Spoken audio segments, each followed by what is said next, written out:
I realized then, 1941, that a bomb was not only possible, it was inevitable. Sir James Chadwick, the most senior British scientist in the Manhattan Project, speaking to an interviewer shortly before his death in 1974. The Allies won the Second World War because our German scientists were better than the German scientists. Sir Ian Jacob, military secretary to Winston Churchill. Atomic weapons can hardly be used without spelling the end of the world. Joseph Stalin. When you see something that is technically sweet, you go ahead and do it, and you argue about it only after you have had your technical success. That is the way it was with the atomic bomb. J. Robert Oppenheimer, scientific director of Los Alamos. Don't bother me with your conscientious scruples. After all, the thing's superb physics. Enrico Fermi, creator of the first sustainable nuclear chain reaction. The first atomic bomb was an unnecessary experiment. The scientists had this toy and they wanted to try it out, so they dropped it. Admiral William Bull Halsey, commander of the Third Fleet. Chadwick's discovery of the neutron marked the unintentional first step towards man's loss of innocence in the field of nuclear energy. Andrew Brown, James Chadwick's biographer. When the righteous sin, they add the force of their virtue to all the evil that they do. Lewis Mumford, paraphrasing Ezekiel 18:24. Fallout. 1. Radioactive particles that are carried into the atmosphere after a nuclear explosion and gradually fall back as dust or in precipitation. 2. The adverse results of a situation or action. Content. Preface. Cover up. When the righteous Essen. Albert Einstein's famous realization that E equals mc2, that matter and energy are essentially different aspects of the same phenomenon, may be the most rapidly consequential idea in human history. He first published his theory of nuclear energy in May 1905, refining it, with the help of others, until 1917 in the middle of the First World War. 28 years later, a single generation in human terms, on the 6th of August 1945, Hiroshima and Nagasaki were each destroyed by an atomic bomb, bringing an end to the Second World War. History shows that while ideas can be consequential, the Renaissance, the Reformation, the scientific and romantic revolutions were real enough, it is not always so easy to identify the exact role they played. What were the intellectual origins of the French Revolution? Why did a Marxist revolution occur in Russia when Marx himself expected it to happen in England? Why did modernism emerge in France first, if, indeed, it did? But with atomic energy, nuclear energy, the chronology is known with an exactitude that is rare in the history of ideas. Beginning in 1898 with the identification of the electron, soon followed by the discovery of the structure of the atom in 1907, and then the realization of the existence and importance of the neutron in 1932, giving rise to the possibility of a chain reaction, the pieces of this jigsaw were put together in a remarkably swift period, the heroic age of physics, as Ernest Rutherford, the director of the Cavendish Laboratory in Cambridge, called it. As someone who has published several books on the history of ideas, this crowded chronology has always fascinated me. Reading into the subject, however, it soon became clear that the story also involves a highly dramatic, even uniquely dramatic, human dimension. The heroic age of physics during the interwar years comprised an elite community of no more than a few dozen physicists, chemists and mathematicians from a limited number of nationalities: British, German, French, American, Danish, Italian, Russian and Japanese, who all knew each other. They studied at the same small number of European institutions in Berlin, Cambridge, Copenhagen and Göttingen, worked together, attended the same conferences, holidayed together, attended each other's weddings, published their work in the same small number of professional journals, cooperating and competing in an impressive array of scientific advances that were recognized by the award of numerous Nobel Prizes. A case can be made for saying that the 1920s and 1930s were the most exciting and consequential decades not just in physics but in all of science. But the 1920s and 1930s were notable for something else, no less consequential and no less dramatic: the rise of Nazism in Germany and fascism in Italy. From the discovery of the neutron in the year before Hitler came to power in Berlin, some scientists were aware of the theoretical possibility that the massive energy wrapped up in the nucleus of the atom could be unlocked, but hoped against hope that it would never prove practical. And then, over Christmas, New Year 1938, on the very eve of war, 4 scientists from Germany confirmed that they had split, fissioned, the nucleus of uranium, the heaviest element in the periodic table and the most unstable. The possibility of nuclear weapons came a frightening step nearer.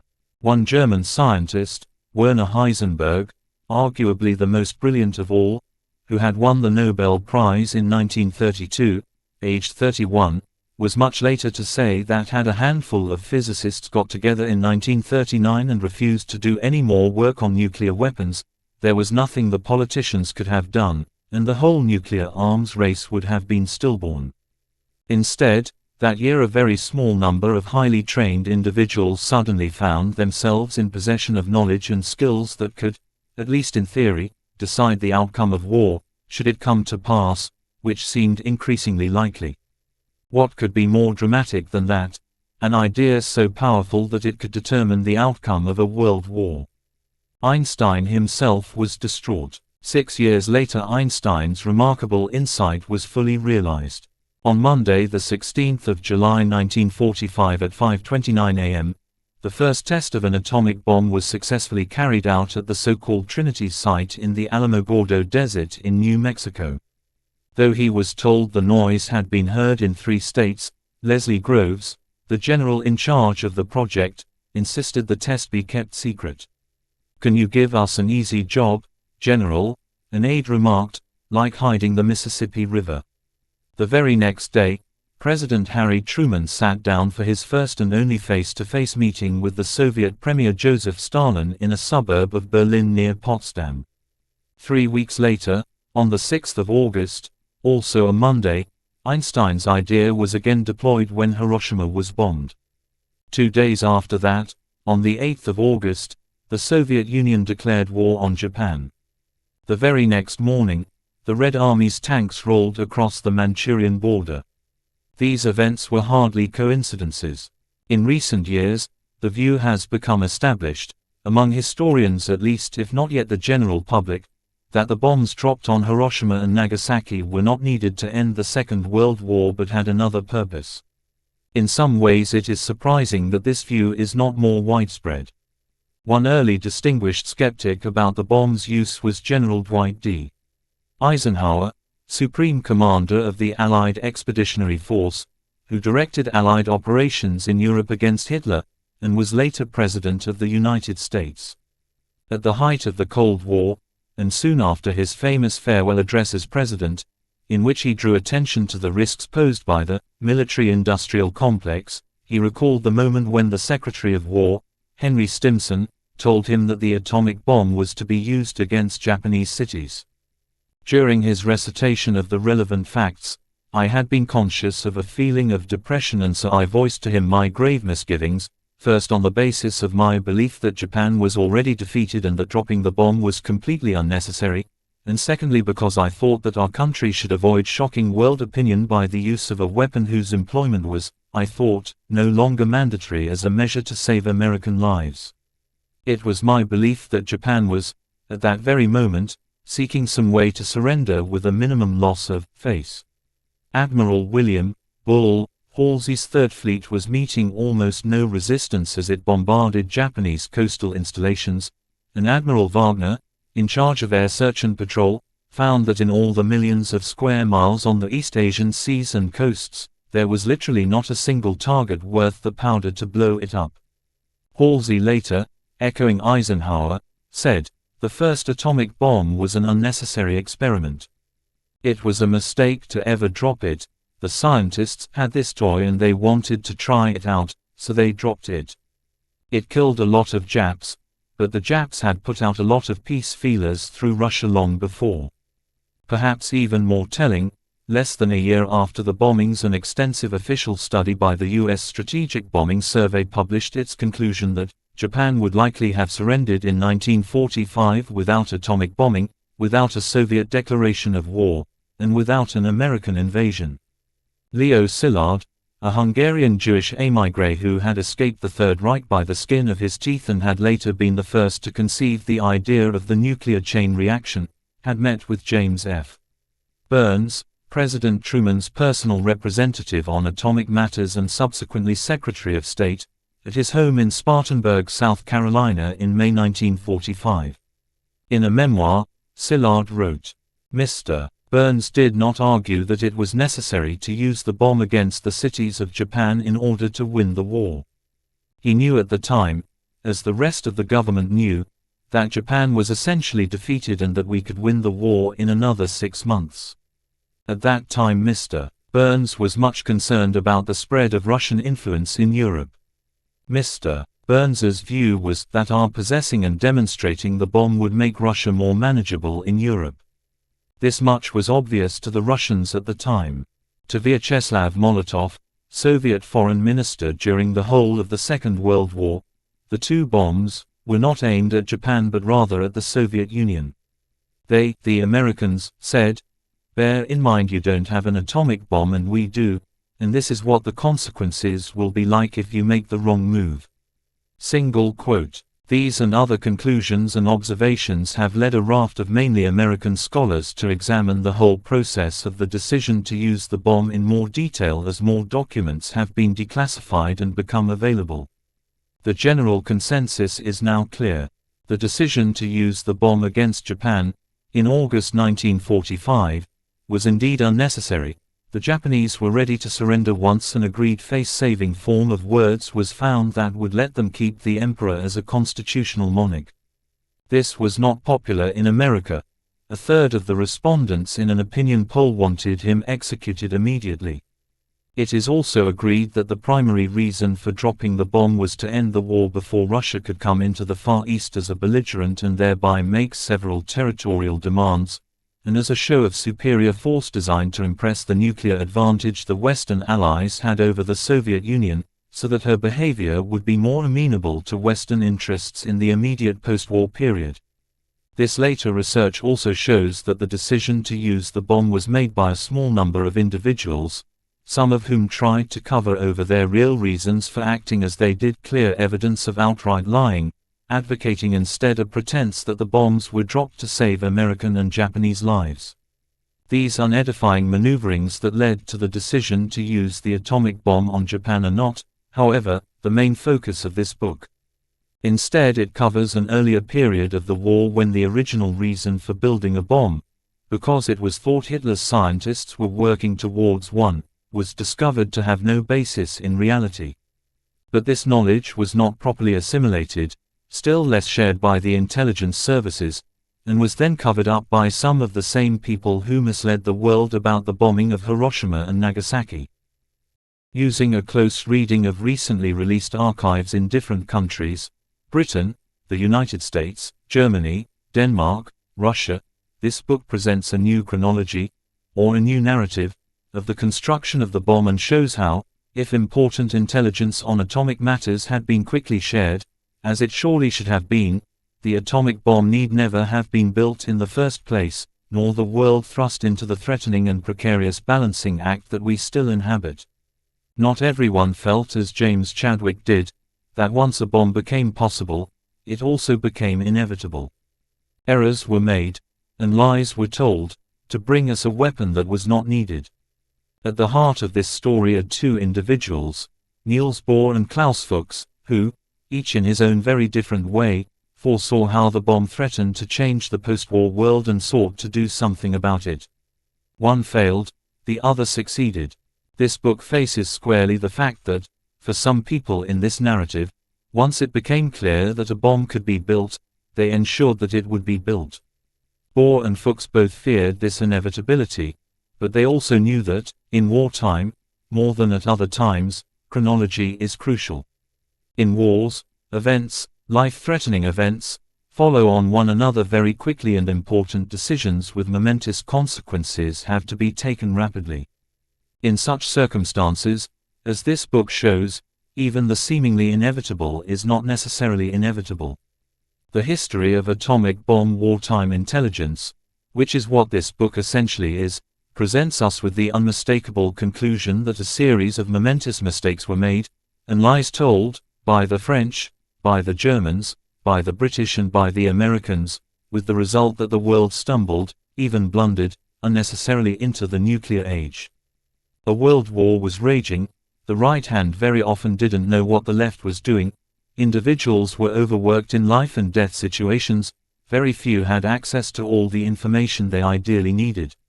Nonetheless, from the latest evidence we now have, we can conclude that, with different personnel in certain key positions, and if they had shared what intelligence they had, they may well have concluded that there was no need to build an atomic bomb and we would all have avoided the knife edge that we now call peace.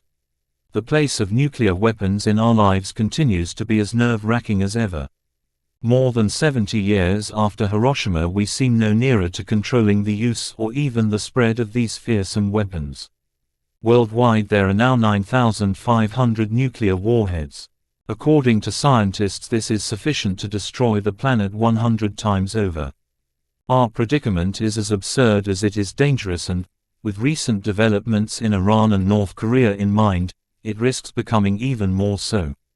In setting out this new chronology of the way the atomic bomb came into being, which in certain important respects is at variance with the orthodoxy, I am wary of deriving too easy lessons from it. The world has moved on. There is one observation worth making, however, because it underlines the seriousness of the new situation we now face.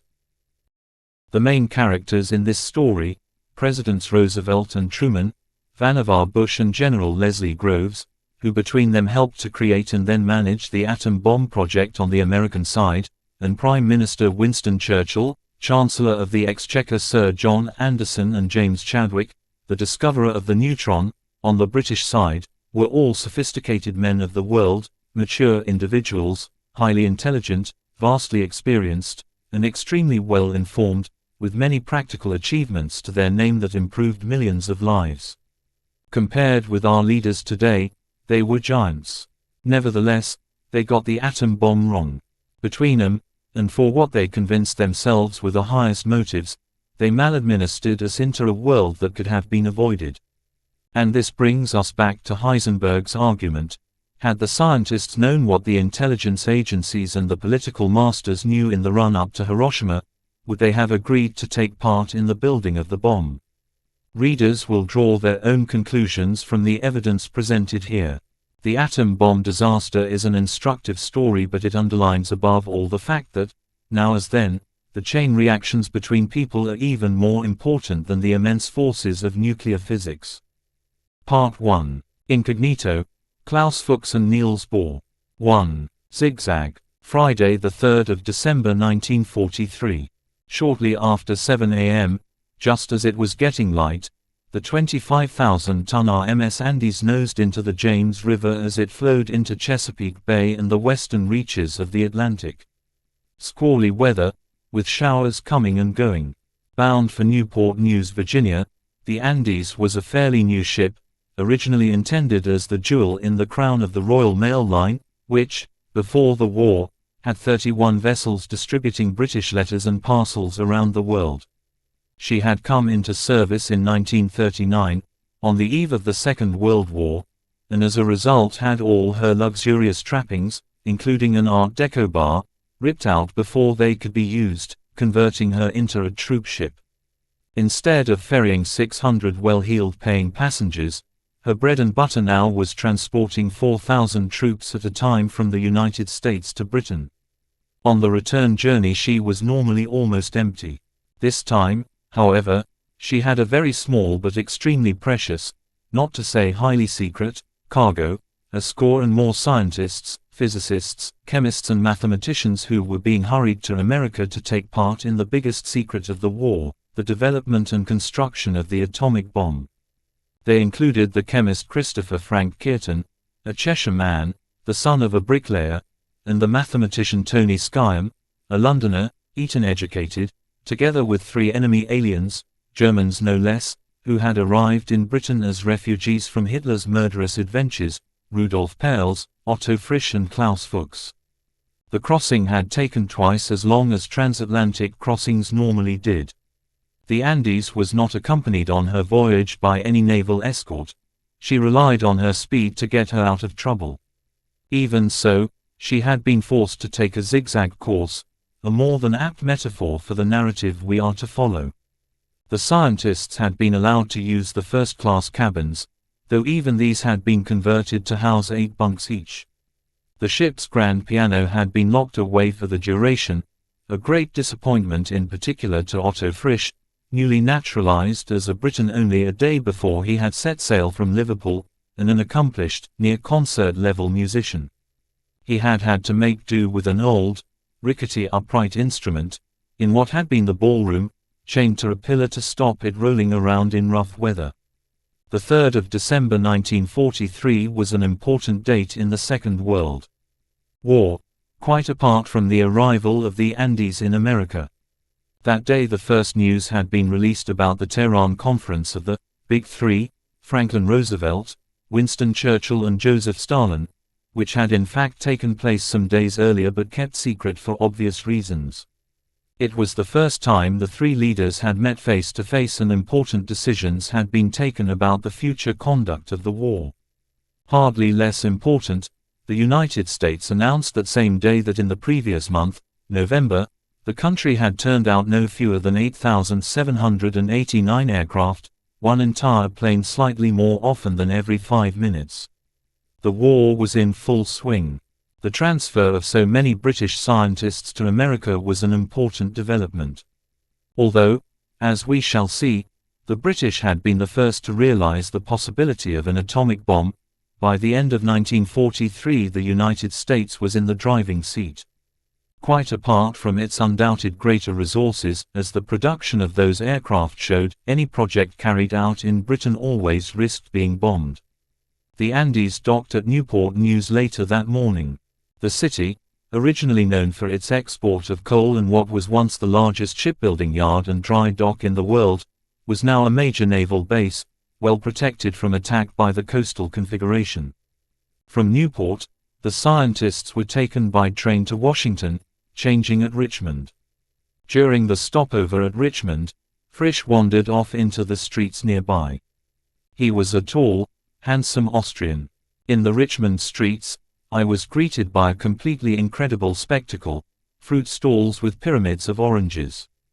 After England's blackout, and not having seen an orange for a couple of years, that sight was enough to send me into hysterical laughter. Rudolf Perls found the train ramshackle and crowded. A small round-faced man, with a puckish face, heavy-duty spectacles and buck teeth, he had a Russian wife, Genia, whom he had met at a physics conference in Odessa in the early 1930s. She went in search of better accommodation and came back to say that she had found an almost empty car, in which there were only 2 very nice Negroes. To her disappointment and horror, she was told they were in the south of the United States, where transport was still segregated. In Washington, they had to wait for several days before they could be briefed by General Leslie Groves.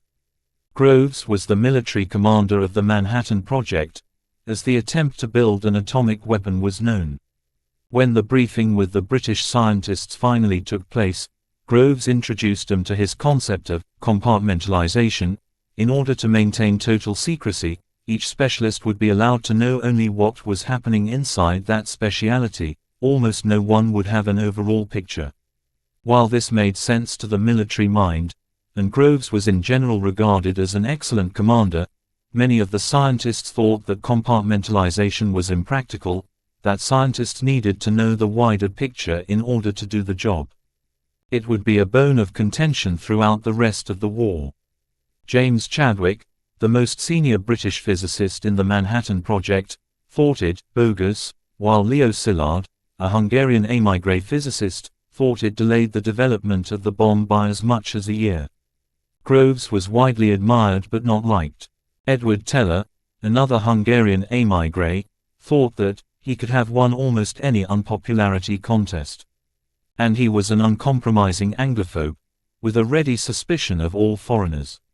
He firmly believed that Americans were more moral people than anyone else, and he accepted the presence on United States soil of Frisch, Peierls, Fuchs and the others only reluctantly, compelled by orders from above. This Anglophobia would come to matter. At that first meeting, Groves informed the scientists that they would be going to one of two places. Some of them, and this included Frisch, would be going to Los Alamos in the New Mexico desert, where the bomb would eventually be assembled. At the time, in the spirit of compartmentalization, Los Alamos was known only as Site Y. Rudolf Peierls had been there on an earlier visit, but Klaus Fuchs and the others, who were being sent to New York, did not find out about the actual Los Alamos site for some months. Peierls and Fuchs were sent to New York because of their expertise in isotope separation. The isotope separation theoretical work was being run in Manhattan by the Kellex Corporation, a subsidiary of a firm of civil engineers. It was set up especially for the building of the isotope separation plant, which was located somewhere in the south, although, because of compartmentalization, neither Peierls nor Fuchs was told at first where it was. Peierls and his wife, with Fuchs, stayed at first in the Barbizon Plaza Hotel overlooking Central Park for a couple of weeks, then found an apartment on Riverside Drive. Fuchs found a flat at 128 West 77th Street in a walk-up, 4-story, brownstone, as converted houses are known in Manhattan. Everyday life in New York was in all ways better than it had been in Britain. Peierls and Fuchs and the others were not badly paid, and they could take full advantage of the more abundant life in America. There was some rationing and a brownout in coastal cities, which restricted street lighting. But it was nothing like in Britain, which was austere and where cities were fully blacked out at night. It was not just food and drink and clothes that were more plentiful. The Broadway theater was flourishing, Porgy and Bess, the Student Prince, Carmen Jones. There was an active nightlife and classical music nightly, at which Fuchs was a regular. There were 15 British scientists working in New York on the Manhattan Project. Not all of them were scheduled to remain in America for any length of time, but Fuchs, like Peierls and Frisch, was also one of the directors of Tube Alloys, the code word for Britain's secret atomic bomb project. Asked MI5 for a summary of anything that was known about him, since it would be embarrassing to say the least if he was not what he seemed. MI5 knew that Fuchs had been a communist in the past, but replied that he was not now politically active and there had been nothing objectionable about his behavior in Britain. Unbeknown to Peierls, however, and to the other physicists laboring on the bomb in New York, Fuchs was working in a way that his colleagues would certainly have regarded as objectionable had they known about it. Since August 1941 he had been a Russian spy. On Monday the 6th of December, just 3 days after the Andes had arrived in Newport News, another ship, the RMS Aquitania, 4-funneled and painted battleship gray, docked in New York Harbor. She too was fast enough to cross the ocean unescorted. The Aquitania had many passengers, including 2 scientists traveling incognito, whose very presence on board was a closely guarded secret. The names on the British passports showed Nicholas and James Baker, but they were in fact the Danes, Niels Bohr and his son Arge. Along with Albert Einstein, Niels Bohr was one of the 2 most famous physicists in the world at the time. In terms of the atomic bomb, Bohr was even more important than Einstein, because the latter had not taken much of an active role in the development of what some physicists were privately calling the gadget, whereas Bohr played a central role in the understanding of nuclear fission, the way the nucleus of an atom may be split, releasing vast amounts of explosive energy. Moreover, Bohr was arguably the most distinguished physicist of all time on account of the role his institute in Copenhagen fulfilled in the years between the First and Second World Wars. After Bohr won the Nobel Prize for Physics in 1922, for explaining the all-important arrangement of electrons around the nucleus of the atom, which showed how physics governed chemical properties and how the 2 disciplines are intimately linked, he was given his own institute in Copenhagen, and physicists of almost every nationality, British, American, German, Dutch, Swedish, Austrian, Italian, French, Japanese, Russian congregated there. He was generous, avuncular and completely devoid of those instincts for rivalry that can so easily sour relations. The success of Copenhagen also had something to do with the fact that Denmark was a small country, where national rivalries could be quietly forgotten. Bohr was always much more than just a scientist. After the 30th of January 1933, when Hitler became Chancellor of Germany, Bohr had watched subsequent developments with a sense of acute unease. He knew Germany, had been there often, spoke its language, had no illusions and knew the day was not far off when action would be needed to help German scientists. And in fact, not long after Hitler had taken power, Bohr went to Germany, officially on a visit to universities, but secretly checking on the security of scientists and gauging how many were likely to be dismissed under the new racial laws. One of the first people he was able to help was Otto Frisch in Hamburg. Frisch was the young nephew of Bohr's long-standing friend and colleague Lise Meitner and, like her, an Austrian Jew. As Austrians, until the Anschluss in 1938, Frisch and Meitner were protected from the vicious Nazi racial laws. Bohr took a great interest in Frisch's work, on the energy locked up in sodium atoms, and in the course of their encounter he held Frisch by his vest and whispered that he hoped the young man would join him in Copenhagen. As Frisch wrote to his mother that same night, "The good Lord himself has just taken me by the waistcoat button and smiled at me." Bohr traveled on through Germany as the Nazis swiftly tightened the grip, letting it be known that Copenhagen would be a refuge for those who needed it. And not just for Jews. Among others, Bohr told Max Planck, who had won the Nobel Prize for his discovery of the quantum and was president of the Kaiser Wilhelm Society in Berlin, Georg Plaček, a Czech authority on the neutron in Leipzig, and Georg von Hevesy, a Hungarian Nobel Prize-winning radiochemist in Freiburg, that they could continue their scientific work in Copenhagen, should they need to. Even this wasn't the end of it. In September 1938 Bohr's Institute held its annual seminar, but that year, with war looming, attendance was very poor. By then Bohr had spoken out against the Nazis more than once, so that very few physicists felt confident enough to join him, even for a few days. One who did attend, however, was Enrico Fermi, from Italy. Fermi was a Rome-based physicist who had discovered beta decay, a process by which some elementary particles can change from one to the other, and the idea of weak interaction, a new type of subatomic force that causes radioactive decay. During the seminar Bohr quietly drew Fermi aside and broke protocol, telling him that the Italian was under consideration for that year's Nobel Prize. Normally such a breach would have been unthinkable, but these weren't normal times and Bohr was well aware that Italy had stipulated that all its citizens must convert their foreign monetary holdings into lira. Bohr asked Fermi if he would prefer his name to be withdrawn until the Nobel Prize money could be used without restriction. Faced with this dilemma, Fermi came clean and told Bohr plainly that he and his family wanted to leave Italy. And how good his instincts were. On the very day that Fermi's Nobel Award was duly announced, it was also broadcast that racial laws were being introduced in Italy. Jewish children were excluded from public schools, Jewish teachers were dismissed, Jewish firms were dissolved, Jews were to have their passports withdrawn. Fermi's wife, Laura, was Jewish. In November, the entire family managed to get to Stockholm for the Nobel ceremony, permitted to travel because they were bringing honor to Italy. But then, after the awards, instead of returning to Rome, the Fermis, with their children and nursemaid, went to Copenhagen to stay with the Bohrs until they could sail for America.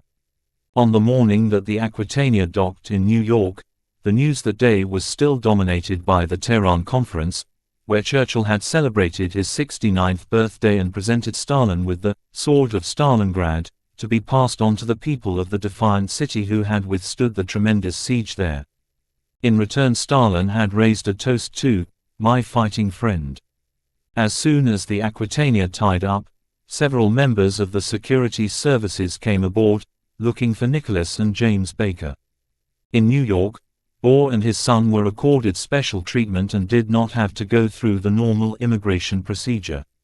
Their luggage was taken from them and hustled away. Although some of the most important papers on nuclear processes had been published on the eve of war, papers by Bohr himself, by Americans and by French scientists, since the fighting had started, the professional journals had gone very quiet. No one was publishing anything.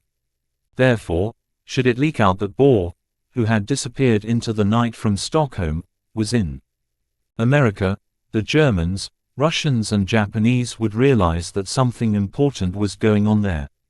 Bohr was entertained by the fact that, as he and Arge moved around, and were passed from security man to security man, he and his son had to be signed for, showing they were in good condition, each time a transfer took place, as if they were parcels.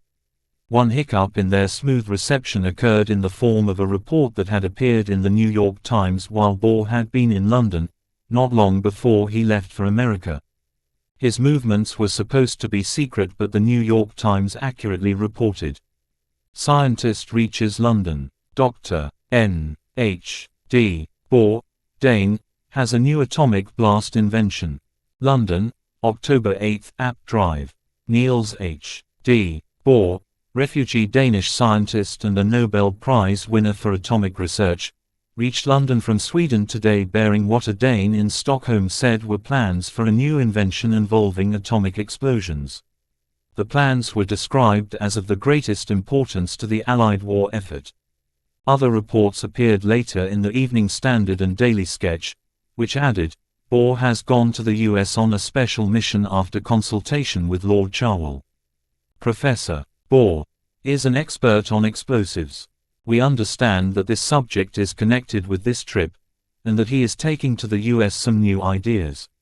Finally, the New York Daily Mirror, of the 20th of December, reported that the Germans believe he has a vast knowledge of atomic warfare, the miracle that might save Germany.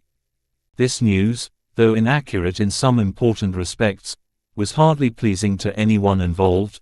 Winston Churchill, the British Prime Minister, and General Groves in particular were sticklers for secrecy. It was the last time Bohr's name was mentioned in the Times while the war lasted. Moving on from New York, the Bohrs went first to Washington, where they stayed, still as the Bakers, at the Danish embassy. There, a discreet reception was held in their honor where, among the other guests was Felix Frankfurter, a justice of the Supreme Court. Frankfurter, a good friend of the President, Franklin Delano Roosevelt, knew Bohr of old, having met him in Oxford in 1933 and having seen him during earlier trips Bohr had made to America in 1939. Frankfurter was well placed, therefore, to work out, in general terms at least, why Bohr was in the United States. But nothing was said, not then. Bohr met General Groves in Washington, a few days after Groves had briefed Perls, Frisch, Fuchs and the other members of Tube Alloys. Groves was a military man, brusque, practical, direct, in a hurry and with a lot on his plate. Bohr was a famously careful man, who subscribed to a philosophy that one can never be accurate and simple at the same time. In order to be accurate, he said, and this applied in many areas, not just advanced physics, one had to bring in all sorts of qualifications and caveats, which invariably made it impossible to be clear and simple. And in his own speech he was also notoriously hesitant, roundabout, even long-winded. He would often pause for minutes on end as he sought the perfect phrase to encapsulate his thinking. Even so, Groves, not easily intimidated, was appreciative of Bohr's brilliance and the men soon achieved a modus vivendi. After their meeting, Bohr traveled west to Chicago, where he met up again with Enrico Fermi, who had been working at the university there. While Bohr was in Chicago, Groves turned up and the two of them traveled on together by train to Lamy, 18 miles from Santa Fe and the nearest station to Los Alamos.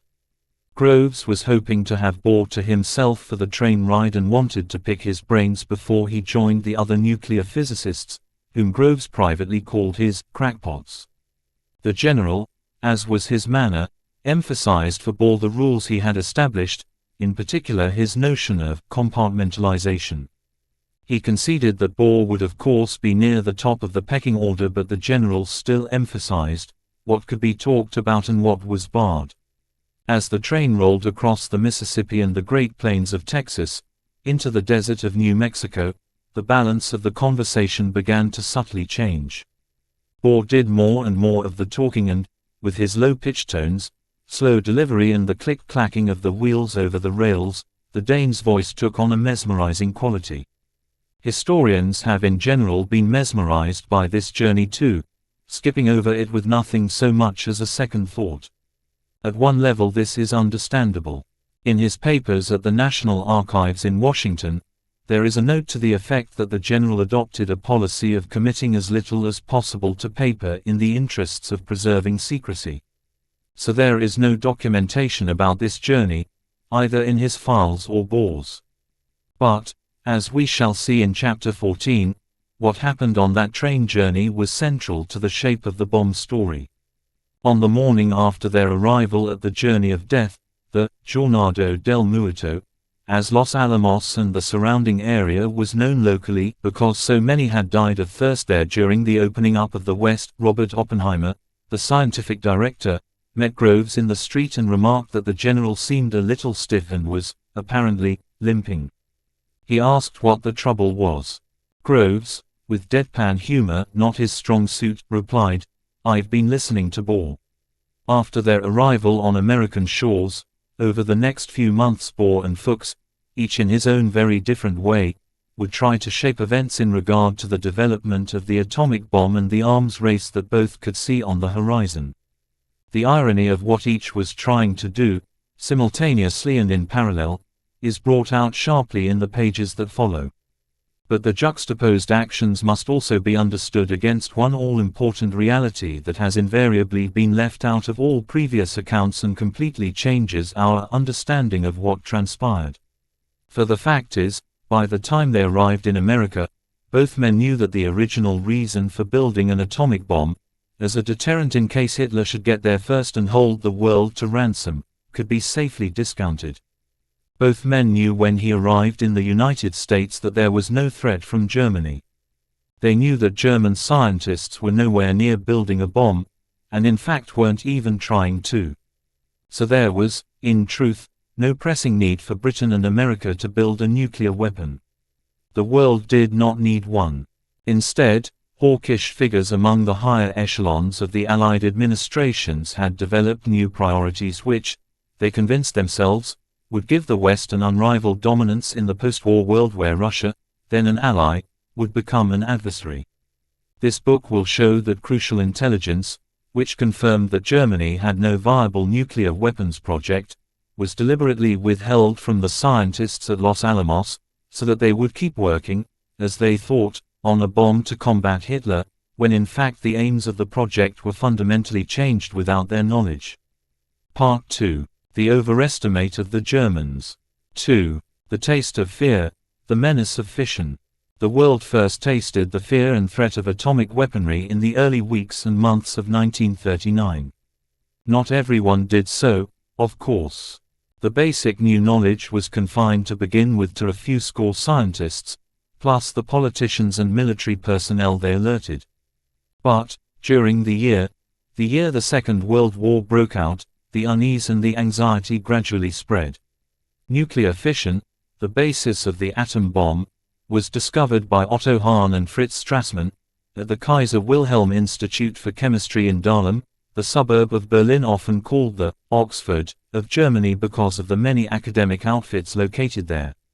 From the very first, nuclear fission was a worrisome discovery, because it was the culmination of several advances, all pointing with increasing menace towards the possibility of the explosive release of nuclear energy. The crucial entity of the nucleus, the neutron, the particle that made a runaway chain reaction theoretically possible, was discovered by James Chadwick, a Cambridge-based British physicist, in February 1932, barely a month before Adolf Hitler attempted his first unsuccessful bid to become German Chancellor. Nuclear fission became a reality at Christmas time 1938, a few weeks after Kristallnacht, and a month before Hitler's speech to the German parliament, the Reichstag, in which he felt emboldened enough to predict that a continent-wide war would lead to the annihilation of the Jewish race in Europe. Between those bookends, scores of physicists, like hundreds of other scientists and scholars who were Jewish, or politically undesirable, in some way, were forced to leave continental Europe. However, thanks to their special talents, the physicists were able to play leading roles in the narrative of the bomb. The ironies in this story are endless, but the crucial role played by the Jewish exiles is the most poignant, one might even say the most beautiful. In Britain, the German scientists were, to begin with, classified as enemy aliens, and so were not allowed to work on secrets directly related to the war effort, such as radar or jet engines. Instead, they were forced into more peripheral, long shots, such as atomic theory. There was some disquiet in certain quarters even when Chadwick discovered the neutron.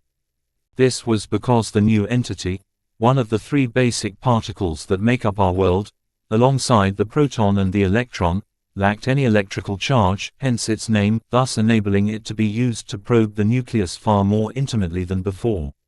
And, thanks to Einstein, physicists knew that enormous amounts of energy were locked up in the nucleus.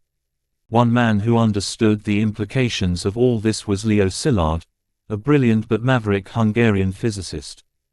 In a famous epiphany, which occurred when he was waiting for a traffic light to change in London's Southampton Row, the year after Chadwick made his discovery, Szilard conceived the concept of the chain reaction, that someday the neutron could be used to disintegrate the nucleus and release the energy tied up, which in turn would throw out more neutrons to disintegrate more nuclei, releasing yet more energy, and so on in an ever-increasing, and explosive, cascade.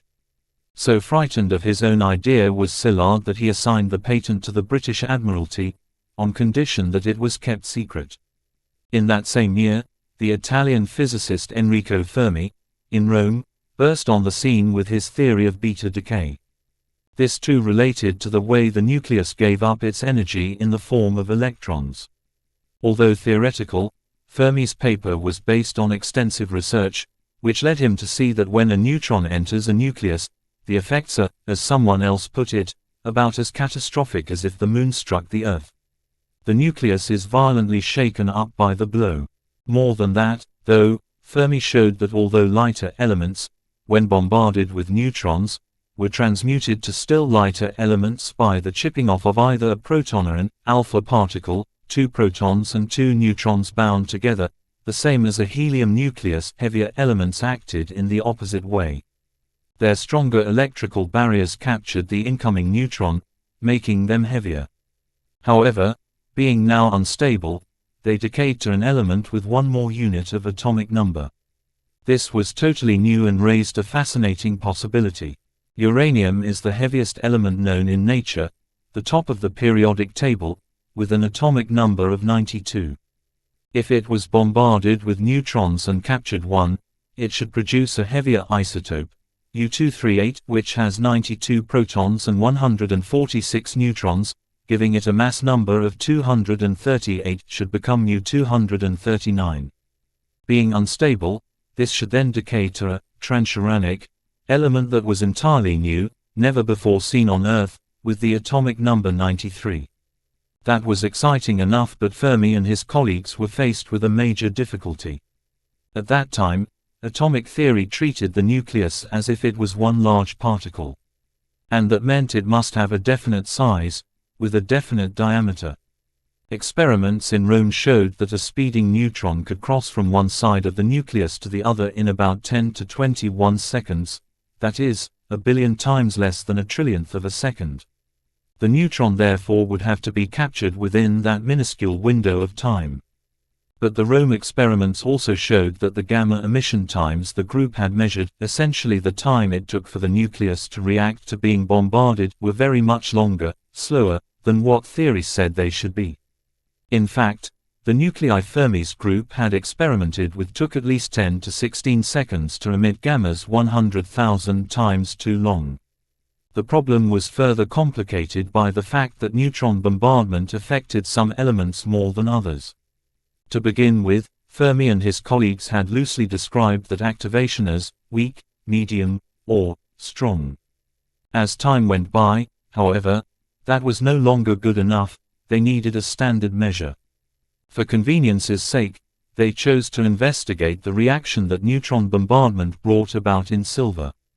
The assistant given this task of standardization immediately hit upon a fascinating surprise. He found that, for some reason, the silver cylinders were activated differently according to where they were located in the laboratory. Specifically, wooden tables produced much more activity than when the silver was laid on marble tables in the same room. How could that be? Fermi was not known around the Rome laboratory as the Pope for nothing. His scientific intuition was near infallible and, acting on a hunch, he repeated the experiment with paraffin.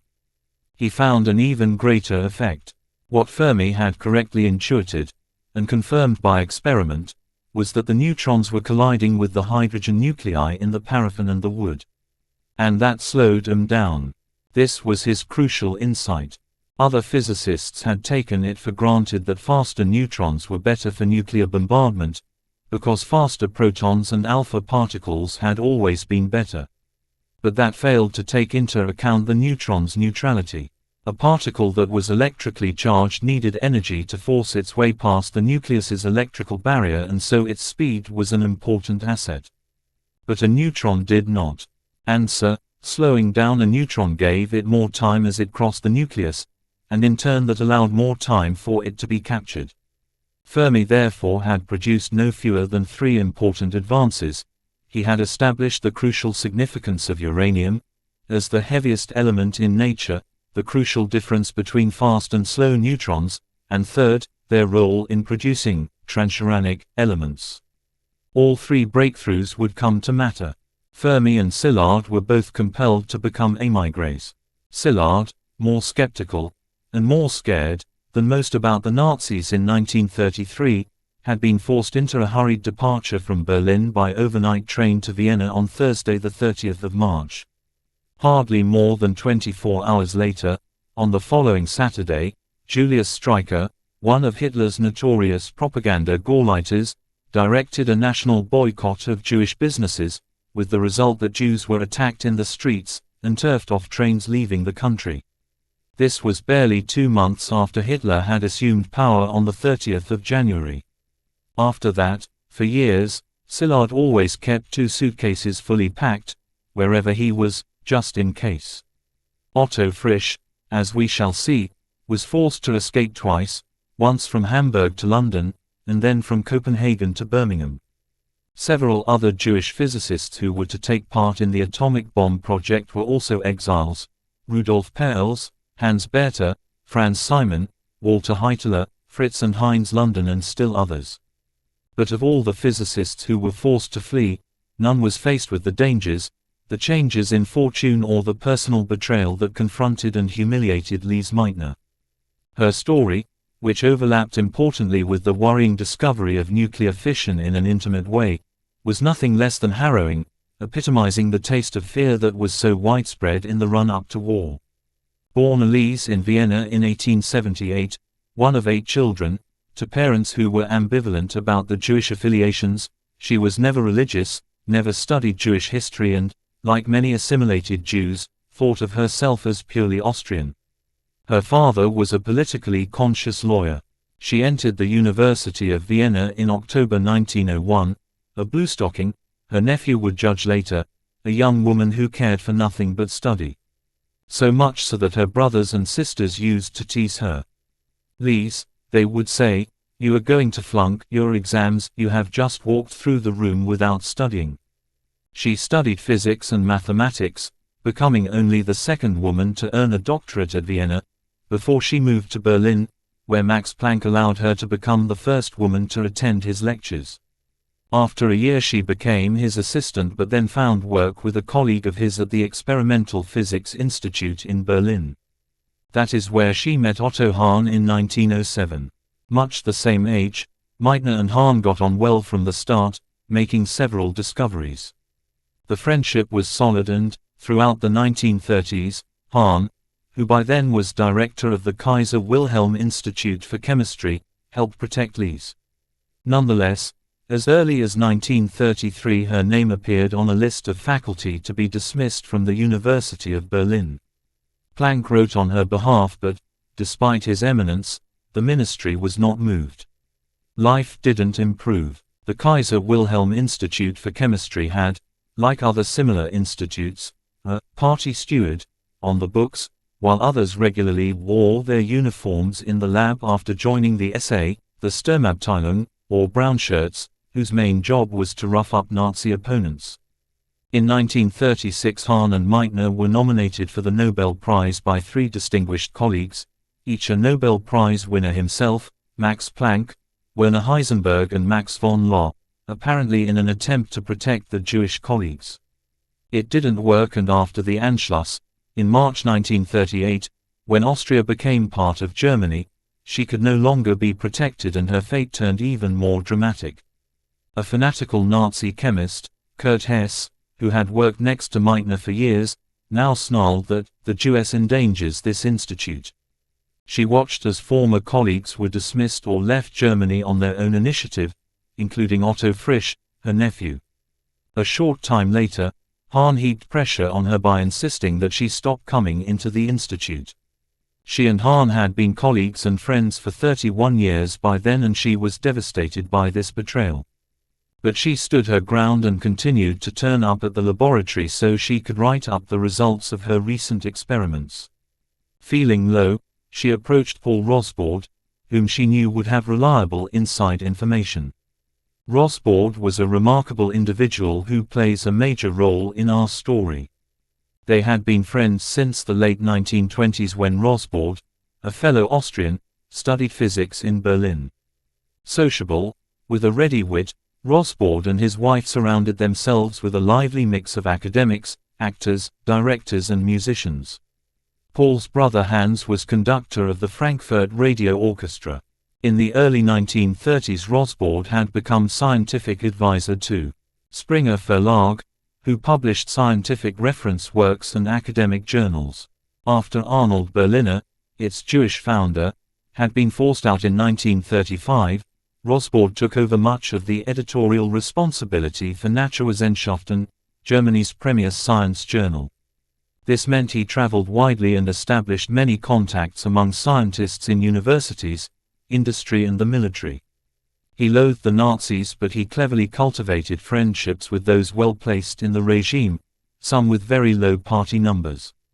Despite the inner access he had crafted, it was impossible for Rosbaud to assess how seriously Lies's position was threatened. Emigration was complicated. A new job outside Germany necessitated letters being written, contracts negotiated, visas arranged. The very idea paralyzed Meitner with indecision for weeks. She was not entirely alone. Within 48 hours of the Anschluss, Paul Scherrer, a Swiss physicist who would become an Allied agent in the Second World War, sent a letter from Zurich inviting her to a congress there. This was of course camouflage, an excuse for her to leave. Niels Bohr wrote a few weeks later from Copenhagen with a similar offer. But leaving the world she knew was a wrench. Then, towards the end of April, she learned that her case was under review by the Ministry of Education. This was hardly good news, and it finally dawned on Meitner that she must get out. She opted for Bohr's offer, not least because her nephew Otto Frisch was in Copenhagen. But she was devastated all over again when, at the Danish consulate, she was refused a visa. Following the Anschluss, it now became clear, Denmark would no longer recognize her Austrian passport. Ever more anxious, she prevailed upon Karl Bosch to write on her behalf to Wilhelm Frick, Minister of the Interior, arguing that she was an extremely distinguished scientist and wished to leave. Bosch was himself an exceedingly distinguished figure, a chemist who had won the Nobel Prize in 1931 and helped found I.G. Farben, at one point the world's largest chemical company. In May Dirk Coster wrote from the Netherlands. He was a physicist who had collaborated with Bohr, and he urged her to spend the summer with him and his family in Groningen. Paul Scherrer wrote once again, from Zurich, more forcefully this time. In June the balls themselves passed through Berlin. Niels met Meitner and returned to Copenhagen very worried about her and, on her behalf, began trying to find somewhere for her to live and work in Scandinavia. While all this was happening, or not happening, on the 14th of June she learned to her dismay that there were to be new restrictions on emigration from Germany. In particular, technical and academic people would be forbidden from leaving. It was a policy change seemingly aimed directly at her. 2 days later a reply to Bosch's letter was received from the Ministry of the Interior. Political considerations are in effect that prevent the issuance of a passport for Frau Professor Meitner to travel abroad. It is considered undesirable that well-known Jews leave Germany. Not only was she forbidden to leave, she had lost her anonymity and her case had reached the notice of the Reichsführer of the SS, Heinrich Himmler himself. Scherer, Bohr and Peter Debye, a Dutch physical chemist, who had succeeded Einstein in 1934 as head of the Kaiser Wilhelm Institute in Berlin and won the Nobel Prize in Chemistry in 1936, rallied to her cause. In particular, Bohr suggested that Måns Siegbahn, a leading Swedish physicist, who would soon have his own new institute in Stockholm, might step into the breach, while in Holland, Dirk Coster traveled personally to The Hague to petition the Ministry of Justice and the Ministry of Education on her behalf. He told them he had found an unsalaried position for her at Leiden. He had in fact done this by hijacking a faculty meeting being held around that time and browbeating those present to approve the position, since it had no financial implications. He had also, by this time, collected enough funds to support Meitner for 1 year. It wasn't much, but it was enough. On the 27th of June, Costa sent Debye a short message in code.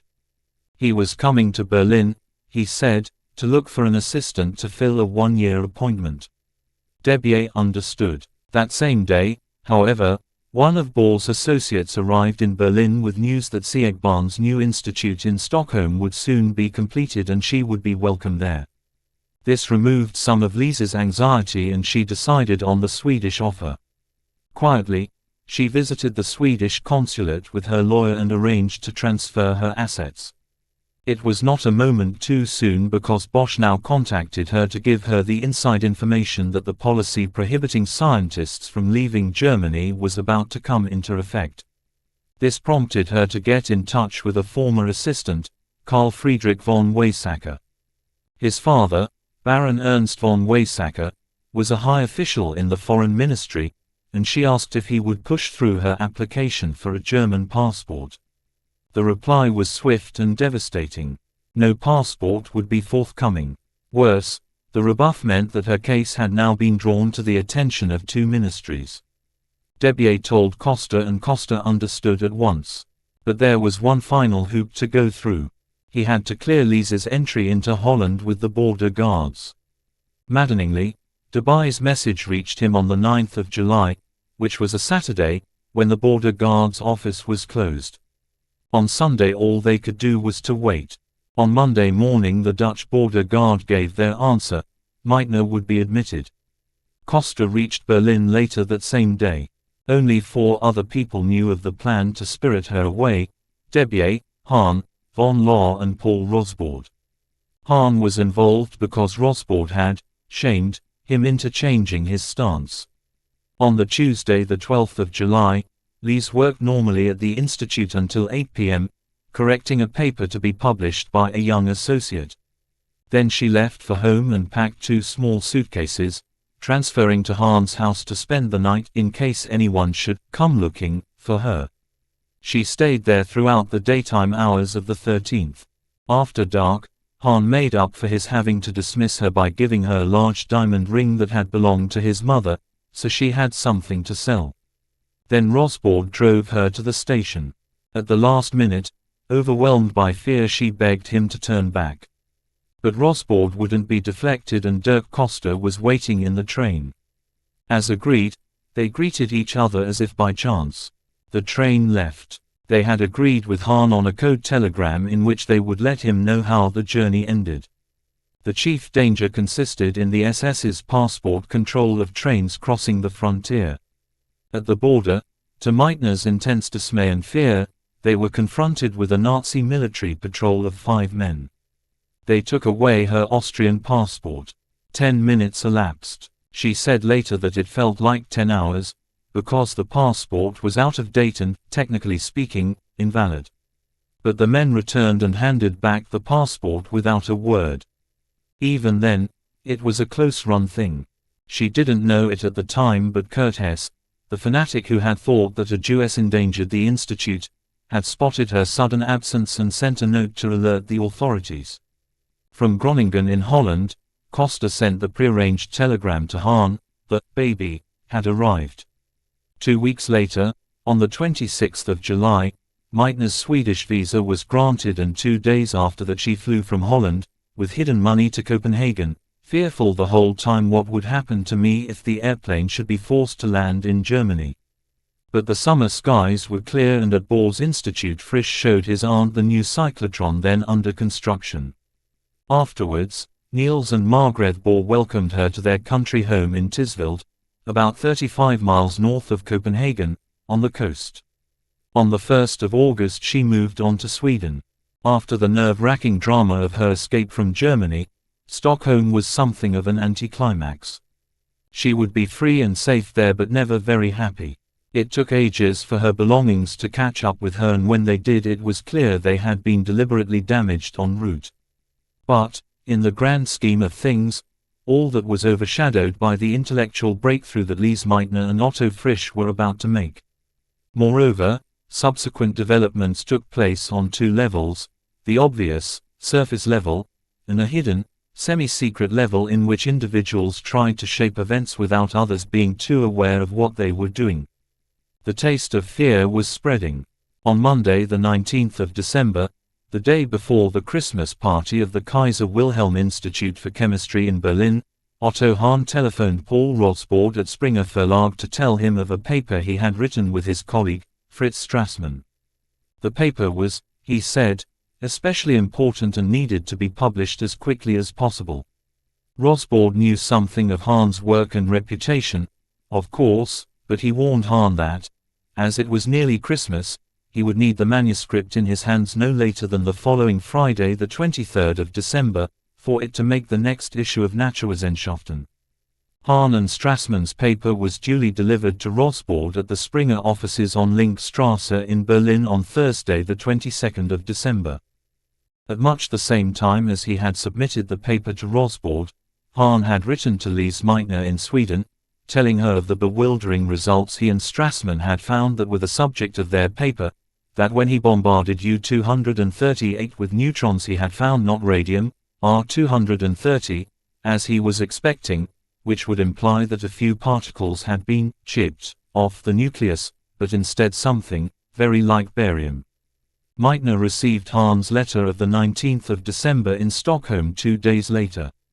She had meanwhile made arrangements to spend Christmas with a friend in Kungälv, Kings River, outside Gothenburg, halfway up Sweden's west coast. She left Stockholm on Friday the 23rd, taking the letter with her. Otto Frisch, who had been in the habit of spending Christmas with his aunt in Berlin, had been invited to Kungälv as well. He came up from Copenhagen by ferry across the Sound to Malmö, joining Meitner for breakfast at an inn in Kungälv the next morning. It was Christmas Eve. By the time Hitler came to power in 1933, Frisch, who was the son of a Polish Jew born in Galicia, was working in Hamburg. He had never been politically conscious and in the early 30s did not pay much attention to the crisis atmosphere. When a fellow by the name of Adolf Hitler was making speeches and starting a party, I paid no attention. Even when he became Chancellor, I merely shrugged my shoulders and thought, nothing gets eaten as hot as it is cooked, and he won't be any worse than his predecessors. There, of course, I was wrong. Dismissed from Hamburg, a scholarship was found for Frisch with Patrick Blackett, Nobel Prize winner in 1948, in London. The scholarship lasted for only a year, and after that he took up the offer from Bohr to work in Copenhagen. He was still there at Christmas 1938. When he arrived in Kungälv, he found his aunt still poring over Hahn's letter, as bewildered by the results as was Otto Hahn himself. Frisch was ready to discuss his own recent work on the magnetic properties of neutrons, but Lise wouldn't hear of it. She insisted he read Hahn's letter before they did anything else. Afterwards, the pair went for an expedition in the woods, Frisch on skis, Meitner struggling to keep up on foot. They turned the barium problem over in their minds as they moved between the trees. The fact is, until then physicists had considered that when the nucleus was bombarded, it was so stable that at most the odd particle could be chipped off. This is why Hahn was looking for radium, the nucleus of which has 230 particles compared with uranium's 238. Now, huddled on a fallen tree in the Gothenburg woods, Meitner and Frisch began to wonder whether, instead of being chipped away by neutrons, a nucleus could in certain circumstances be cleaved in two. Though they dismissed this notion at first, gradually their confidence grew. What Hahn had produced was not a matter of chipping protons or alphas off a nucleus. Rather, what he and Strassmann had found brought to mind Niels Bohr's liquid drop model of the nucleus. Like a drop of liquid, the nucleus has a certain temperature, surface tension and modes of vibration. The total energy, or mass, of the droplet is partly determined by several things, by the binding energy, modified by surface energy and an electrical energy between the protons. The surface tension holding the drop together is opposed by the electrical repulsion of the protons. The heavier the element, the more protons, therefore the more intense the repulsion. On this model, the nucleus is a roiling bag of particles held in check, as it were, by a membrane that just manages to keep it all together. When the deformed uranium nucleus reaches a critical point, the system breaks into two fragments of more or less equal mass, which fly apart with great energy. The energy forcing the fragments apart is explained by Einstein's E equals mc2, which is also known as the packing fraction. The overriding fact is that the two smaller nuclei weigh less combined than the parent nucleus plus a neutron. This mass defect, as it is called, is small, only about 0.1%. However, multiplying that by C2 gives a very sizable energy output. Meitner and Frisch had been in the cold woods for 3 hours. Despite the cold, and the roughness of the log they were perched on, she remembered how to compute the masses of nuclei from the so-called packing fraction. The arithmetic was mind-boggling but straightforward. Lise multiplied the lost mass by C2, the speed of light squared. It came out as more than 250 million electron volts. The calculation worked. The lost mass would supply the energy with which the drop would tear apart. So fission had been discovered, described, explained and, up to a point, understood. But it was not clear yet whether energy would be released in sufficient quantities to sustain an explosion. After Carl von Ossietzky was awarded the Nobel Peace Prize in 1935, no German was allowed to accept any of the Nobel Prizes. 3. The beginnings of a strategic game. It was natural for Hahn and Strassmann to want their paper to be published as quickly as possible. They were well aware of its importance, even if they didn't know exactly how important, until Meitner and Frisch pointed it out. Rosbaud saw to it that the paper was published promptly, as it was his job to do. But there was more to it than that. Unbeknown to Hahn, Strassmann and Frisch, but perhaps not to Meitner, Rosbaud was a British spy, a very well-placed British spy, as it turned out. In fact, in Paul Rosbaud, Britain had a spy of unrivaled access, courage and tenacity, who was arguably the greatest hero in the entire atom bomb story. When it came to the bomb, Rosbaud was the main source of scientific intelligence for Britain. Rosbaud was born Paul Wenzel Matthias Rosbaud in Graz, Austria, on the evening of the 18th of November 1896. His mother, a music teacher, was the mistress of the choirmaster of Graz Cathedral and had 3 illegitimate sons by him, Paul being the third. She died of breast cancer in 1913, when Paul was 17. He never knew his father. In the First World War he enlisted as a private in a Styrian regiment and saw constant fighting along the Isonzo River, which runs from the Dolomites into the north shore of the Adriatic. But for him almost the most important episode in the war was his outfit's surrender to the British. As he later wrote, "My first 2 days as a prisoner under British guard were the origins of my long-time Anglophilia. For the British soldiers, war was over and forgotten. They did not treat us as enemies but as unfortunate losers of the war. They did not fraternize, but they were polite and correct." After the war, Rosbaud entered Darmstadt Technische Hochschule Technical University to study chemistry, and he married Hildegard Frank, who was Jewish. He also befriended a fellow student, Walter Brecht, whose brother Bertolt was a budding playwright. Graduating from Darmstadt, Rosbaud received a fellowship to study at the Kaiser Wilhelm Institute of Chemistry in Dahlem, Berlin, alongside Hahn and Meitner, where he did pioneering work on X-ray crystallography and earned an advanced degree. This did not get him an academic post, however, and when he was offered a job in Berlin with Metallwirtschaft metal industry, a new weekly magazine covering developments in metallurgy, he leapt at it. It was in fact a plum job. He was a sort of editorial scout, looking out for ideas for articles, rather than a writing journalist, and it allowed him to travel all over Europe and meet scientists. He visited not only German destinations but also Oxford, Copenhagen and Oslo, forming long-term connections. Along the way he met and became friendly with Albert Einstein, Piotr Kapitsa, Niels Bohr, Ernest Rutherford, Leo Szilard and Frederick Lindemann, later Lord Cherwell, all names that recur in our story. In the small world of elite science, he knew everyone who was anyone. The one blot on this otherwise rosy picture was that the proprietor of his journal, Dr. Georg Lütke, was a fervent Nazi, which turned Rosbaud against the magazine he worked for. But when Dr. Ferdinand Springer and his brother Julius, who headed the prestigious publishing house Springer Verlag, sought Rosbaud out as scientific advisor to all the firm's publications, he found himself in an even bigger plum of a job, which gave him access to the best minds of the European scientific community.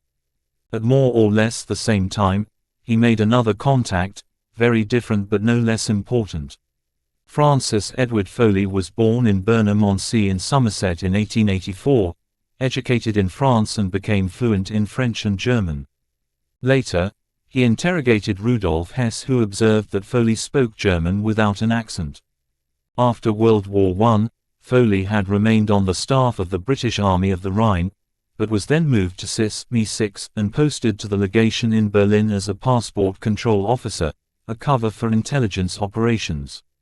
After Hitler's accession to power, Foley began to use his position to help Jews leave Germany on British passports.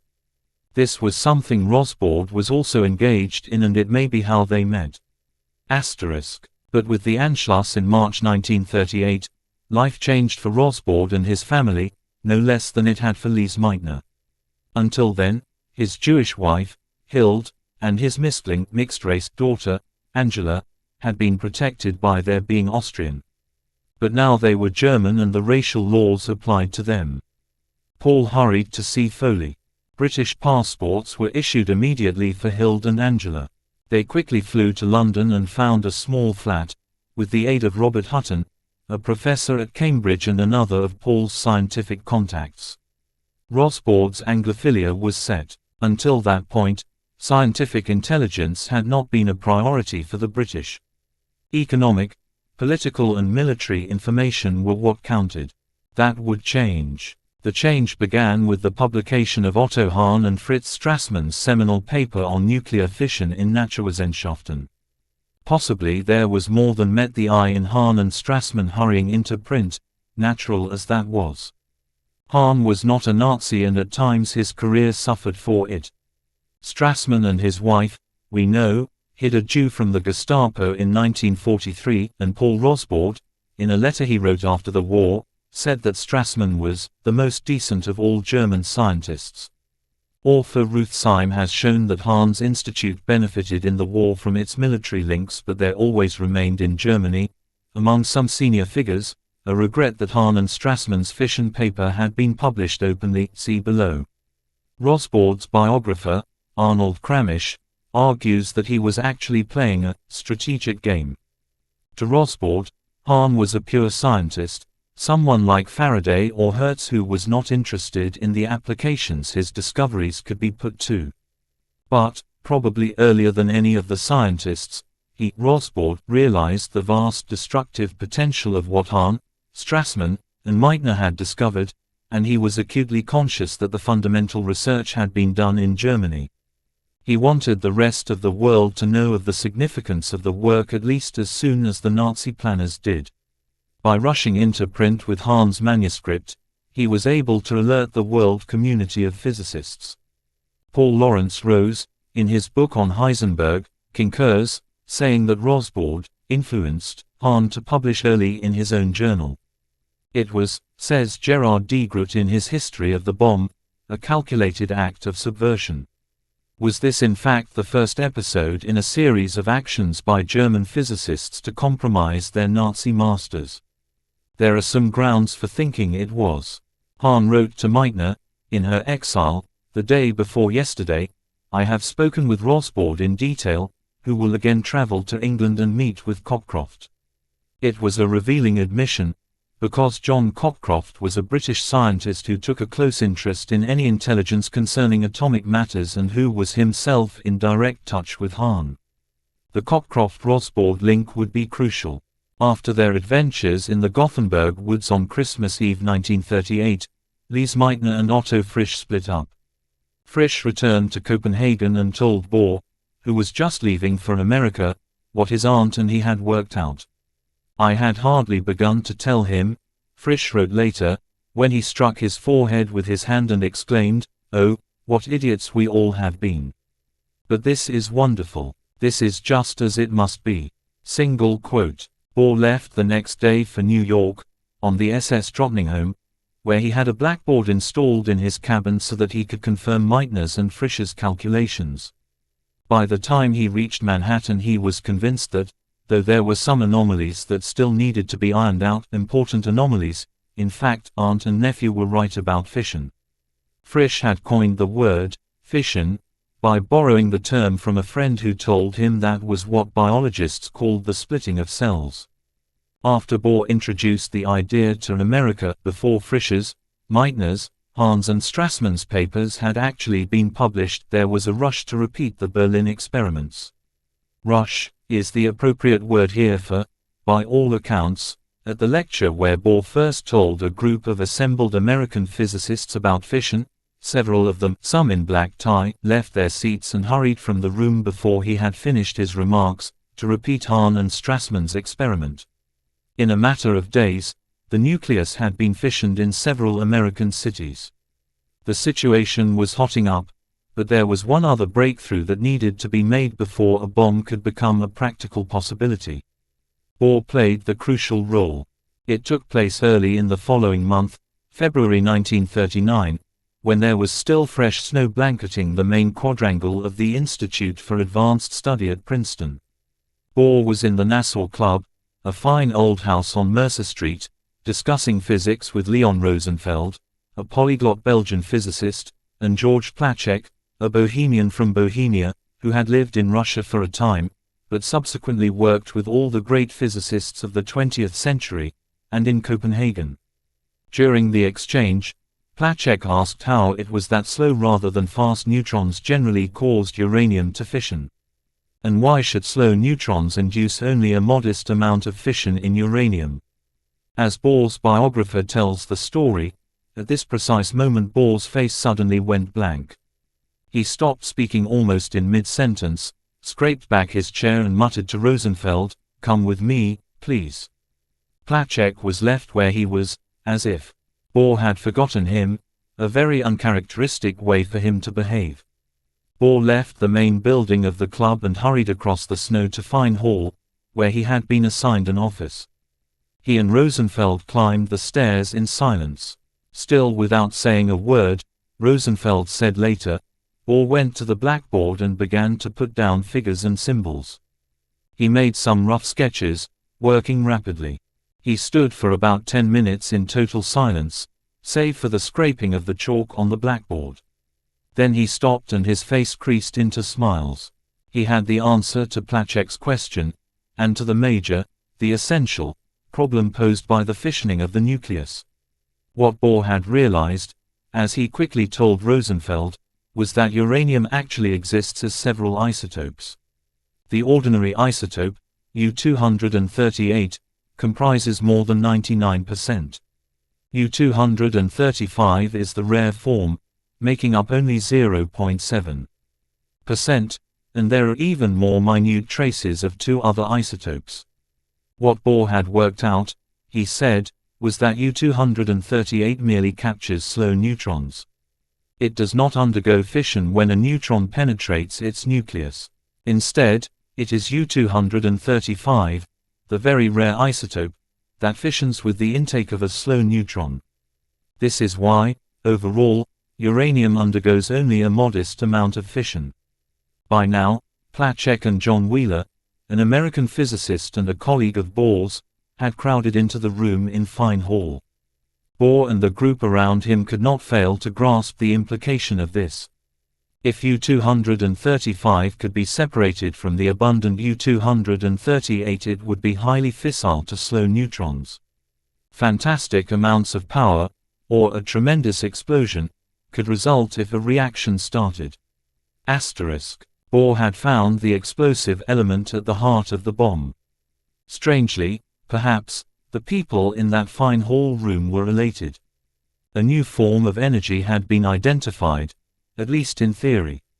This was a great breakthrough, but there were still anomalies to sort out. Two in particular were important. Bohr, Wheeler and the others now paced the rooms and staircases of Fine Hall. One anomaly, which led to another surprising advance, stemmed from their interest in transuranic substances, first identified by Fermi. If U-238 does not fission when it captures a neutron, what then?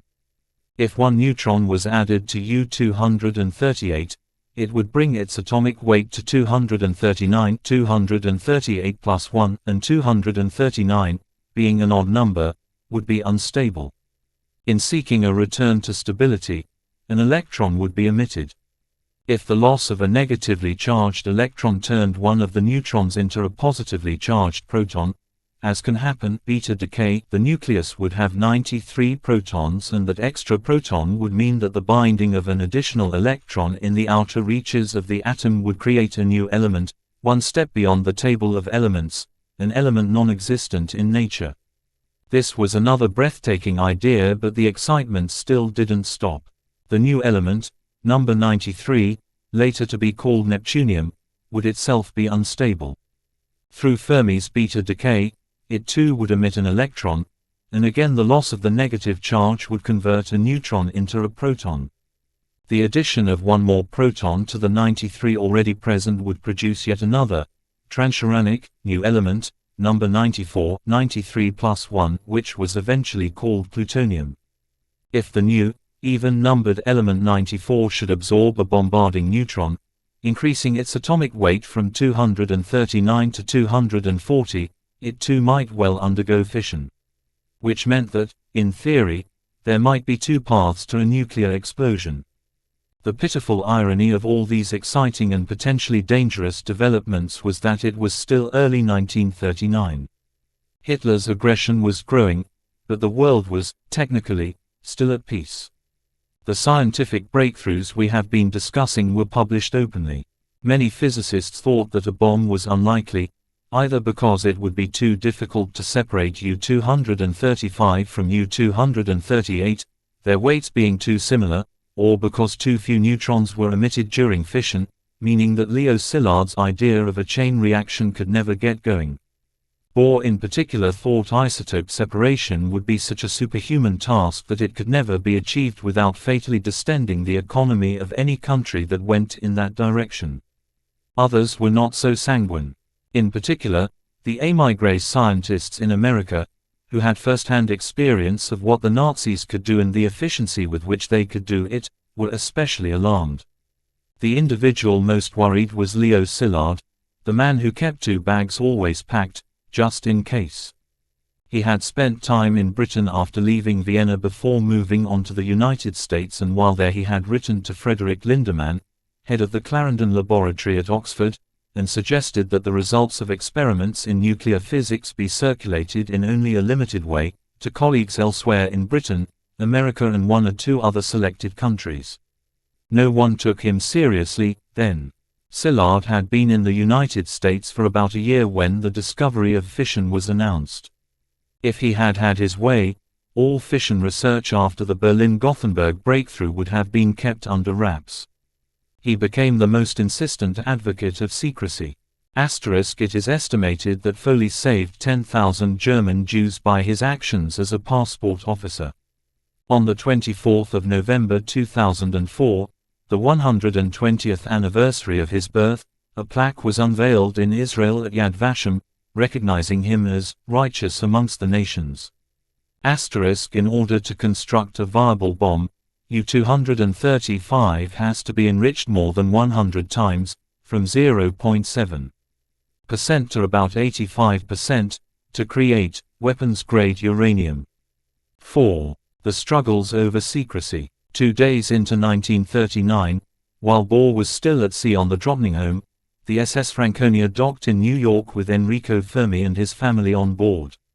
Fermi was delighted to be asked, as part of the immigration procedure, what half of 29 was. He managed the correct answer, in English. Szilard was anxious to collaborate with Fermi, who was going to Columbia University. Szilard did not have a formal position there, but he was allowed to use the facilities on a freelance basis.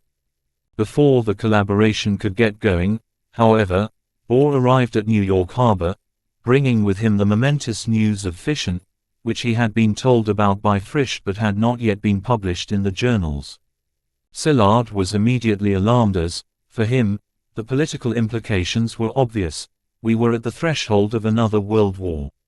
But Fermi was unimpressed. He was a cautious man, a confirmed experimentalist and, like Bohr, he repeatedly denied the grave implications of fission. He did accept that an extra neutron might be emitted during nuclear splitting, but considered the possibility so remote that he gave it little thought, then. Szilard, though, the perpetually worried man, sent an urgent cable to the British Admiralty, referring to CP10 Patents 8142-36. Kindly disregard my recent letter. Stop writing, Leo Szilard. He now believed that his original 1935 chain reaction patent, which had occurred to him in Southampton Row, would create a violent explosion, and he wanted the patent, like all fission research, kept secret. With the benefit of hindsight, Szilard's attitude was understandable. But, at the time, every major nuclear physicist group in the world was investigating the implications of fission, so that withholding publication on the subject in England, France, America or even Russia and Japan was far from simple. And the possibilities and threat of fission were everywhere apparent. In Russia, for example, during the spring of that year, the physicist Igor Tamm asked his students, "Do you know what this new discovery means? It means a bomb can be built that will destroy a city out to a radius of maybe 10 kilometers." The French, too, soon grasped where their experiments were pointing.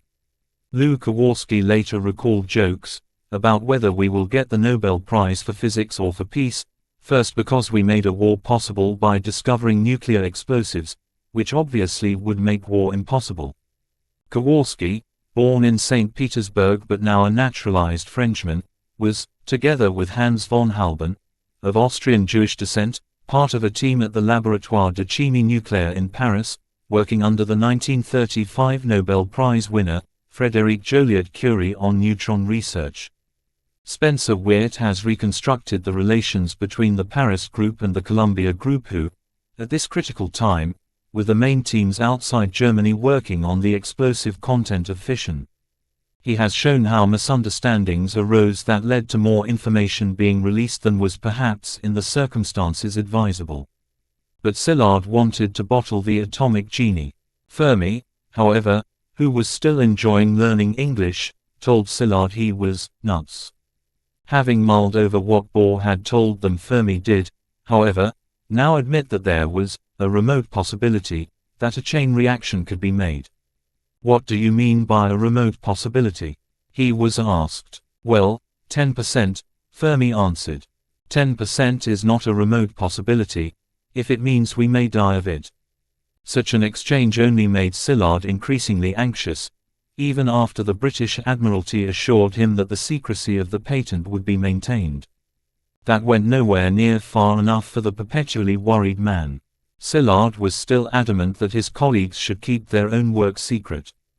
He was aware too that the French in particular, at the Laboratoire de Chimie Nucléaire, were working on aspects of nuclear physics that paralleled what was going on at Columbia, and so he wrote to Frédéric Joliot-Curie, Marie Curie's son-in-law, emphasizing how the liberation of neutrons could create a chain reaction that might lead to dangerous bombs and suggesting that such research be kept secret. In the letter, Szilard also said that he would be sending a cable a while later when the Columbia team had discovered exactly how many neutrons were released in fission, which would determine whether a chain reaction was indeed possible. In an unfortunate coincidence, however, 2 days later Fermi also wrote to Joliot-Curie, telling him that he was trying to understand exactly what went on in uranium fission. He made no mention of secrecy. Joliot-Curie had thus been informed by Fermi that the Columbia group were in effect rivals of the Paris group, and he knew from the difference between the Szilard and Fermi letters that secrecy was a private campaign by Szilard, not the official policy of Columbia, or the US come to that.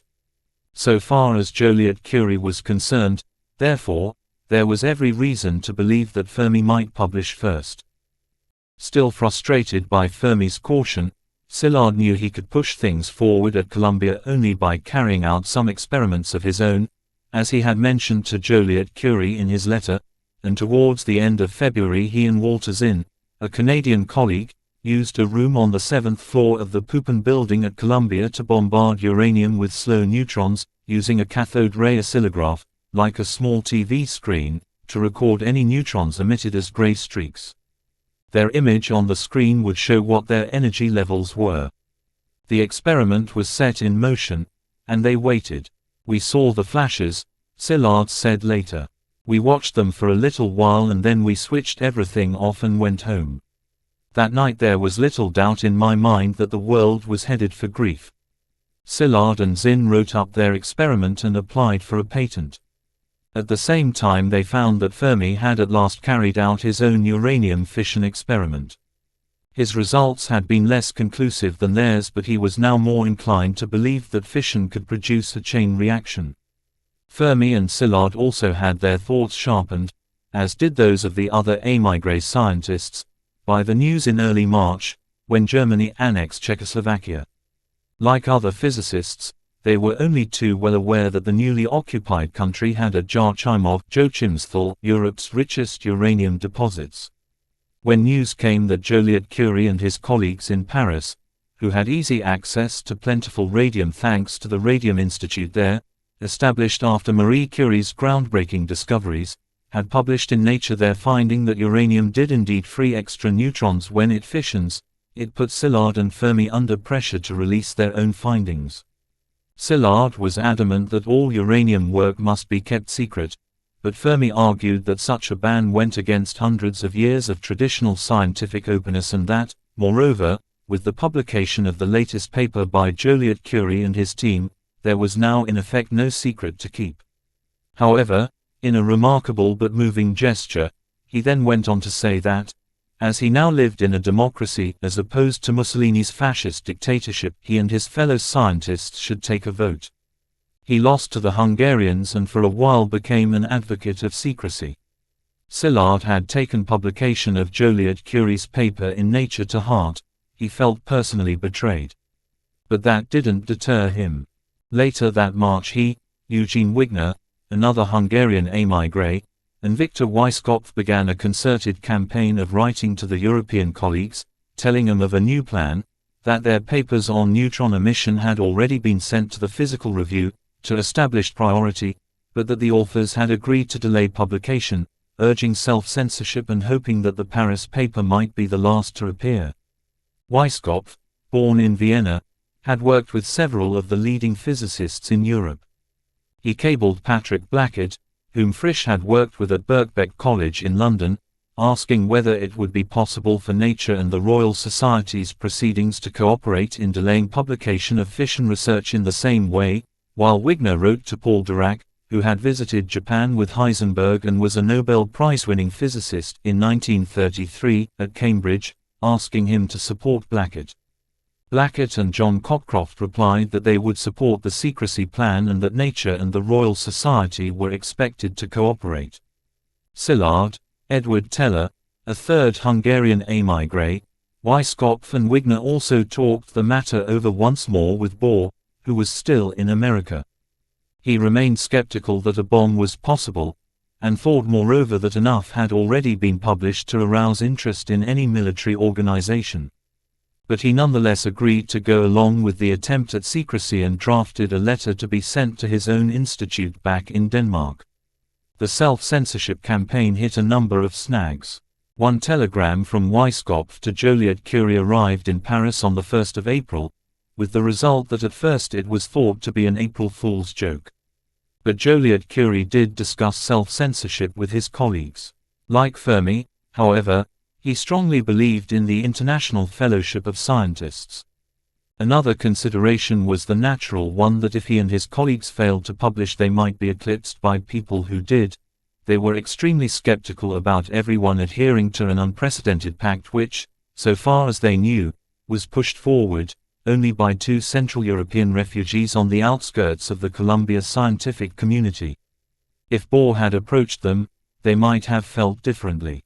Another reason was that if they were beaten to the punch in publishing, they might have trouble getting further funds to develop nuclear energy, which they felt was a more immediate prospect than a bomb. Finally, the French were aware that there had been quite a lot of press coverage of fission in the United States. Having been beaten to the punch once, they were not anxious to repeat the experience. Joliot-Curie replied to Weisskopf, "Question studied. My opinion is to publish now. Regards Joliot." Szilard was dismayed all over again, but it only made him more determined than ever to reboot his crusade for secrecy. There followed intensive discussions at Columbia and in Washington about what, if anything, should be published. Those in favor of publication opposed secrecy on the grounds that it was not yet absolutely certain that a chain reaction would occur, and they also doubted fission could ever be used in a military weapon. Still others pointed to the scientific grapevine, arguing that a publication embargo was pointless, since word of the new findings would spread by informal personal communications that, they maintained, would have the same effect as publication. Then there was the argument that publication would bring about further developments in American laboratories that might not be carried out otherwise. The indecision continued for some time. But then on the 22nd of April 1939, 2 days after the Eagle's Nest at Berchtesgaden was given to Hitler as a 50th birthday present, and 2 days before 5,000 works of degenerate art were burned at the Berlin fire station, Frédéric Joliot-Curie, his wife and colleagues published in Nature their vital observation that, repeating Hahn and Strassmann's experiment but standardizing the measurements, nuclear fission emitted on average 2.42 neutrons for every neutron absorbed. There was now no escaping the conclusion that energy was indeed released in sufficient quantities to sustain a chain reaction. The French had reinforced their scientific credentials. But at what cost? One immediate consequence was that Fermi reversed himself again and said he was now in favor of publication. His results, and those of others in America, were published openly in the Physical Review. We shall never know if Szilard's plan for physicists to self-censor their work would have delayed the preparation of the atomic bomb. Szilard thought it was insane for the French to show the Germans the way, but we do now know that thanks to publication in Nature and in the Physical Review, the Germans learned that there was experimental proof that slow neutrons were more likely to fission U-235 and that neutrons with a certain energy were very likely to be captured by U-238, producing U-239. We now know that in July 1940 Rudolf Fleischmann at Heidelberg tried to separate isotopes using a method published by Harold Urey, the discoverer of deuterium, the basis of heavy water, and that in May 1941 Fleischmann received a letter from Joseph Mattork about Alfred Neer's isotope separation apparatus at Minnesota, published in an American journal a year earlier. Otto Hahn also saw this paper and was influenced by it. In other words, the Germans were helped several times by open publication in the US. In Spencer Weirt's words, the effort of Szilard and his friends, after coming within an inch of success, had failed disastrously. We also know that the insistence on publication of Joliot-Curie's the 22nd of April article provoked several governments to take immediate action. There was now no mistaking the menace of fission. In London, for example, it was Nobel physicist George P. Thomson, at Imperial College, who saw in Joliot-Curie's article a probable new power source, and he quickly alerted the British government. Only 4 days after Joliot-Curie's Nature article appeared, on the 26th of April, Britain's Ministry for the Coordination of Defence urged the Treasury and the Foreign Office to buy as much Belgian uranium as they could. The Belgian Congo was known to be a major source. Edgar Sengier, a Belgian who was both a director of the Bank of Belgium and chairman of the Union Minière du Haut-Katanga, the outfit that mined the uranium, refused an offer from the British to buy his metal, partly because they wouldn't explain why they needed it, but offered to sell it to Joliot-Curie in France, who did explain why. Francis Perrin, part of Joliot-Curie's team, had worked out that a uranium bomb would have a critical radius of 130 centimeters, approximating to 40 tons of uranium oxide, and the French told Sengier about an idea for a secret test in the Sahara. The swift collapse of Belgium and then France meant that the Sahara idea never came off, and the uranium that Union Minière had stockpiled in Belgium was captured by the Germans, though Sengier saw to it that the uranium still in the Congo was quietly shipped to the USA. In Germany it was much the same as in Britain. The same day as the Joliot-Curie article was published, the 22nd of April, physicist Wilhelm Hanley described a uranium burner, Uranmaschine, to a university physics colloquium in Göttingen where he was a professor. As Thomson had done in Britain, Hanley's superior immediately wrote to the Ministry of Education in Berlin, which quickly appointed Abraham Esau to convene a conference on uranium. Then president of the German Bureau of Standards, Esau, not Jewish, despite his name, led a secret meeting called on the 29th of April, 1 week exactly after the Joliot-Curie paper was published, that paralleled the one held in London. The secret meeting urged the setting up of a uranium club, the Uranverein, of selected nuclear physicists, and ordered the buying up of all the uranium stocks in Germany. Esau also wanted all exports forbidden and argued that secret contracts should be negotiated regarding the recently captured uranium mines at Jarchimov, Czechoslovakia. At much the same time, in fact on Monday the 24th of April, in Hamburg, physical chemists Paul Hartek and Wilhelm Groth contacted the War Office in Berlin, drawing their attention to the newest development in nuclear physics, which will probably make it possible to produce an explosion many orders of magnitude more powerful than conventional ones, and adding, the country that first makes use of it has an unsurpassable advantage over others. By the summer an Office for Nuclear Research had been instituted in the Weapons Research Office of the Army Weapons Department. Even before the outbreak of war, German nuclear research had the backing of 2 government departments. Hartek, who had studied at the Cavendish in Cambridge in the 1930s, alongside Chadwick, Pyotr Kapitsa, a very talented Russian, and Rutherford, would remain a staunch nationalist throughout the war. But not everyone in Germany felt the same way, as we shall see. In America, the reaction was very different to that in Britain and Germany. Despite Szilard's misgivings, a week after the Joliot-Curie paper appeared, the spring meeting of the American Physical Society took place in Washington, and the proceedings, which included an open debate about chain reactions and isotope separation, were reported fulsomely in the press, including the information that the new explosives could destroy an area as large as New York City. But not everything was made public, and we shall now see how secrecy, in the end, was achieved. As mentioned, Fermi had discovered in Rome in 1934 that hydrogen was especially efficient at slowing down, moderating, neutrons and, over the summer of 1939, the Columbia team, Szilard included, devoted much thought and study to which substances might be used as a moderator in a bomb, settling on heavy water and graphite, the former by definition having more hydrogen than normal water, and the latter being composed of carbon, which slows down neutrons less efficiently than hydrogen but is much more common in nature and therefore considerably cheaper. Szilard thought that if a chain reaction could work in graphite and uranium then a bomb was likely, and he assumed that, if he had thought of it, so too had the Germans. He believed a large-scale experiment was needed to settle the matter, and it was his effort to raise funds for such an endeavor that led, indirectly, to the famous letter that Albert Einstein wrote to the president about the possibility of an atomic bomb, using chain reactions in uranium. Among other things, Einstein drew Roosevelt's attention to the fact that Ernst von Weizsäcker, state secretary in the German Foreign Ministry, was well placed to draw Hitler's attention to nuclear fission because his son, Karl, was a prominent atomic physicist. Those machinations did eventually result in the president becoming involved, and in the institution of a uranium committee, in October 1939, headed by Lyman Briggs, an uninspired and uninspiring soil scientist, with Szilard and several other physicists as members.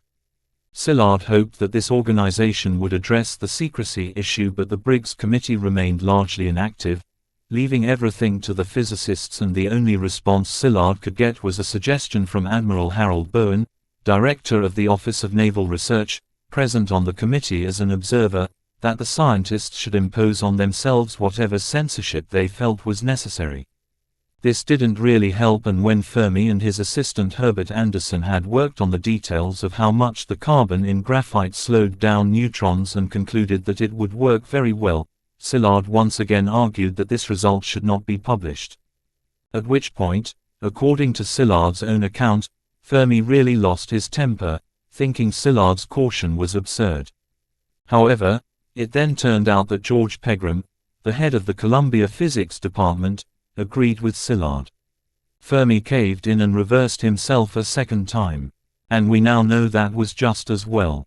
As Spencer Weird put it, if the value for the cross-section of carbon had been published, that is, the efficiency with which it slowed down neutrons, the course of World War II might conceivably have been changed.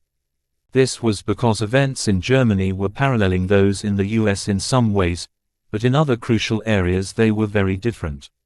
Walter Bothe, a future Nobel Prize winner, then director of the physics department at the Kaiser Wilhelm Institute for Medical Research at Heidelberg, would embark on much the same exercise as Fermi and Szilard had been engaged in, the study of graphite as a moderator.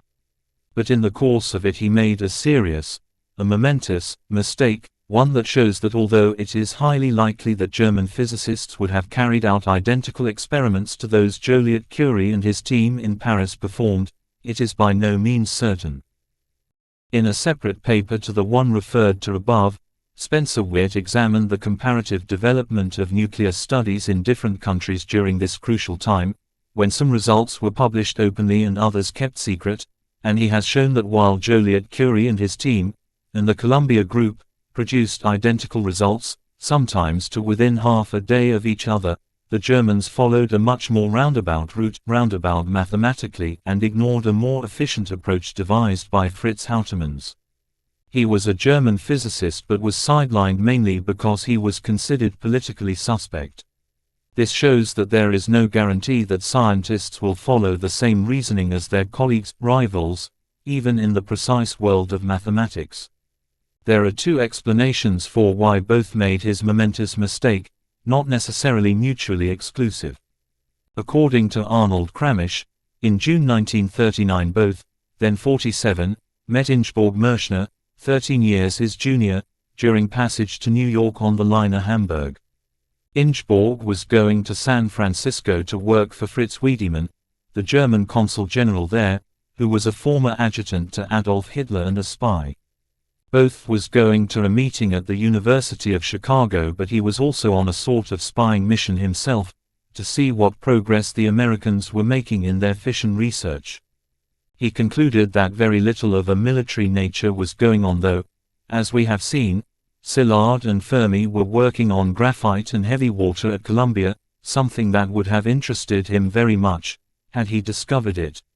In the course of his surveillance, however, Bothe and Merschner visited the World's Fair in New York and saw the sights of San Francisco together, and a close relationship began to develop.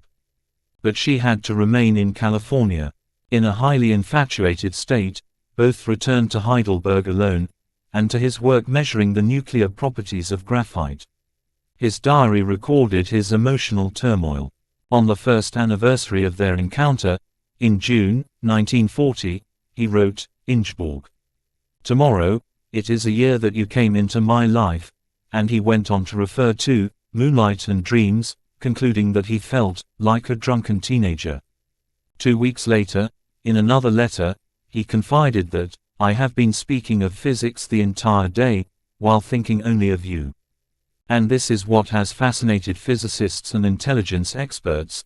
The drunken teenager was, at the time, measuring graphite the entire day, and it appears that the Moonstruck Bothe made a serious error. He was using industrial graphite and concluded that it was unsuitable material as a nuclear moderator, whereas in fact, as was discovered later elsewhere, pure graphite does work very well. The alternative explanation is no less intriguing. There is no direct evidence that Bothe deliberately falsified his results, but it has been pointed out that, soon after Hitler achieved power, Bothe had been hounded from his academic position because he was an anti-Nazi, hounded to such an extent in fact that he had to spend a long period in a sanatorium. Even after he was discharged, he was still continually harassed, even to the accusation of scientific fraud. Did he repay his tormentors in kind? Bothe's erroneous measurements, reached early on, were the reason the Germans turned to heavy water, a choice that, as we shall see, would doom their chances of making an A-bomb during the war. By the time they discovered that graphite was a usable moderator, it was too late. Karl Wirtz, one of Heisenberg's closest associates, always blamed Bothe's error for the German failure to build a bomb. According to Paul Rose, and most experts agree with him, the most complete exposition of German nuclear understanding in this crucial initial period was for some reason not kept secret but published in June 1939 by Siegfried Flügger, who was now an assistant of Otto Hahns in Berlin but had previously been a teaching assistant to Werner Heisenberg at Leipzig. So he was well integrated into the German physics establishment. In his article in Rosbords Naturwissenschaften, published on the 9th of June 1939, the same month that Bothe met Ingeborg Merschner, Flügger asked, and by no means rhetorically, can the energy content of the atomic nucleus be exploited technically?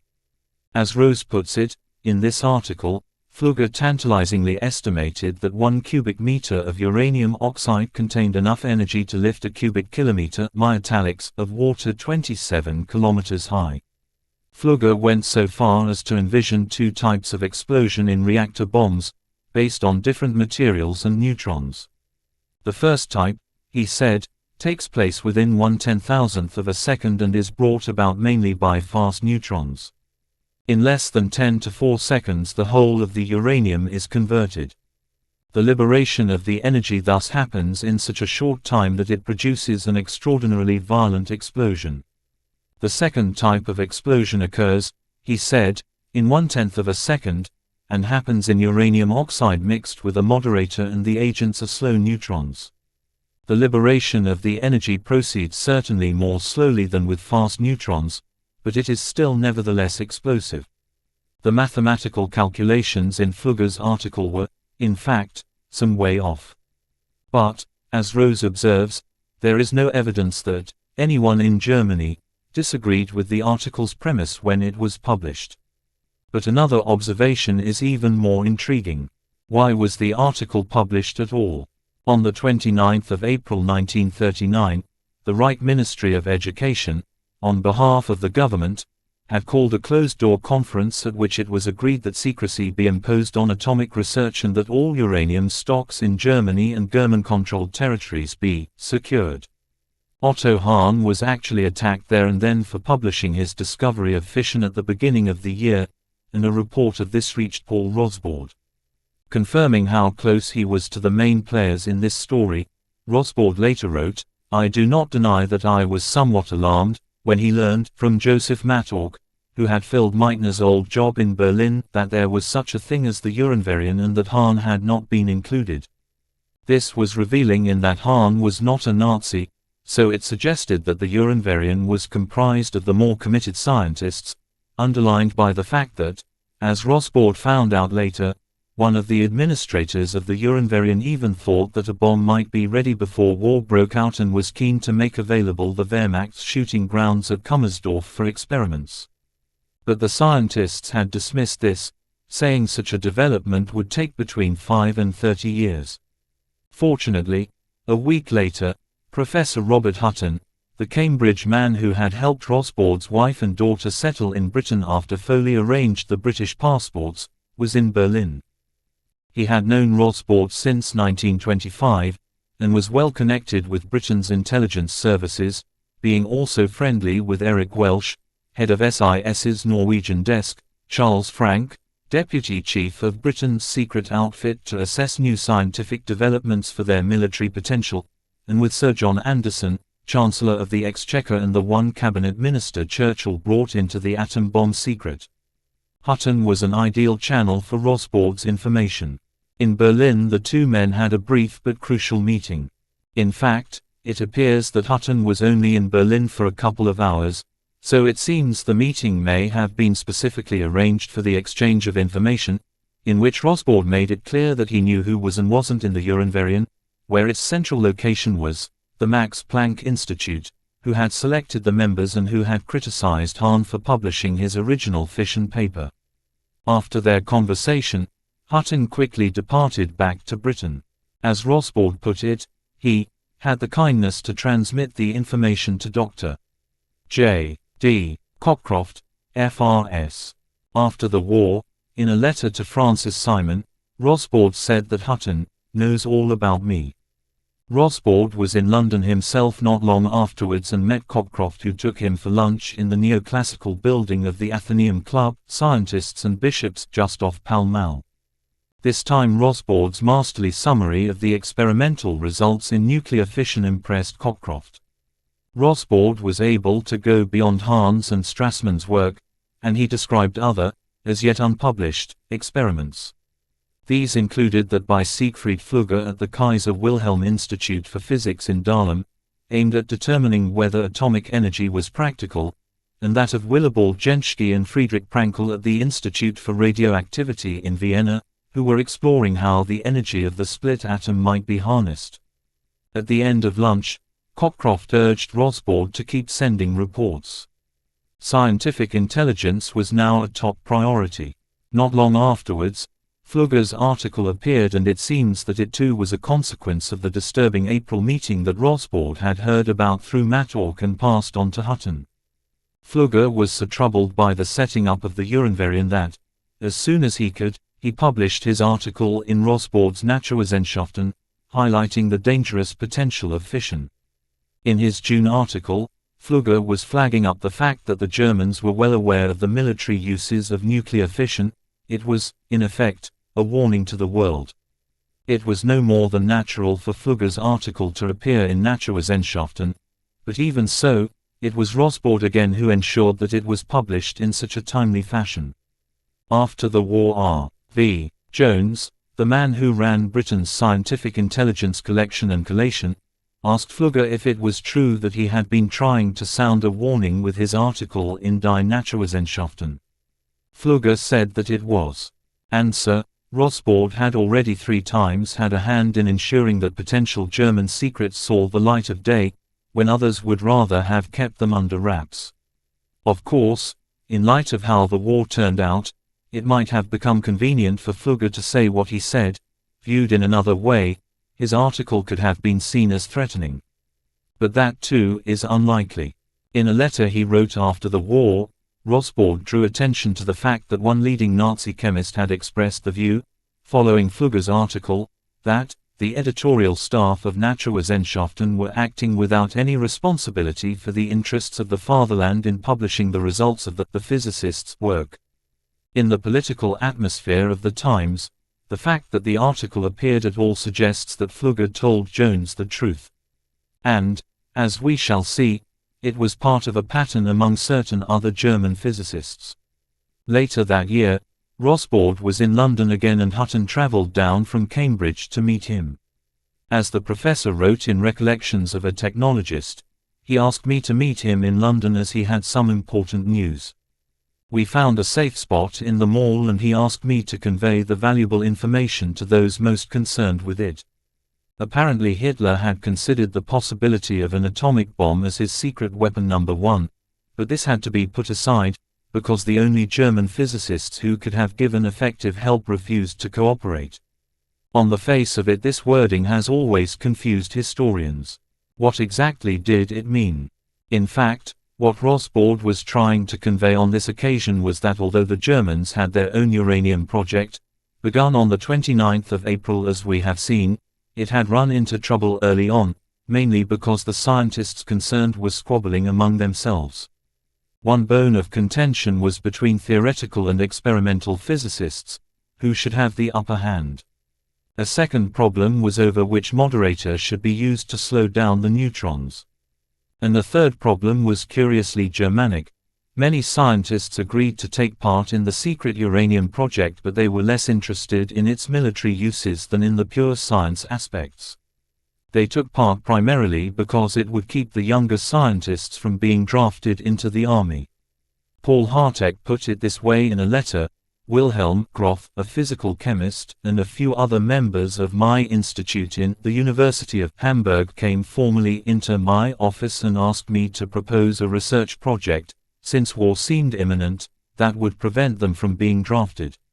This is what Rosbaud was trying to get across.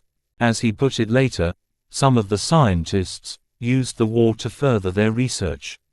At the war's end, when a raft of German physicists were held at Farm Hall, an SOE, Special Operations Executive, safe house, near Cambridge that was secretly bugged, one thing that became clear was that, as the Germans themselves admitted, they were incapable of collaborating like the Allies did. As one of them put it, real cooperation would have been impossible in Germany. Each one said the other was unimportant. Another early example of this ambivalence on the part of German physicists is arguably shown by the behavior of Werner Heisenberg. Heisenberg was one of the more brilliant and charismatic German scientists, a full professor at the age of 25, his uncertainty principle being one of the foundations of quantum mechanics, putting him on a par with Bohr. He was included in the Uranverian and produced an early two-part report, headed the possibility of the technical acquisition of energy from uranium fission. In the first part, produced in December 1939, he concluded that in a reactor fission could be controlled to produce energy rather than an explosion, that graphite and heavy water should be useful as moderators, and that uranium could be used as the basis for a bomb of tremendous power if it could be significantly enriched. The second part of the report was ready in February 1940 when he expressed himself as more skeptical of nuclear fission, and in fact he omitted all mention of fission as a basis for a bomb, referring only to the engineering difficulties it would entail. While he acknowledged that Germany possessed more than ample amounts of uranium, thanks to the Joachimov mines in Czechoslovakia, she lacked the means to process it on the industrial scale needed. Heisenberg's ambivalence, or otherwise, would become an important issue in due course, but between 1939 and 1941 scientists at 16 universities in Germany worked on technical aspects of atomic energy, some belligerent and some not. All the German research was secret. The physicists were not even allowed to keep copies of the reports they prepared. Rosbaud's contribution to nuclear intelligence was already considerable and war had not yet broken out. Moreover, though he could have fled Germany with his wife and daughter, Rosbaud resolved to stay and do what he could to help the Allied cause in scientific matters. He could see that a war was coming. Being a thorough man, always thinking forward, he took the precaution, in the first week of September 1939, the very week war broke out, to again contact his old friend, Frank Foley, who was now a passport officer in Oslo, where he had recently been posted, after fleeing Berlin. The ostensible reason for the contact was for Rosbaud to inquire whether he could obtain a visa to visit his wife in England. Foley went through the motions and passed on the request to London. After a few days, the reply came back: Rosbaud had left it too late. The Nazi-Soviet pact, signed a few days before on the 23rd of August, had closed all Europe down. In fact, Rosbaud's cover had been surreptitiously established.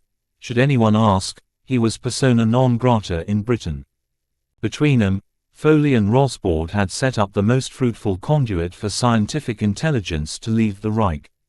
On Friday the 1st of September, the same week that Rosbaud was in touch with Foley and the very day that Germany invaded Poland, Bohr and John Wheeler, an associate at Princeton, published a very influential paper, a classic.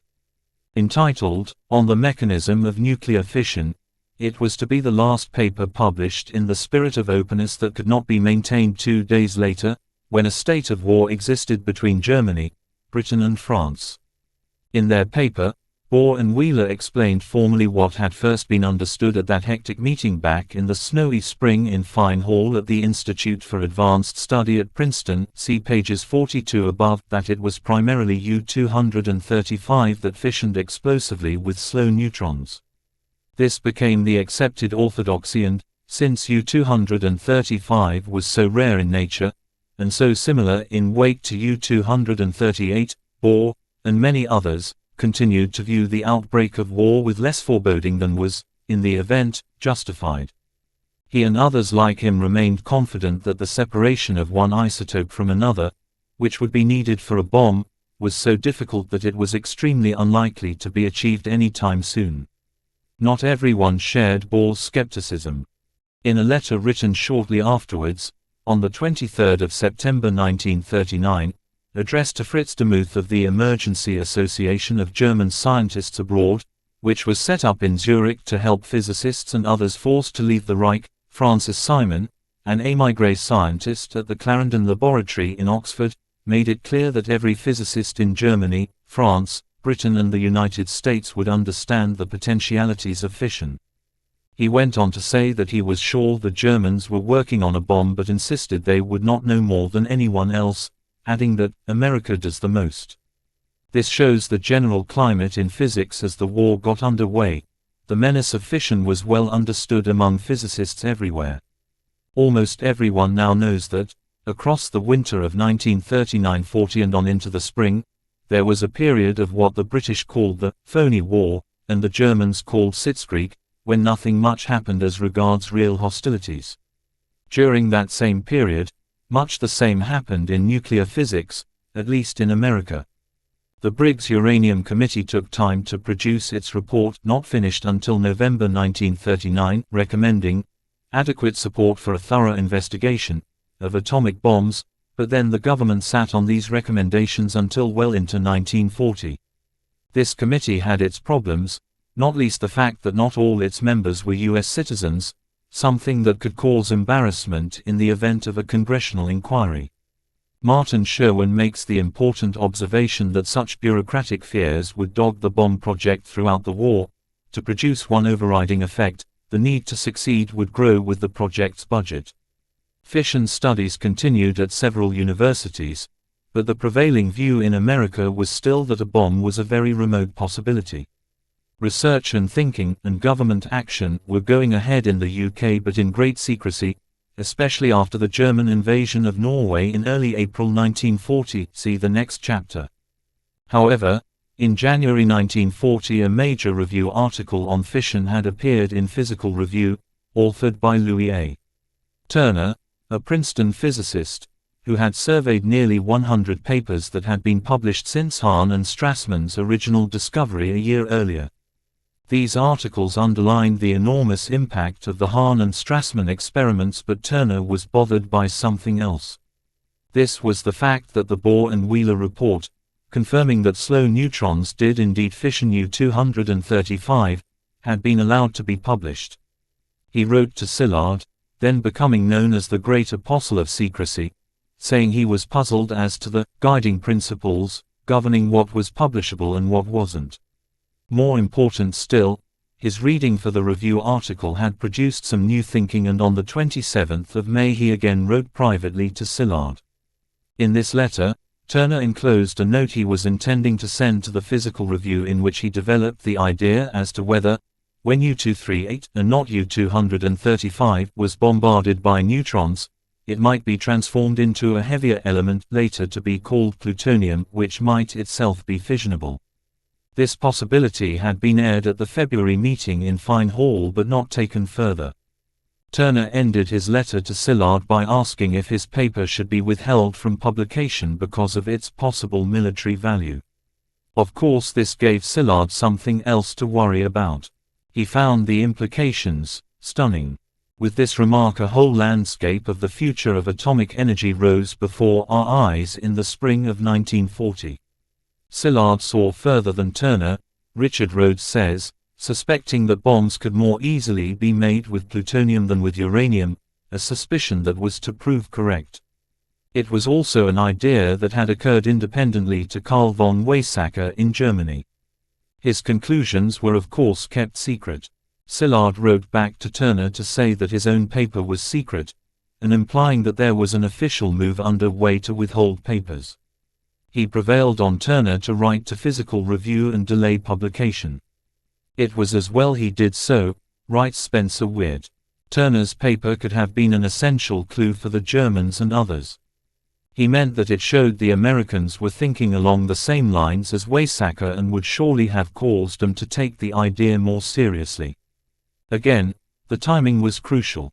Barely 2 weeks later, on the 15th of June, two Berkeley physicists, Edwin Macmillan and Philip Abelson, published in the Physical Review a paper in which they completed the fission jigsaw with a long letter where they described how they had used the Berkeley cyclotron to prove that they had in fact created a new, transuranic, element, neptunium, element 93, which had a half-life of at 2.3 days that would decay and turn into an isotope of element 94, which we now know as plutonium.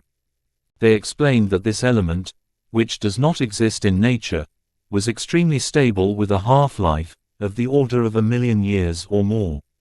Experiment had confirmed theory, and that fact had been published openly. The implications were not spelled out, that it would be possible chemically to separate out plutonium, making preparation of fissionable material much cheaper and more practical, because Macmillan and Abelson did not see the connection, as Turner and Szilard did, showing once more that the logical follow-through does not always come about, even at the highest levels. But publication of this note was too much for James Chadwick, the discoverer of the neutron and professor of physics at Liverpool. Britain had been at war for 9 months now, and the phony war was truly over. June 1940 was the very month he had heard that the Germans had bought large quantities of uranium from Canada just before war broke out. And he realized that all these experiments pointed to the fact that Bohr and Wheeler's theory was correct, that plutonium, element 94, was fissionable like U-235. Chadwick complained to the British authorities, and they sent a letter of rebuke to the United States, urging secrecy. The US was of course not yet at war itself, but the protest succeeded, in that the Macmillan and Abelson paper was the last one published in America or Britain on uranium fission until 1946. From then on, Szilard finally got his way, thanks mainly to Gregory Breit at the University of Wisconsin. Breit had known Szilard for some time and possessed a fellow feeling for secrecy. He was also in a position to do something about it. He had recently been elected to the National Academy of Sciences and been put in charge of the Division of Physical Science of the Academy's National Research Council. At a meeting of the committee, he advocated censorship. The idea was far from popular, but a committee on publications was set up to consider the problem, and Breit was made chairman of a subcommittee specifically instructed to examine uranium. He immediately began writing to journal editors, proposing a voluntary plan in which papers relating to fission would be submitted to his committee before publication. Sensitive papers, he said, would be circulated only to a limited number of qualified individuals, though in due time the papers would all be published in book form, with their original date. Not everyone was keen, but the editors of the main journals did in the end agree. As recently as 6 months ago, wrote Ernest Lawrence, the Nobel Prize-winning inventor of the cyclotron at Berkeley, to Breit, "I should have been opposed to any such procedure, but I now feel we are in many respects on a war basis." Within a few weeks, Breit had established a total censorship on American fission research. Papers were passed around by post and the innocuous ones were published, others were withheld. Long before the United States went to war, it was keeping vital information within its own borders, but there was no government participation. In fact, the lack of government interest went wider than that. From 1939 to the end of 1941, the United States dragged its heels so far as atomic research was concerned.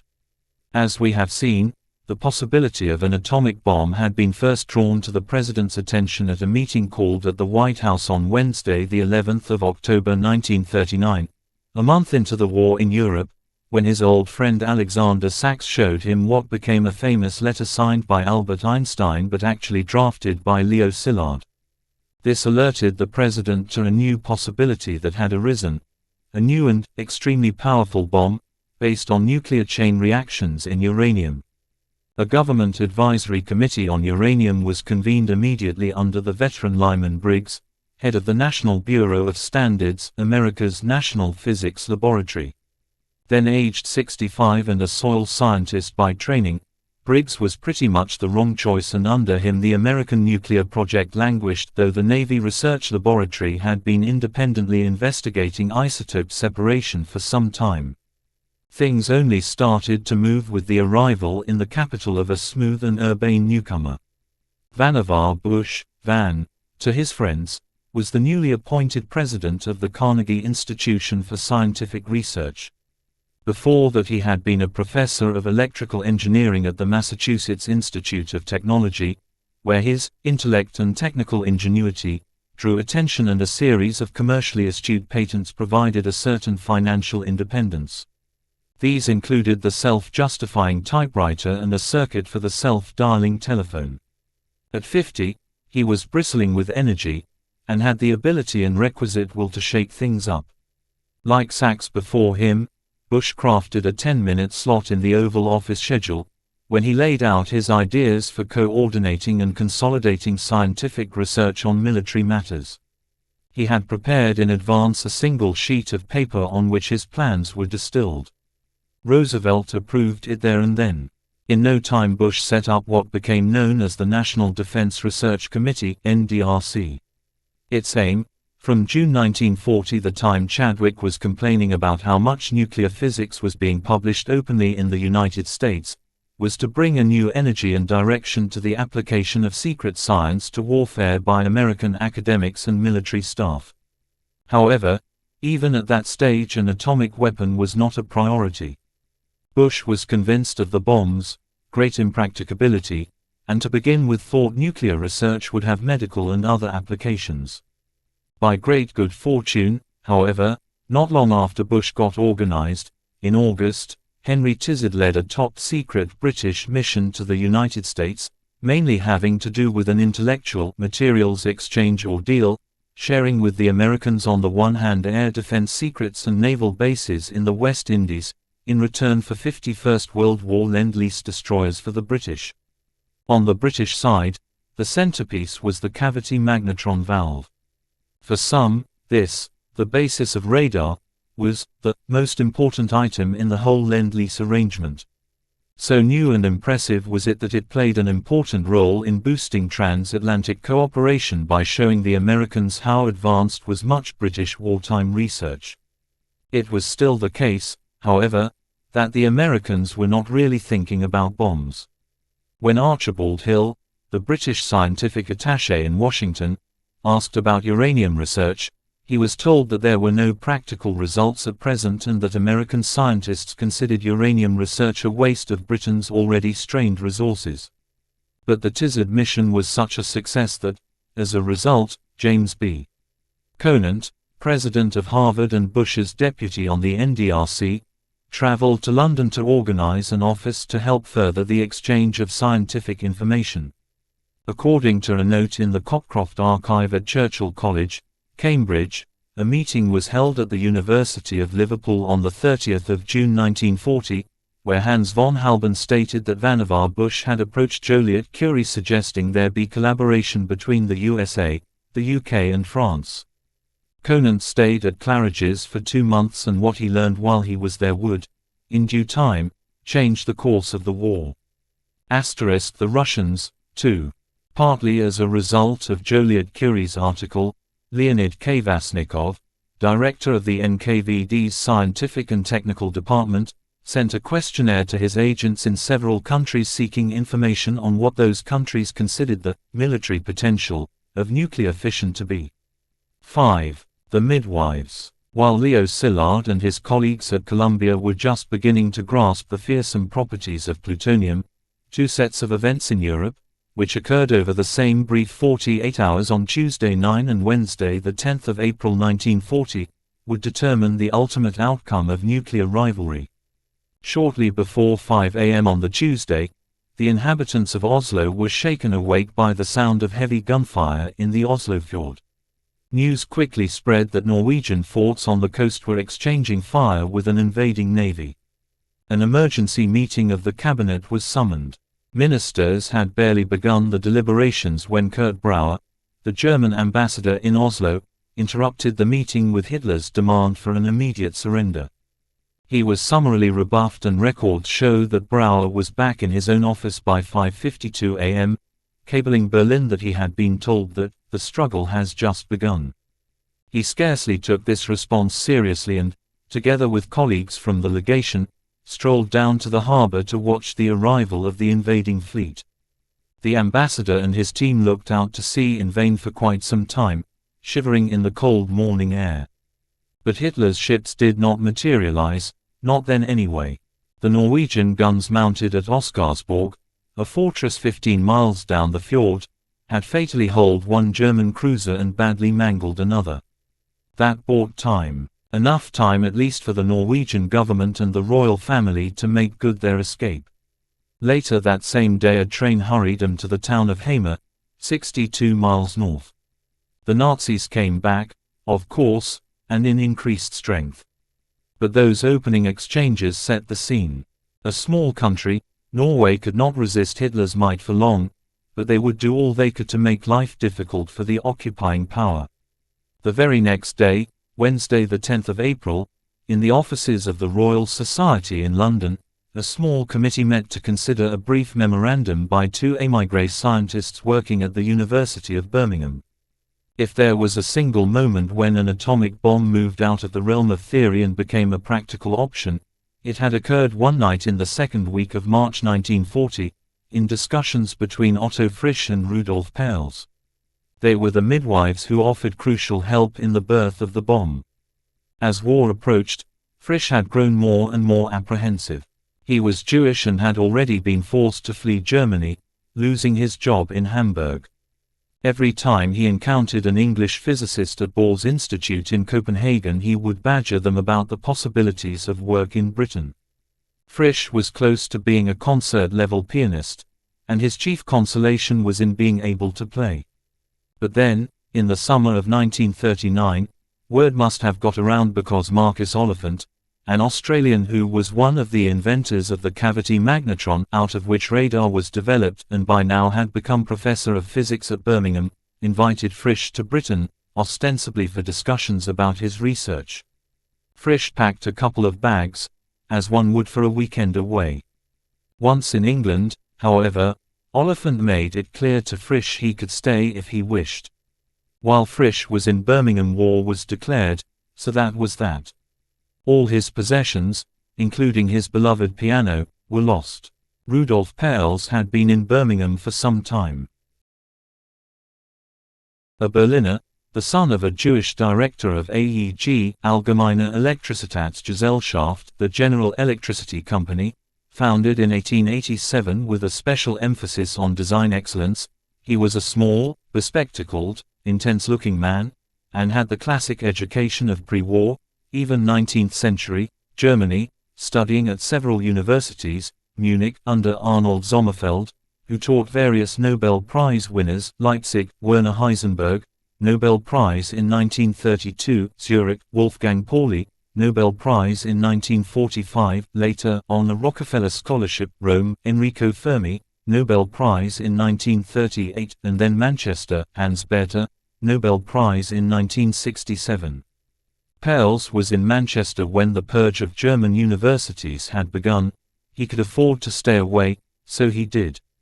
He had a Russian wife, Genia, who did not speak German, and, since Peierls did not speak much Russian, they communicated in the only language they both understood, English. Peierls would become a naturalized British citizen after some difficulty in February 1940, but for 5 months, from the 3rd of September 1939, the day war broke out onwards, he and Frisch were technically enemy aliens. As a result of this, Peierls and Frisch were barred from working on war-related projects, such as radar or jet engines. Instead, they had to make do, concerning themselves with matters unconnected to the war, atomic theory.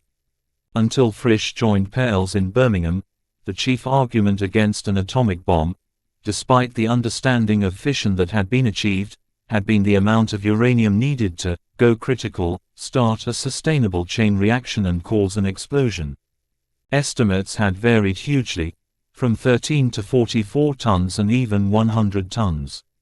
It was Frisch and Peierls, walking through the leafy streets of Edgbaston, the university quarter in Birmingham, and conferring in the Nuffield building on campus, who first grasped that the previous calculations had been wildly inaccurate.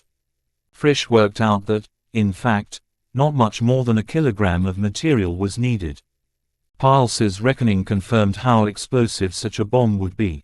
This meant calculating the available time before the expanding material separated enough to stop the chain reaction proceeding. The figure Peierls came up with was about 4 millionths of a second, during which minuscule period of time there would be 80 neutron generations. Peierls worked out that 80 generations would give temperatures as hot as the interior of the Sun and pressures greater than the center of the Earth where iron flows as a liquid. A kilogram of uranium, which is a heavy metal, is about the size of a large orange, surprisingly little. Later, Frisch and Peierls admitted they were quite staggered by their results.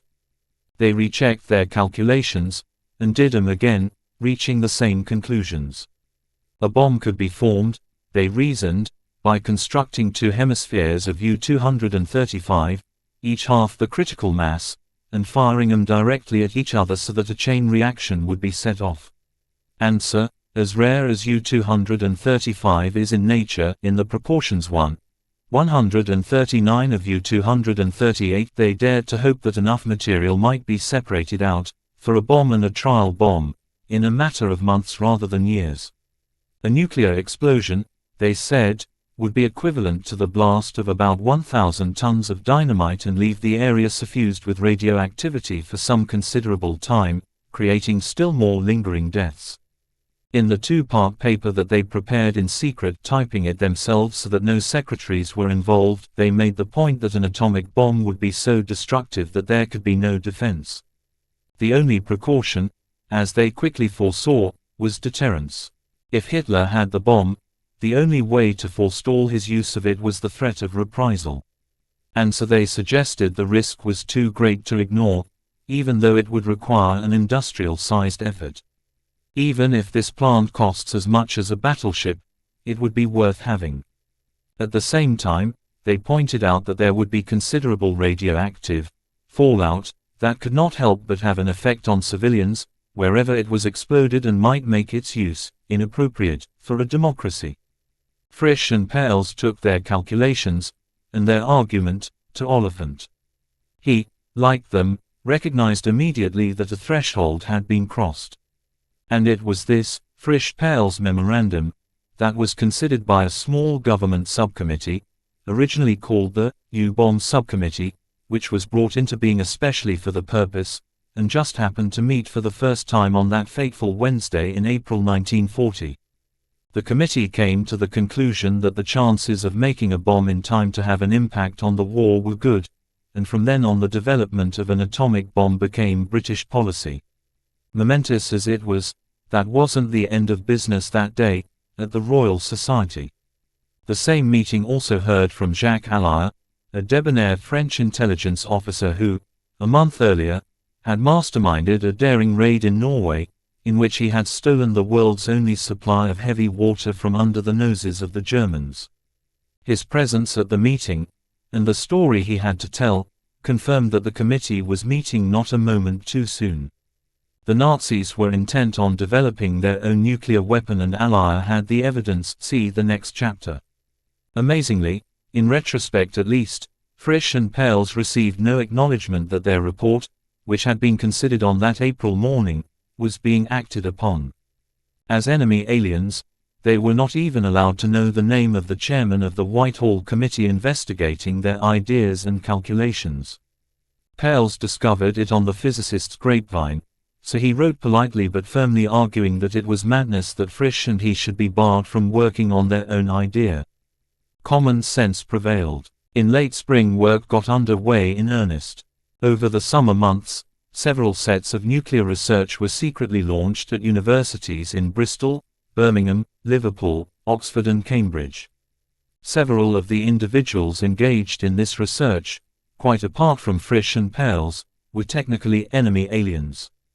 Over the next several months, the British scientists became increasingly confident that a weapon was feasible, and by the late spring, early summer of 1941 a number of firm conclusions were emerging: that a critical mass of 10 kilograms of uranium would be large enough to produce a vast explosion, that a bomb that size could be loaded onto existing aircraft, and that the bomb could be ready in 2 years, and therefore could play a part in the war.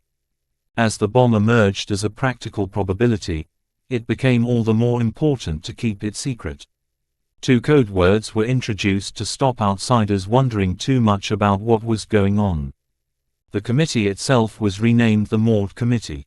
One version has it that the acronym stood for Military Applications of Uranium Detonation, but there appears also to have been an element of unwarlike whimsy in this. It had come about because, at one stage, a more or less garbled and incomprehensible telegram had been received from Lise Meitner in Stockholm. Meitner had sent the telegram to reassure British nuclear scientists that Niels Bohr was, unhappy but safe, in Copenhagen now that Denmark was occupied. She was invaded on the same day as Norway.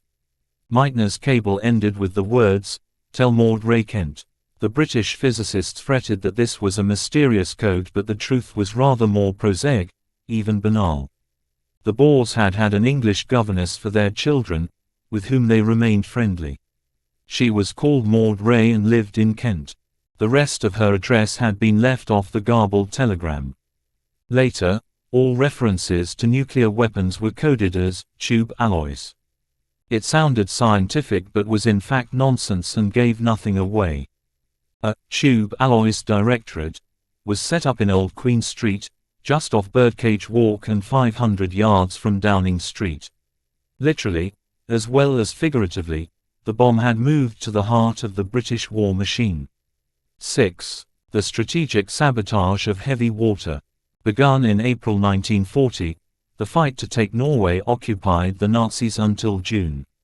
In May, in Tromsø, 200 miles north of the Arctic Circle, the Norwegian government held its last meeting for the duration on Norwegian soil.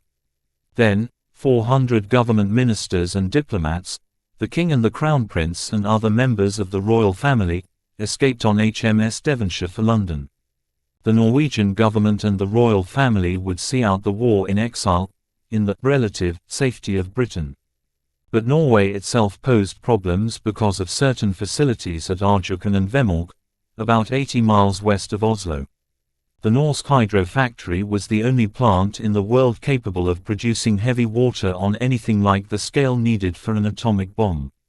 The importance of heavy water, to remind ourselves, lay in its being a moderator, especially suited to slowing down neutrons, so as to make fission more likely. That made Vemork of paramount interest to both the Germans and the Allies.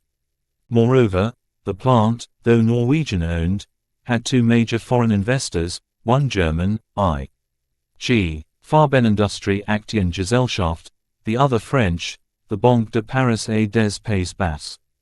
As war approached and the potential menace of fission became more apparent, the significance of Norsk Hydro grew. Once Norway, with its crucial factory, was occupied, and while its next-door neighbor, Sweden, remained neutral in the war, Scandinavia couldn't help but become a vital route for war-related intelligence to reach Britain. And it was Jacques Allier's story, which he brought to the fateful meeting at the Royal Society in April 1940, that was the first real hard intelligence the British received about Germany's atomic program. Because of the French shareholding in Norsk Hydro, they had learned of a sudden heightened interest by the Germans, at the end of 1939, in buying up Norsk stocks of heavy water, that they wanted the Norwegians to increase production by fully 500%, and that the Norwegian management had been instructed to keep the matter secret. The French, when they learned about it, had taken this move by the Germans very seriously, to the extent that the French Prime Minister, the Finance Minister and Joliot Curie met with Allier, who was both a director of the Banque de Paris et des Pays Bas and a member of France's Duxim Bureau, the French intelligence service, and gave him resources and instructions to buy up all the heavy water that Norsk had. Allier, as he told the Royal Society meeting, had travelled to Norway using a false passport, had established that the Norwegians were more sympathetic to French interests than German interests and, in an audacious coup, using specially prepared suitcases which would not destroy the chemical composition of heavy water, had stolen Norsk's entire stock from under the Germans' noses and secretly flown 185 kilograms, or 410 pounds, to Scotland and then on to London and Paris. That was by no means the end of the adventures of these 185 kilograms of heavy water. Following the Nazi occupation of Denmark, their sweep through Holland and Belgium and the dramatic collapse of France in May that year, the water was evacuated again, first to Riem, in the Massif Central, where it was hidden in the local prison. Then, as the full extent of the French collapse and the German occupation became clear, it was rushed ahead of the advancing forces to Bordeaux and smuggled on board a British coal steamer bound for Falmouth, together with two of the French scientists who had been planning to explore its possibilities, Hans von Halban and Lew Kowarski. Reaching Britain safely, the heavy water was again hidden in a West London prison, Wormwood Scrubs, before being transferred to the cellars of Windsor Castle. Halban and Kowarski were recruited into the British project and settled at the Cavendish Laboratory in Cambridge. It is not clear how much the Germans ever knew about Allier's coup during the war. But when Germany occupied Norway in June 1940, its physicists must have thought they had achieved a coup of their own, having gained control of the only heavy water plant in the world. However successful or otherwise their own nuclear research turned out to be, they had at least deprived the enemy of access to one of the most valuable ingredients on the way to any atomic explosion. As it turned out, almost the opposite was true, and the plant at Vemork would become, before long, the Achilles heel for the German project. It would help provide, in effect, the nucleus of a network of agents by means of which, over the next 2 years, intelligence leaked out of the German project to the British. The authorities in London knew, from the experience of Jacques Allier, that at least some of the personnel on the Norsk Hydro staff were sympathetic to Allied aims, and of course he was able to provide specific names. The central figures in what we might call the Norsk nucleus were Leif Tronstad, Jomar Brun and Eric Welsh, though they were surrounded by a raft of other individuals, equally brave, including Njal Hol, Sverre Berg and Harold Wergeland. Leif Tronstad (1903–1945) was born in Bærum, west of Oslo, and studied chemistry at the Norwegian Institute of Technology, graduating in 1927 with a paper so exceptional that, as was the Norwegian custom, it was drawn to the attention of the king. Tronstad later studied in both Berlin and Cambridge, becoming fluent in 3 languages. He was appointed professor of chemistry at NIT in 1936. One of the pioneers of research into heavy water, he was intimately involved in the creation of the Vemork plant. Having done his military service, he remained on the reserve, and when war broke out and the invasion of Norway was completed, he formed part of the resistance, in particular providing technical intelligence to London. His main contribution, to begin with, was obtaining details of German warship movements in and out of Trondheimsfjord, a massive natural harbor. Before long, however, Tronstad started to supply information with an emphasis on heavy water. This brought him into regular contact with Jomar Brun at Vemork, a man he had known for years. Brun had been involved from the beginning in Norsk Hydro's interest in heavy water, which was a 1934 spin-off from the firm's main business of deriving hydroelectric power from the Røkanfoss, or the foaming waterfall. This fed electricity to the plant at Vemork, which manufactured explosives and ammonia for conversion into nitrates for fertilizer. Gradually Tronstad widened his sphere of activities, eventually becoming involved in organizing what became known as MILIG, the National Military Resistance Organization. All went well for a time, but then, in the autumn of 1941, the clandestine radio station that the underground used was discovered by the Germans, and Tronstad was forced to flee. In London he was immediately taken to the Secret Intelligence Service's headquarters in Broadway near St James's Park, where he was introduced to Eric Welsh. Welsh, British-born but married to a descendant of the Norwegian composer Edward Grieg, was then in his 40s and, like Tronstad, a trained chemist. He had once held a senior post with the Bergen firm Internationale Farfabrik A.S., which specialized in tiles and paints.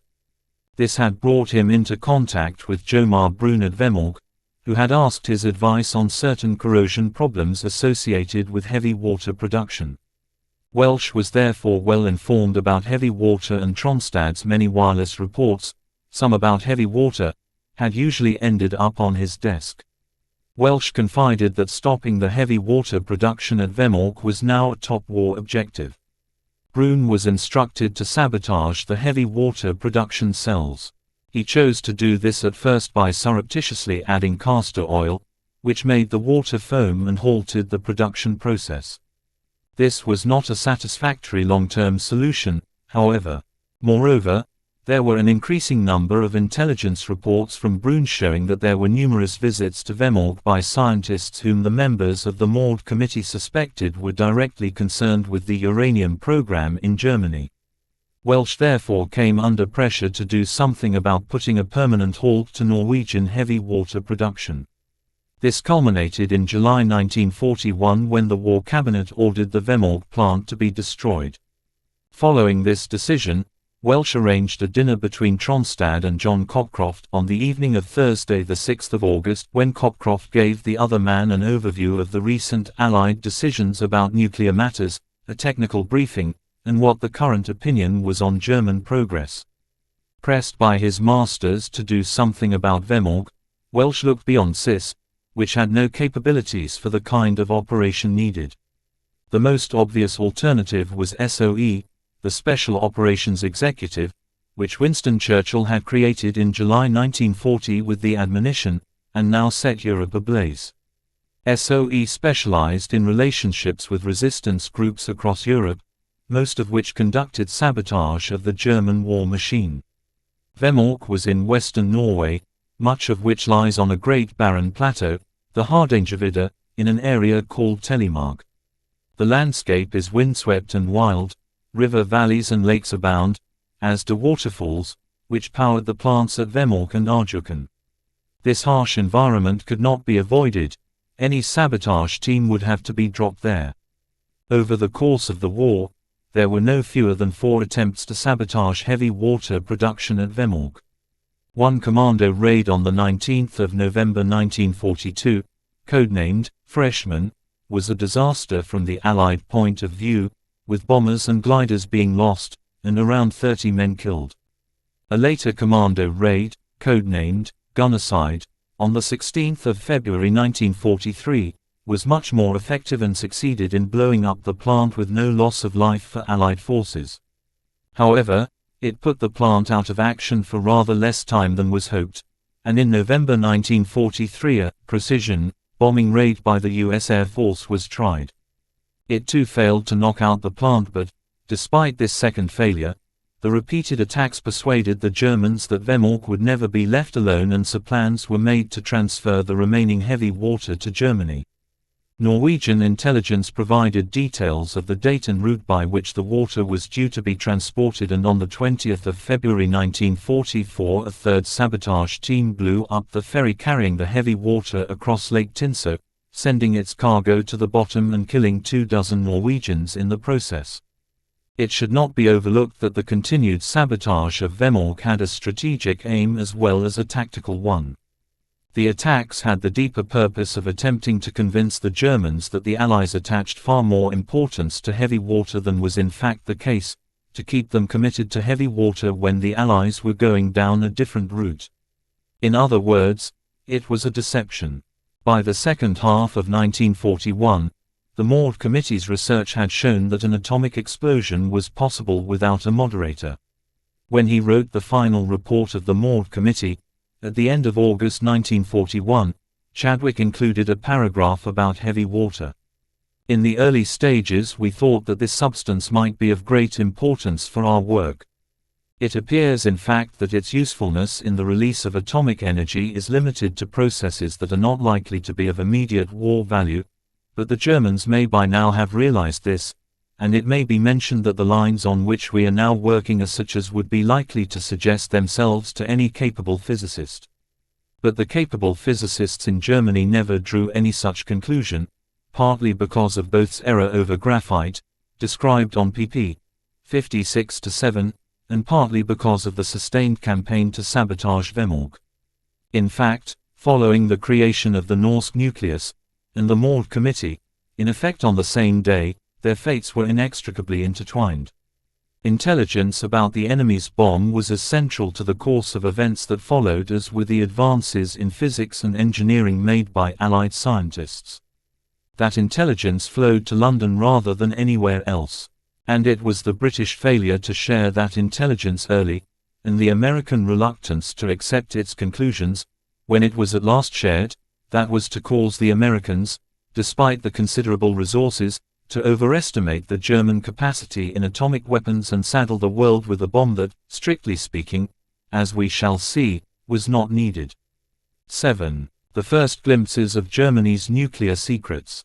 Sabotage of the heavy water plant at Vemork had begun in the late summer, autumn of 1941, and the first, catastrophic, raid was carried out by the end of 1942. As a result, the Germans must have realized then that the Allies were aware that they had some sort of bomb project in the works. This did not necessarily tell them that the British, or the Americans, had a similar project of their own, and, as we shall see later, most German physicists remained convinced that they led the world in fission and that no one could catch up. Still less did they imagine that the bombing of Vemork was in part a secret decoy to keep them thinking that heavy water was more important than it was. In fact, given the amount of effort and anxiety that went into keeping the existence and development of the Allied atomic bomb secret, Chapter 3, it comes as something of a surprise to learn that there was quite a bit of press coverage of various aspects of the project throughout the war. In September 1944, General Groves's staff amassed a compendium of no fewer than 104 press references to the Manhattan Project, all related subjects over a 58-month period beginning in November 1939. 27 reports came before, and 77 came after, a directive of the 28th of June 1943, when the U.S. Office of Censorship issued a confidential letter to the nation's editors and broadcasters stipulating that nothing be published or broadcast about new or secret military weapons or even experiments involving atom smashing, atomic energy, atom splitting, heavy water, radioactive materials, cyclotrons, uranium, hafnium, protactinium, thorium, deuterium and so on. Certain decoy words were included, such as yttrium, to muddy the letter's real purpose. One very substantial report had been printed in the New York Times as early as the 5th of May 1940, by its science reporter, William Lawrence, and headlined, "Vast Power Source in Atomic Energy Opened by Science." It was explicit about the enormous explosive power of uranium-235 and didn't shirk the implications it might have for the outcome of the European war. Lawrence also added that every German scientist in the field had been ordered to drop all other researches and devote themselves to this work alone. Though this latter claim was something of an exaggeration, Lawrence thought it legitimate if it provoked U.S. scientists into action. A copy of this article was found in a German laboratory in Strasbourg at the very end of the war, but not even this seems to have provoked too much disquiet among their physicists. Press reports were published not only in the UK and the USA, and arguably the most fateful was one in the Swedish newspaper, Stockholms Tidningen, at the beginning of September 1941, which referred to a report it had received from London to the effect that the Americans were working on a bomb of heretofore undreamt of power. The material used in the bomb is uranium, and if the energy contained in this element were released, explosions of heretofore undreamt of power could be achieved. Thus, a 5-kilogram bomb could create a crater 1 kilometer deep and 40 kilometers in radius. All buildings within a range of 150 kilometers would be destroyed. And it was this article that prompted Werner Heisenberg and Carl von Weizsäcker to visit Niels Bohr in occupied Copenhagen. Heisenberg and von Weizsäcker both played central roles in the German bomb project. Born in Würzburg in 1901, the son of a professor of Byzantine history, Heisenberg was a fervent nationalist and in the turbulent wake of the First World War took part in more than one street fight against the communists. An organization called the Gruppe Heisenberg was formed at his school in Munich where, as the name shows, Werner was the leader, the group meeting in his home. Heisenberg was also a legendary chess player, who sometimes faced his opponents without his queen, to give them a chance. At Munich University, Arnold Sommerfeld was responsible for taking Heisenberg to Göttingen to hear Niels Bohr lecture, and where he made a crucial intervention, slightly correcting something Bohr said. Bohr, being Bohr, hadn't minded, and after the lecture invited Heisenberg to accompany him on a stroll. It turned into more than a stroll, for Bohr invited the young Bavarian to Copenhagen where, over the next few years, Heisenberg made his name for two fundamental ideas in physics, quantum mechanics and the uncertainty principle. He was awarded the Nobel Prize for Physics in 1932, aged 31. In 1941 Carl von Weizsäcker was 29, the son of a prominent diplomat, Ernst, and elder brother of Richard, who would become president of the Federal Republic in 1984. Carl made his name before the war for his work on nuclear fusion in the Sun. He would win the Goethe Prize in 1958. Heisenberg and Weizsäcker played chess together, in their heads, without using a board. As a result of the article in Stockholms Tidningen, these two visited Copenhagen in September 1941, the same month that the Maud report was finalized. Heisenberg saw Bohr alone, and it has always been a mystery as to whether Heisenberg was informing Bohr, without actually saying so, as that would have been treasonable, that Germany did not have a bomb, or whether he was trying to find out from Bohr what the Allied plans were. The timing of the visit, so soon after the report in the Stockholm newspaper, is certainly suggestive of the fact that Heisenberg was sounding out Bohr.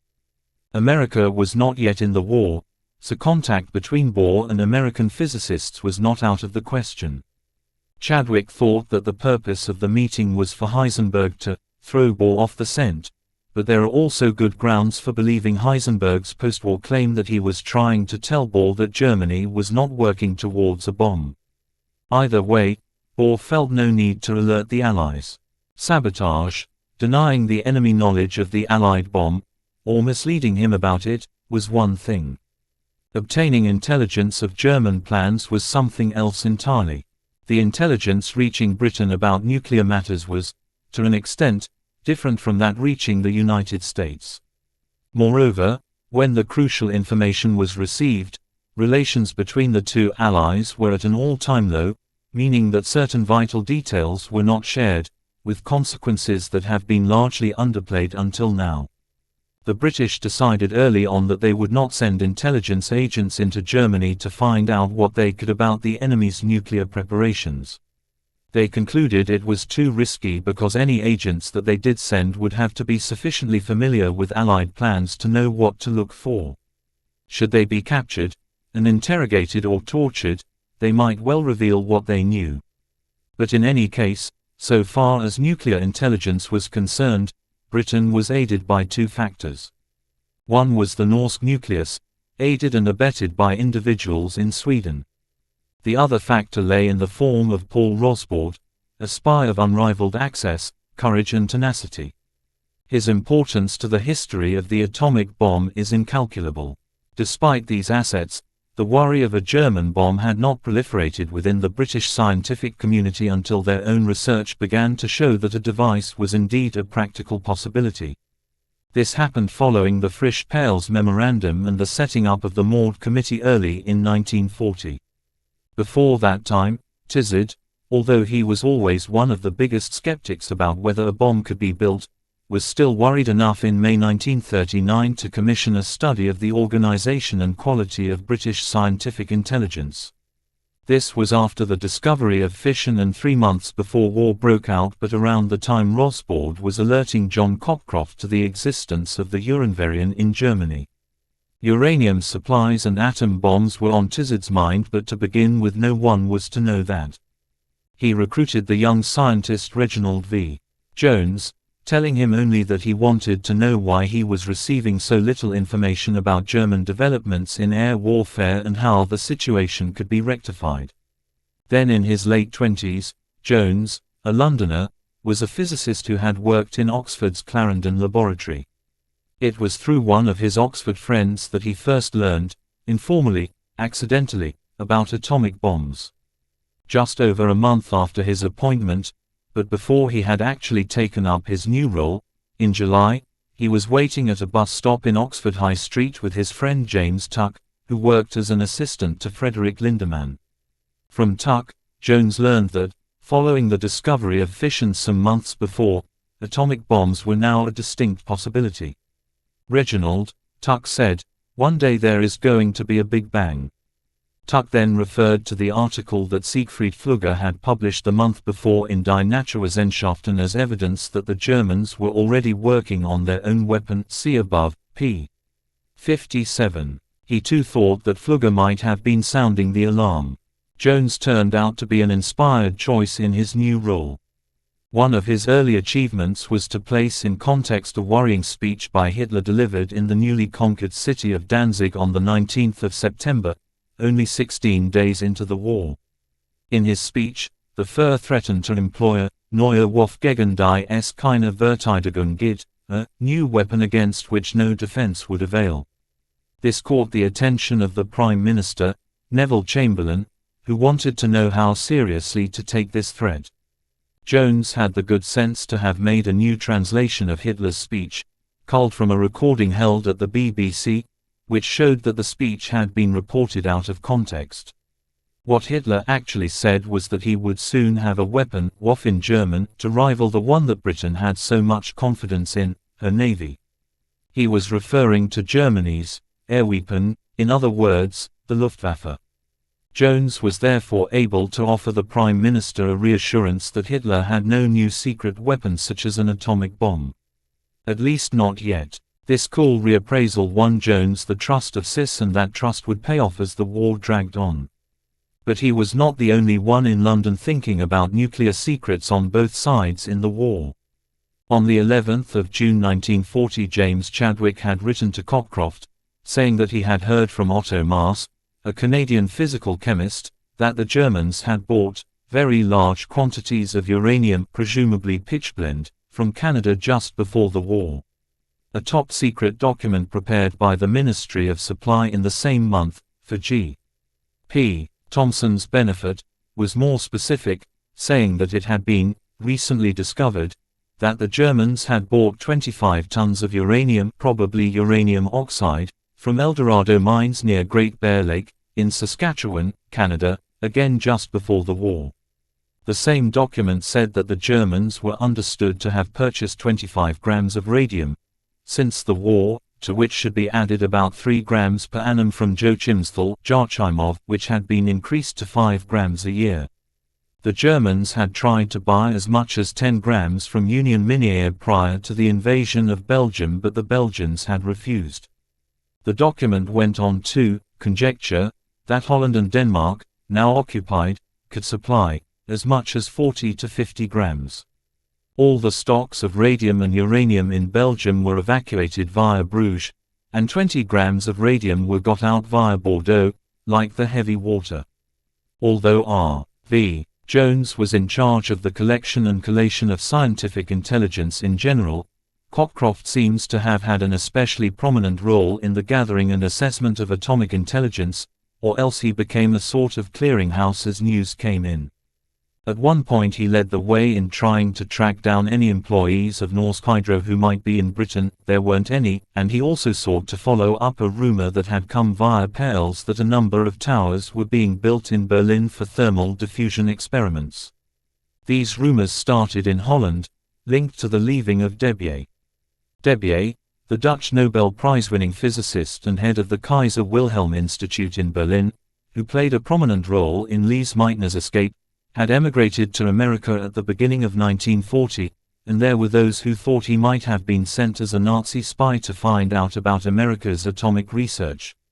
One rumor that circulated in London was that, on the contrary, Debye had left Berlin because he had refused to take part in experiments on isotope separation, but Oliphant thought this might be a front. On the 20th of July 1940, he sent a secret note to John Cockcroft. I am very worried about the position of Debye in the American work, and I think that before the uranium question is discussed at all in the USA, it must be definitely assured that people like Debye, who are still technically employed in Germany, are excluded rigorously from any discussion of the problem.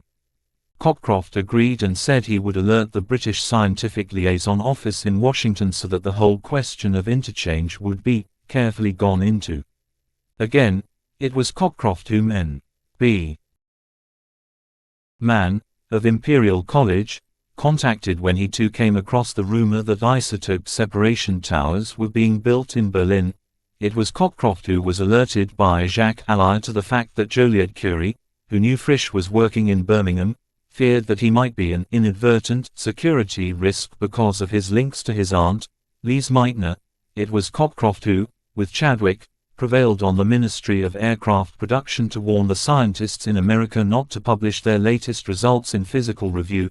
It was Cockcroft whom Oliphant asked to follow up Lise Meitner's garbled telegram about Bohr and Mauldray. He approached the British legation in Stockholm to contact Meitner, and of course it was Cockcroft whom Rosbaud was regularly in touch with and saw most often.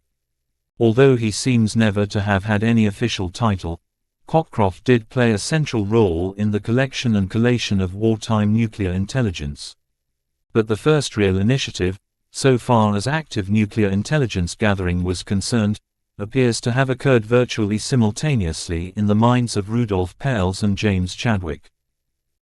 In a letter from Francis Simon, at the Clarendon Laboratory in Oxford, to Chadwick in Liverpool, written on the 19th of September 1941, the month the Mauld report was completed, the Oxford man said that Pels and Fuchs had gone to London the previous week to go through the German periodicals that have arrived lately, to see whether German physicists were still working in their normal places of work, on what subjects they were publishing, or whether there was an ominous silence that would suggest they were collaborating on a Nazi atomic bomb program. In reply, Chadwick said he had had much the same idea and had mentioned it to Lord Maurice Hankey, as chairman of the Cabinet's Scientific Advisory Committee. This idea may have originally been suggested by a document from Jacques Allaire, the man who had stolen the heavy water in Norway from under the Germans' noses. He sent a note also to Cockcroft dated the 26th of May 1940, as the invasion of France was being completed, headed, Vue de travail jusqu'en September 1939 feet, in which he gave the places of work of Hahn, Strassmann, Flügger, Weizsäcker, Bothe, and others. In London, Pels and Fuchs consulted copies of the Physikalische Zeitschrift, a German journal which, they knew, produced each semester a list of which physicists were teaching what and where. During the war, such journals arrived in Britain mainly via Switzerland or Sweden. As Pels wrote in his report, this showed that nearly all the physicists were in the usual positions, teaching the usual subjects, a very different picture from that which would have been shown by a similar list for the UK or USA. **. The list of 13 names they drew up, which included such individuals as Heisenberg, Weizsäcker, Wirtz and Hartek, was spot on, insofar as all these individuals were indeed involved in Germany's uranium project. At the same time they observed that both nuclear fission and isotope separation were being mentioned freely as late as the summer of 1941, though Peierls worried that this was a double bluff. Lord Hankey passed on these lists to Brigadier S. G. Menzies, head of the CIS and known as C. After some delay he wrote back confirming that most of the scientists were still in the usual places of work, and providing the first intelligence that Heisenberg had visited Bohr in 1941. This told Cockcroft and his colleagues that the Germans were interested in Allied plans, but they knew that Bohr was out of the loop, and they knew from the fact that he had made no attempt to contact them that Heisenberg and Weizsäcker hadn't told him anything of consequence either. Menzies also reported that both had taken over Joliot-Curie's cyclotron in Paris, that Hahn had also been to Paris, but refuses to do war work, that Heisenberg still taught in Leipzig but goes 3 days a week to Berlin to the Kaiser Wilhelm Institute KWI, where he had been made Director of Atomic Research, that Klaus Clusius, another member of the Uranverein who is still in Munich, has been entrusted with the separation of uranium-235 from the mother substance, of which large quantities are received from Joachimsthal in Czechoslovakia. These inquiries found that everyone was in their regular place of work. There had been a small amount of movement but that was normal, Peierls and Fuchs calculated. They did consider the possibility of camouflage, that physicists were intentionally continuing to publish in their normal fields while still being listed in their normal places of work, while actually engaged in secret work. They concluded it would be difficult to do. The fact that Joliot-Curie's cyclotron had been taken over in Paris told them that the Germans had no machines of that kind of their own, which they would need for a bomb. America had 20. They noted mention of a lecture by Gerhard Hoffmann, a professor at Leipzig, at a meeting of the Deutsche Physikalische Gesellschaft, in which both fission and separation were mentioned, in one sentence. This, of course, does not prove that the importance in this connection of fast neutrons is being realized, but if it were one would expect it to be kept secret. In fact, fission and separation were mentioned, freely, in the German literature, they found, as late as the summer of 1941, but this may be intentional. Furthermore, in his article Hoffmann asked for more support, suggesting his work was not being taken seriously but again is that the intention. It was quite feasible, at that point, they concluded, that Germany is at the same stage as in the UK. In March 1941, when a German parachute mine exploded in Liverpool, Chadwick asked that it be checked for radioactivity, just to be on the safe side. Regarding specifics, Peierls and Fuchs observed that Heisenberg had not published anything since 1939, although he used to publish regularly. They added that Heisenberg was, almost certainly, engaged in war work, partly based on his changed publication schedule and partly on account of his frequent absences from Leipzig. Weizsäcker had not published since 1939, except on philosophy, and continued to lecture in Berlin. Nevertheless, they thought he was likely to be involved. Wirtz had published on the Clusius-Dickel method of separating liquids and so was also likely to be involved in isotope separation. Pflugger was attached to Hahn's department and had published on fission but not since 1939. Hahn was at his normal place of employment and was publishing normally, so was probably not involved. Both was publishing normally, but on cosmic rays and electron scattering. Clusius and Gerhard Dickel published from time to time on thermal diffusion and Clusius on other matters. Gustav Hertz, the son of Heinrich Hertz, was still director of research at Siemens and publishing on sound pressures, while Hartek had given a lecture to the Bunsen Society in October 1940 on isotope separation by thermal diffusion. Peierls and Fuchs felt that this overall picture would be hard to fake, that while some nuclear work was undoubtedly going on in Germany, there was no evidence to suggest a focused crash program that had reached the point where a central team of leading physicists had been commandeered and sequestered into a large-scale project. Towards the end of 1941 and in early 1942, censorship was quietly introduced in Britain in regard to fission. The editors of 6 journals, Nature, the Proceedings of the Royal Society, the Philosophical Magazine, the Proceedings of the Physical Society, the Cambridge Philosophical Society Journal, and the Transactions of the Faraday Society, were asked to clear any papers on nuclear physics or chemistry with Lord Maurice Hankey's Cabinet Scientific Advisory Committee, in effect the top body advising the government on science. A further report on the activities of German physicists was made by Fuchs and Peierls in spring 1942, who this time visited the Science Museum Library and the Carnegie Science Library at the National Physical Laboratory in Teddington. They concluded there was not much new, or as James Chadwick put it, "I don't think the new evidence outweighs the other evidence we have of interest in our problem," and that the annual report of the KWI for Dahlem for 1941 too showed that Max von Laue was in charge. Through Meitner and Paul Rosbaud they knew that von Laue was an anti-Nazi, and would have nothing to do with a bomb, but even so the information that his institute was given over to Spezialaufgaben, special tasks, implied that some war research was going on. A list of papers published, or in the course of publication, was given, including some in which, it was said, nuclear transformation could be produced under neutron bombardment. Fuchs further discovered an article on isotope separation by Fritz Houtemans, in the Annalen der Physik, published in November 1941. Since isotope separation was central to the production of a bomb, and one of its most difficult procedures, Fuchs, Peierls and indeed Jones felt that Houtemans would not have been allowed to publish such a paper if work on a German bomb was going ahead. The Houtemans article calculated the minimum energy necessary for separating isotopes and went on to state explicitly that the calculations had been made, with the view to a possible future isotope separation for technical purposes. The paper considered 2 methods, distillation and rectification, a cascade of 18 separate processes. As Fuchs observed, this did not seem to have any practical value, other than helping to provide a theoretical standard.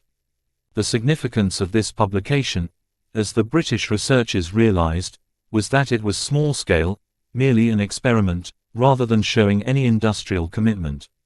Also relevant was the fact that Houtemans was not regarded as a reliable Nazi, having lived for a time in Russia. If he was being allowed to engage in such research, it did not seem likely that physicists in the Uranverein were working along similar lines. Perhaps the most important item of information in this survey was a paper on fission neutrons, the work for which had been finalized before May 1940. However, the paper was dated March 1942 and shown as being received by the editor of the journal concerned, Physikalische Bericht, on the 30th of April. No explanation was given but, as Fuchs and Peierls observed, one that suggests itself is that they originally did not intend to publish but are now anxious to establish priority as against secret work now proceeding. A similar argument applied to a paper by Erich Bagge in Physikalische Zeitschrift, where the work was finished in November 1940 but not received by the journal until April 1942. Then there were 2 articles published in Naturwissenschaften, also in 1942, one by Hahn and Strassmann, and the other by Kurt Stark, on element 93 and other transuranics. Paul Rose says, one may discern here the hand of Paul Rosbaud, who was probably trying to alert the Allies to German interest in plutonium. In fact, Rosbaud was doing rather more than that. One man who realized what was going on was R.V. Jones, who summed up by saying that these comprised a number of papers that were kept secret, while the Germans decided to go for a bomb or not.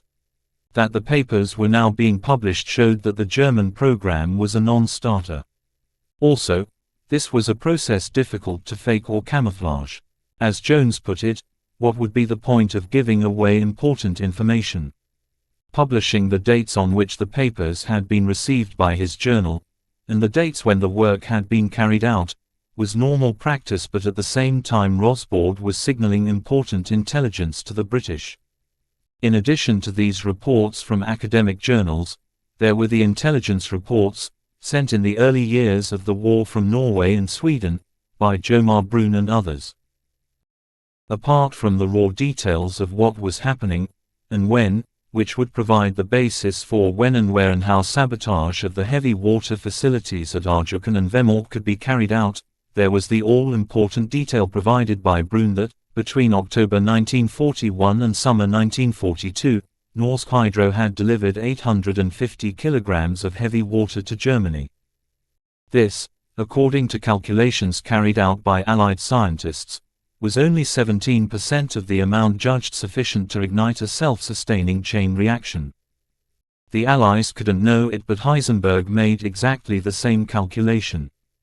Through 1941 and into the early months of 1942, therefore, a tentative view began to form among intelligence personnel and scientists in Britain that Germany might not be working too hard on an atomic bomb. In America, the view was very different. There is no evidence that the Germans had the same idea in reverse, as it were, and looked for the whereabouts of Allied scientists. Paul Rose argues that this was because the German scientists simply could not believe that their Allied colleagues, competitors, could catch up with them. Chadwick worried at times that the British physicists should publish some work to avoid the obvious fact that everything had gone very quiet. But this never seems to have happened. 8. The crown jewel of secrets. For General Groves, the crown jewel of secrets was the very existence of the Manhattan Project itself, and his concept of compartmentalization was specifically designed to maintain a total blackout. But, whether or not Groves fully realized it, or properly assimilated it, that secret had leaked out more than once quite early on, as we have seen.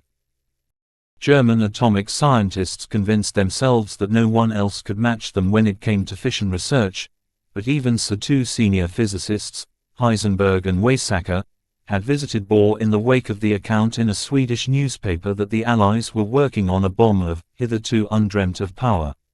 Whether or not they were intent on conveying to him that the German bomb project was not serious, the timing of their visit surely suggests that they were interested in finding out what progress the Allies had made. The crown jewel of secrets was not secret at all. In fact, the real crown jewel of secrets, by far the most important piece of atomic nuclear intelligence of any kind, and a crucial turning point, or it should have been, reached the British from Rosbaud in June 1942. The quality and timeliness of Rosbaud's intelligence throughout the war were extraordinary. Brynjolf Otter, one of the original creators of ZOO, the Norwegian resistance underground, told Rosbaud's biographer Arnold Kramish that in the autumn of 1939, most probably early November, Rosbaud had traveled to Oslo and warned Odd Hassel that Germany was going to invade Norway. Hassel, a physical chemist who had studied in Berlin and Dresden, and a future Nobel Prize winner, had not believed Rosbaud, not then, but we now know that the German decision to invade Norway was taken on the 10th of October 1939, which gives an idea of how precise and up to the minute Rosbaud's information was. On his same visit to Oslo, Rosbaud asked Hassel to make a delivery for him to the British legation in the Norwegian capital. He couldn't make the delivery himself because the legation, at Drammensveien 79, was within sight of the German legation, at number 74 in the same street. Hassel, however, was a member of the Norwegian Academy of Sciences, also located on Drammensveien, so it wouldn't be out of place for him to cross from the NAS to the British legation.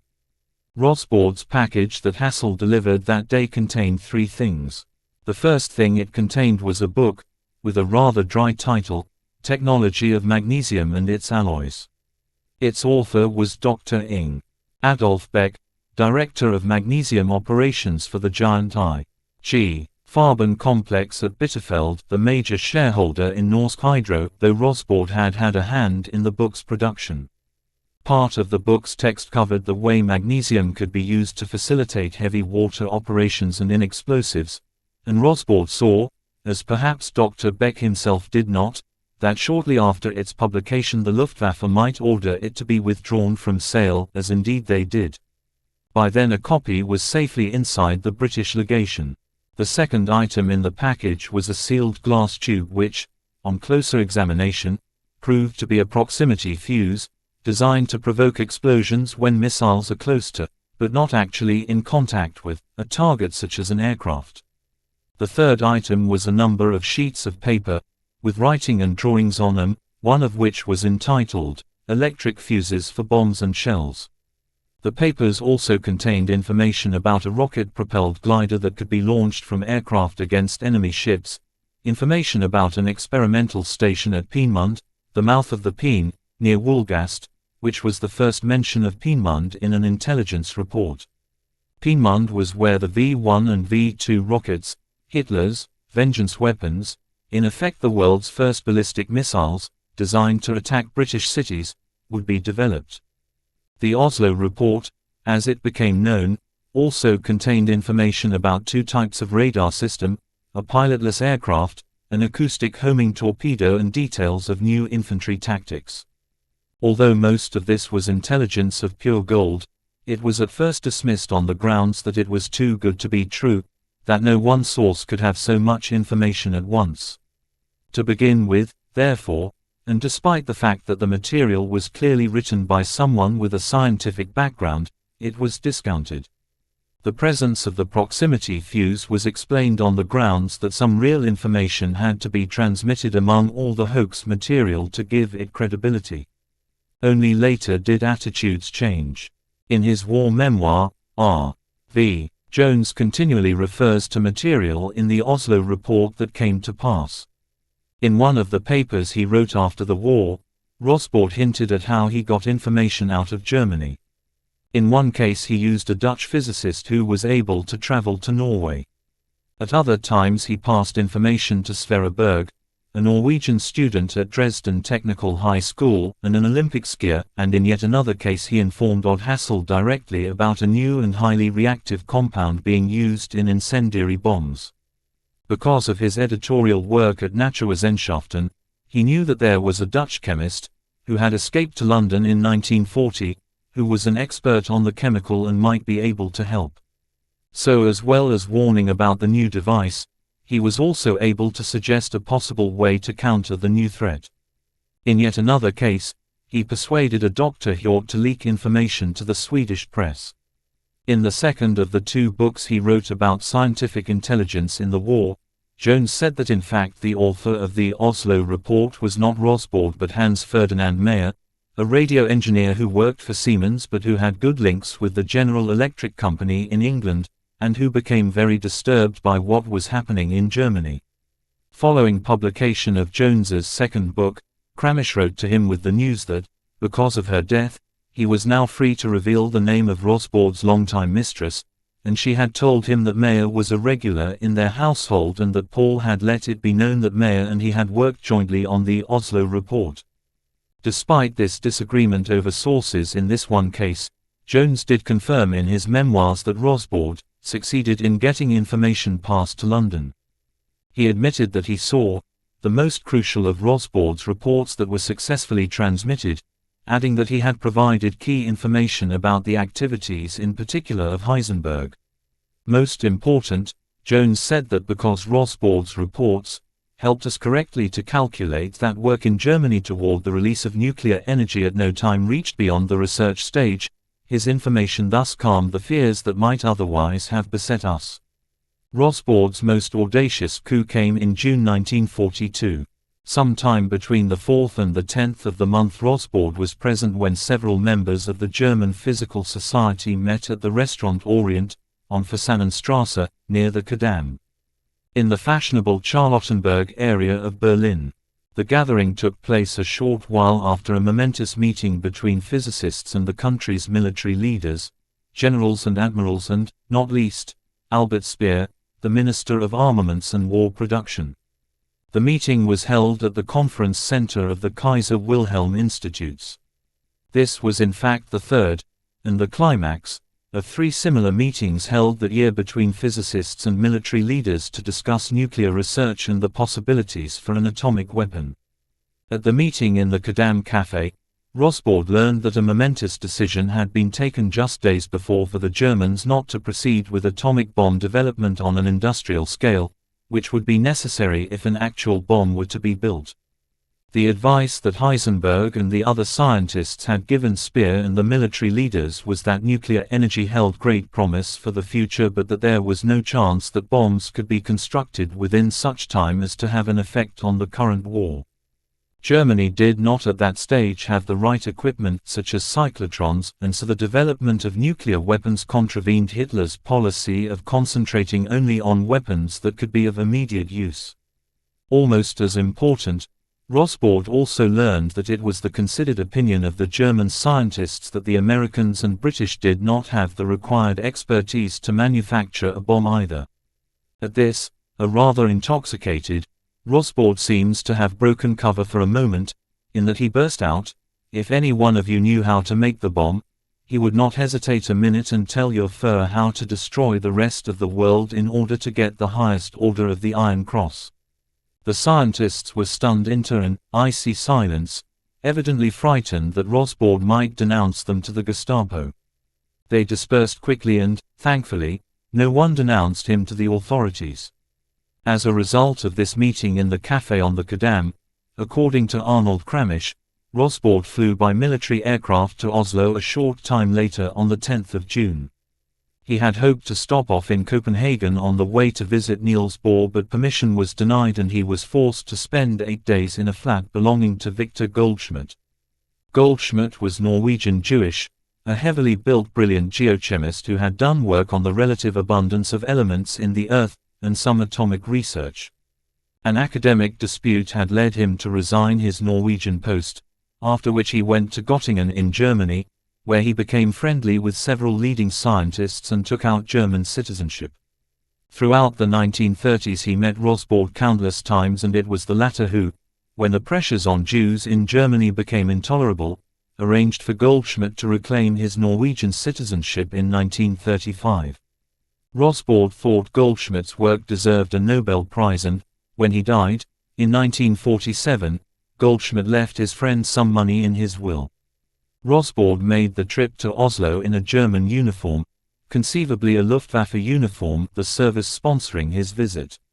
His main mission was to pass on to Eric Welsh, via XU, the Norwegian underground, what he had heard in the Quai Café, but he was also in touch with Bohr. On the 3rd of July he wrote, "It would have been very important for me to see you again in order to discuss several questions that probably interest you as well as myself."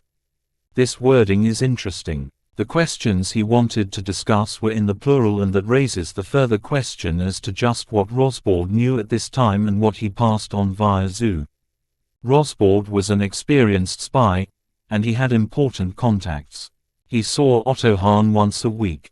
He had a close personal relationship with Walter Gerlach, another prominent physicist and also not a Nazi sympathizer, meeting him nearly every week and providing him with news from the BBC. For Rosbaud, Gerlach was incorruptible, a man who loved Germany but not the Nazis. More to the point, Gerlach was apparently very talkative, and in that way helped the Allies, via Rosbaud, keep abreast of how backward the German bomb work was. He went so far as to tell his friend that, "I don't intend to make any war physics," even though he was administrative head of German nuclear research under the Reich Research Council, overseeing Heisenberg's work, and was Speer's deputy for nuclear matters.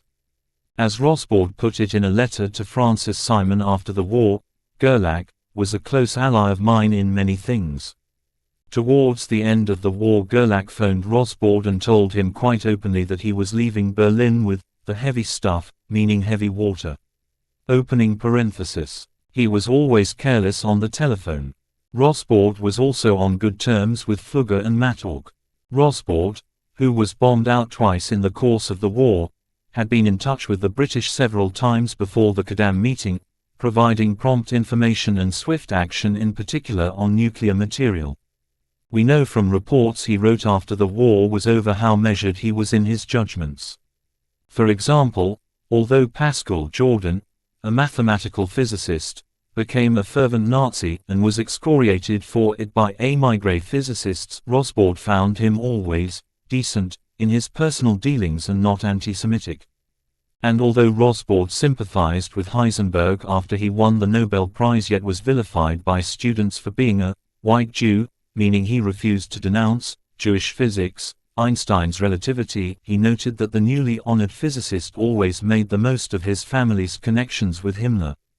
And Rosbaud warmed to Wolfgang Pauli when he mocked Heisenberg's ego.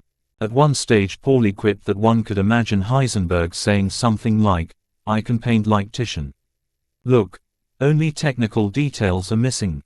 Single quote. Rosbaud was also creatively brave. At one point in the war he arranged for 2 French prisoners of war to be released from captivity and for them to do paid work in an electrical company. Later he arranged for these 2 men to wear civilian clothing, then had them moved out of the camp, one of them living with him. One reason he did this was because Piatia, one of the prisoners, was in touch with sources who leaked information on new weapons, which he passed to Rosbaud. In return, Rosbaud arranged for a clandestine communications link between the French prisoners of war and their relatives back home. As Rosbaud phrased it later to an American colleague, throughout the war he made attempts to inform Blackett and Cockcroft via Sweden on valuable material. And he was scientifically literate. It is therefore extremely unlikely that he would have traveled to Oslo without first trying to find out more details and background in connection with the meeting between the physicists and the political military leaders. Flügger, Hahn and Heisenberg were all at the meeting. What else might that have been? An informative clue comes from Mark Walker, professor of history at Union College, New York. He examined 138 of the relevant German nuclear research documents, which were top secret at the time. Their authors were not allowed to keep copies. 82 of those Walker examined were completed and written up before the crucial 1942 meeting. He shows how, in early December 1941, Erich Schumann, a military acoustic physicist and a powerful figure in Wehrmacht ordnance, set into motion a reappraisal of Germany's nuclear power project and informed the leading scientists in the fission group that continued support of the project could be justified only if the military application of the phenomenon was expected in the foreseeable future. The changing fortunes of war exacerbated both the military demand for manpower and the limited availability of raw materials. The German offensive in the east had ground to a halt, the subsequent Russian counterattack had brought the Lightning War to a definitive end, and the Third Reich was on the defensive, doubly so as the United States was now in the war. In view of these changing fortunes, the Army Ordnance's own scientists began arguing that the time was now ripe for the large-scale industrial exploitation of nuclear power to be attempted. The Army Ordnance scientists believed that, contrary to what the nuclear physicists said, the problem was being investigated in America and other enemy countries, and so atomic research must be supported by all possible means. In particular, they wished to take the considerable and consequential step from laboratory to industrial-scale research and development. That was in late 1941.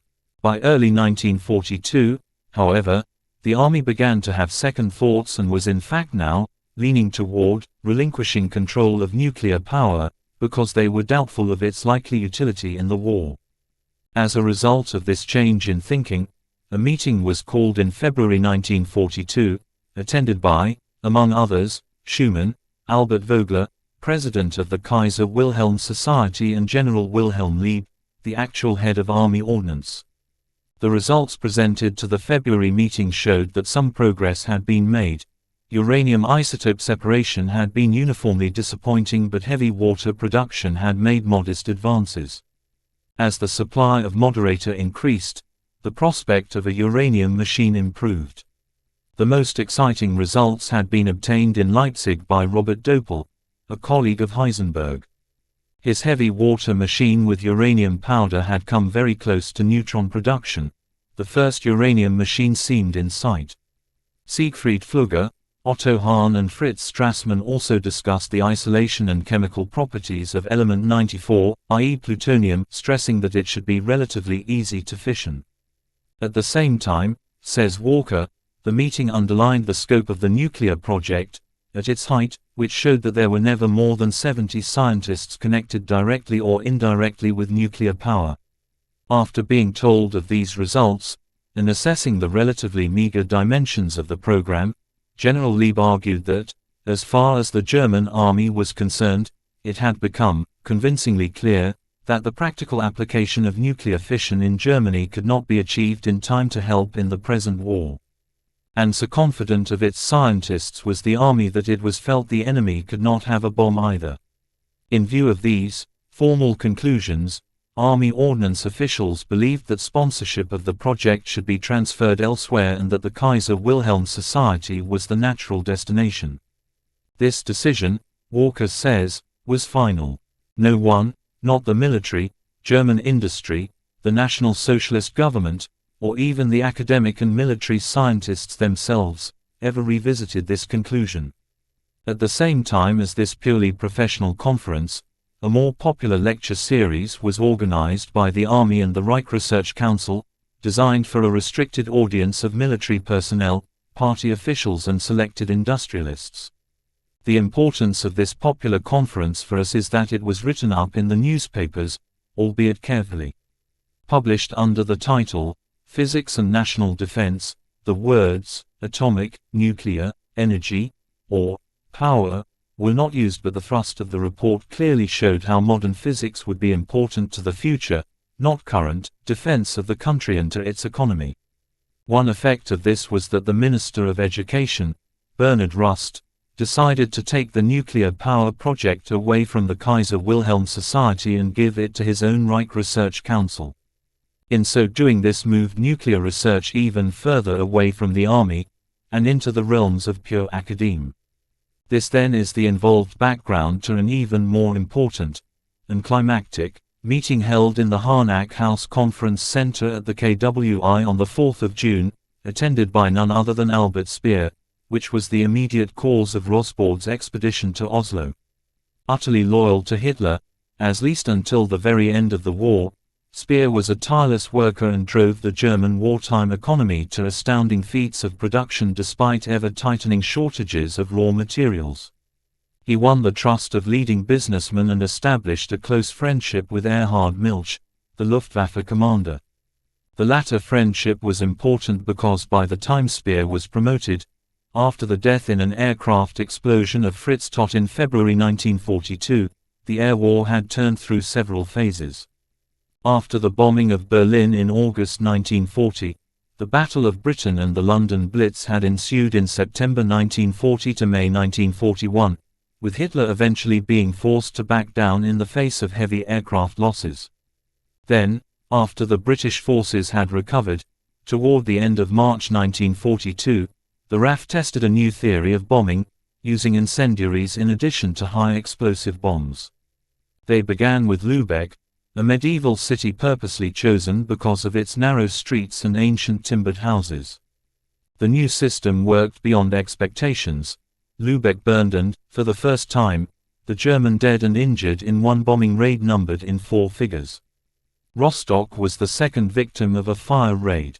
Hitler seethed and demanded revenge, and it fell to Milch to fulfill the Führer's wishes. In the middle of all this devastation, Speer met with General Friedrich Fromm, the military officer in charge of armaments. Over lunch in late April 1942, in a private room at Horches, a Berlin restaurant popular with Nazi officials, Fromm told the minister that although Germany's situation was then by no means desperate, he thought the country's best hope of winning the war was to develop a devastating new weapon, and he passed on an account of atomic bombs which, he said, could wipe out entire cities. Fromm urged Speer to meet the scientists working on the weapon. Speer was naturally intrigued by the possibility of a new and terrible explosive. He therefore arranged another conference at Harnack House, on the 4th of June, when a large contingent of military leaders would meet the nuclear physicists. It was, in theory at least, a most propitious meeting for the physicists.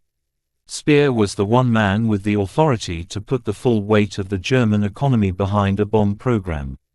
Moreover, by then circumstances were changing. It was becoming clearer that the war would not be over quite so soon as Germany had originally thought, but she still controlled vast swathes of Europe and could command those conquered territories to help in all sorts of ways militarily, materially and economically. Speer's party was extremely distinguished. It included Ferdinand Porsche, the Austrian designer of the Volkswagen, General Fromm, the military armaments chief, Generals Emil Lieb and Erich Schumann of the Heereswaffenamt, the Army Weapons Office, Field Marshal Erhard Milch of the Luftwaffe, and Admirals Rhein and Witzel of the Navy. Among the scientists were Werner Heisenberg, Otto Hahn, Fritz Strassmann, Hans Jensen, Karl Wirtz, Carl Friedrich von Weizsäcker, Erich Bagge, Walter Bothe, Klaus Clusius, Manfred von Ardenne, Arnold Sommerfeld, Kurt Diebner and Paul Harteg, about 50 individuals in all who crowded into the Helmholtz lecture room at Harnack House. Heisenberg spoke first. Speer's office diary records that the discussion that day covered atom smashing and the development of the uranium machine and the cyclotron. Speer's memoir written after the war also suggests that Heisenberg focused on nuclear research that day, as a purely scientific enterprise. This wasn't the purpose of the meeting at all, and Speer wasn't so easily sidetracked. After Heisenberg ended his talk, Speer asked him bluntly how nuclear physics could be applied to the manufacture of atomic bombs.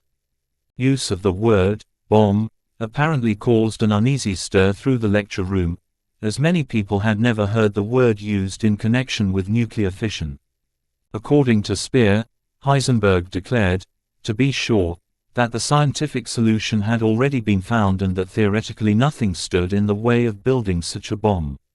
But the technical prerequisites for production would take years to develop, 2 years at the earliest. Heisenberg further explained that German progress was hindered by the lack of a cyclotron, that he thought the Americans had several and that the one in Paris, to which they theoretically had access, was also hampered by promises made earlier in the war not to use it for belligerent purposes. When Speer countered that he could sanction a cyclotron, Heisenberg argued that they would need to test ideas on a small machine first. Questions continued. How big must a bomb be, asked Milch, to wipe out a city like London? Heisenberg cupped his hands in midair and said, about as big as a pineapple. This also created a stir among those present. Milch then asked how long it would take for the Americans to build a reactor and a bomb. Heisenberg replied that even if the Americans pulled out all the stops, they could not build a working reactor before the end of that year, 1942, and that a working bomb would take at least another 2 years. Germany need not fear an American bomb before 1945. To his credit, he was right on all counts. It also appears he knew something about Fermi's activities in Chicago, see Chapter 10. Speer next asked the physicist how his ministry could best aid Heisenberg's work. Heisenberg said they needed money, new buildings and ready access to scarce raw materials. When pressed to name a sum needed for immediate expenditure, Weizsäcker suggested a figure that was substantial, only by pre-war university standards, 40,000 marks. Between $12,000 and $16,000 then, $211,000, $280,000 now. The military men present couldn't believe what they were hearing. Schumann alone had already spent 2 million Reichsmarks on atomic research. As Milch observed, it was such a ridiculously low figure that Speer looked at me, and we both shook our heads at the artlessness and naivete of these people. The words Speer actually used when told a German bomb was years off were, "There's not much music in the thing." After the conference, Speer bitterly criticized Vogler for dragging him to an occasion that considered a project on such a paltry scale. Stung, Vogler demanded that Heisenberg revise his financial demands, so they could accomplish something really useful. A week later, Heisenberg drew up a rough revised budget, increasing his requirements to 350,000 marks. But this meager increase didn't impress Speer any more than the first figure did, and after the Harnack House conference, Speer gave the possibility of an atomic bomb no further thought. Kadam is the colloquial short form for Kurfürstendamm, in effect the Champs-Élysées of Berlin. 9. Intelligence blackout. the fatal mistake. Rosbaud's realization that the army had given up control of the bomb, and that an all-important decision had been taken not to develop nuclear explosives on an industrial scale, plus the intelligence that the Germans didn't think the Allies could produce a bomb either, were momentous developments.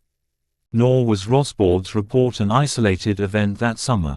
In London, and quite independently, as mentioned earlier, R.V. Jones noticed that, beginning in 1942, the Germans allowed a number of relevant papers to be published on nuclear work done in the previous 2 years, which seemed to have been kept secret while they decided to go for the bomb or not. This too signaled that the Germans didn't think the Allies could make use of such results either. Moreover, at much the same time, during the summer months soon after Heisenberg's meeting with Speer and the top brass, a revealing raft of reports reached British intelligence authorities concerning the German bomb program. All carried a similar thrust, all the more impressive because they came from German scientists involved in nuclear research. There is nothing quite like this series of reports in the whole history of intelligence organizations, says Thomas Powers in his book about Heisenberg. Together these messages reveal an unprecedented level of disaffection among scientists at the heart of the German bomb program. Between the summer of 1940 and the last months of the war, several German scientists made visits to Norway. In doing so they developed the tactic of stopping in Stockholm on the way there or the way back, where all manner of desirables, from pickled herring to French and American cosmetics, could still be had for ready money, long after they had vanished from the shops in Berlin or Munich. But neutral Sweden also became a convenient listening post for Allied intelligence organizations as well as the unofficial seat of resistance groups operating with British help in Norway and Denmark. This helps explain how, in the summer of 1942, several German physicists managed to pass on intelligence from the Harnack House Conference. A central figure was Jomar Brun, the engineer who had helped the initial design of the Arjukan plant and had been good friends with Karl Wirtz since before the war. Wirtz was one of those involved in heavy water research. In January 1942 Brun had been called to Berlin, where he met Wirtz and Kurt Diebner, scientific leader of the Army's Weapons Research Office, to discuss yet more increases in heavy water production. He was very close to the German nuclear scientists. In July 1942 Brun received a visit from Hans Suess, Austrian-born, a future Nobel Prize winner, and at the time another of the German experts on heavy water. Suess was very friendly with Brun and with Rosbaud, but in his dealings with the Norwegian he had to be cautious. Brun's premises might be bugged, whether Brun knew it or not. Suess was apparently aware that Brun had a line to the British, but that was not without its problems. If the Germans were to win the war, as was still possible in 1942 and then capture British records, those records might contain proof of his incipient treason. Suess was, nevertheless, the first in a series of visitors who each brought much the same message, though cloaked in language designed to protect them should they make a false contact. Suess started to talk after Brun referred to rumors he had heard, that heavy water played a role in biological warfare and new poison gases. Suess dismissed this and then added that the real purpose of heavy water was to function as a moderator in a chain-reacting pile. But, he added, the German research wouldn't produce anything useful for many years. He himself guessed it would take at least 5. Brun naturally asked why Germany was devoting time and money to such a long-range project. Suess tactfully gave 2 answers. Those who believed in a quick victory surely were hoping for its peaceful application after the war. Those who expected a long war were thinking that they must have some knowledge of all the possibilities that might result from such research. This was careful wording, but Rosbaud confirmed much later that, when Suess was in Norway during the war, he did his bit to help the English. Suess wasn't exactly an emissary of Heisenberg, but he was, in effect, outlining the position Heisenberg had given to Speer at Harnack House. Nuclear research heralded a new source of power at some stage in the future. No one knew exactly when, but it would definitely be after the war. The German military were interested in nuclear research in theory, Suess told Brun, but his own work with heavy water was pure science, at least for the time being. Brune duly reported this exchange to British intelligence. But Seuss was not the only source of intelligence that summoned to reinforce the Rosbaud message. In June, the same month as the Rosbaud report, the Swedish theoretical physicist Eva Waller, a professor at the University of Uppsala, sent a letter to a colleague in London saying that nuclear research was being conducted at a number of laboratories in Germany, directed by Werner Heisenberg, and that their research was being carried out on nuclear fuels that might be used to create a chain reaction, especially uranium-235 feet. And, as he phrased it, results cannot be excluded. The British official intelligence history, says Waller, may have got his information from Niels Bohr in Denmark, but Lise Meitner was a more likely source. Waller saw her occasionally on his trips to Stockholm, and she too was in contact with friends in Germany and in Britain, such as Max Born in Edinburgh. The Waller letter mentions fission, chain reactions, and uranium-235 feet, but there is no reference to a bomb. Carl Wirtz also visited Norway in that momentous summer of 1942. He arrived a week or so after Seuss, in July, and moved between Oslo and Arjuken. During the war and, except for Weizsäcker, no one was closer to Heisenberg than Wirtz. Both Jomar Brune and Harold Wergeland were also close to Wirtz. In a memoir that he wrote after the war, Wirtz had this to say: "I was able to make it understood relatively quickly that I was not a passionate Nazi, and that as far as possible it would be best if also in the future there would be a certain scientific collegiality." He confirmed, without putting it into words, that everyone knew that the Germans wanted to buy heavy water for use as a moderator in a nuclear reactor.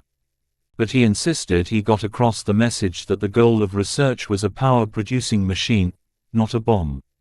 "I made it clear," he insisted. Harold Wergeland, a Norwegian physicist and chemical engineer, played a crucial role here. Wergeland had studied with Wirtz under Heisenberg in Leipzig in the 1930s. Wirtz had had many meetings with Wergeland and had told Rosbaud as much. As we have seen, Wergeland was a member of ZOO, and Wirtz was aware of this. Wergeland apparently went so far as to suggest to Wirtz that he escape to Britain, and said he could arrange it. Wirtz declined, but, while he chose to remain in the Reich, he sought to make it clear that, as he himself put it, no danger was coming from Germany. The fullest piece of intelligence, after Rosbaud's, reached the British also by way of Scandinavia, and also in the summer of 1942. It came from Hans Jensen, known for his work on heavy water alongside Paul Hartek at the University of Hamburg. In his 30s, Jensen was described by colleagues as a socialist going on communist, and was very different politically from Heisenberg. Despite the differences, however, they had often discussed the bomb project, with the result that Heisenberg urged Jensen to visit Bohr in Copenhagen, in the hope that it would make up for his own unsuccessful visit in September 1941. This account was confirmed after the war by Jensen, who said that Seuss also took part in the discussions. In Copenhagen, Jensen talked to Bohr and his assistant, Christian Moller. Moller confirmed to Stefan Rosenthal, a young Pole then at Bohr's Institute, what Jensen had to say. After Jensen had left Copenhagen for Norway, Moller confirmed that Jensen had been very blunt about his work in Hamburg.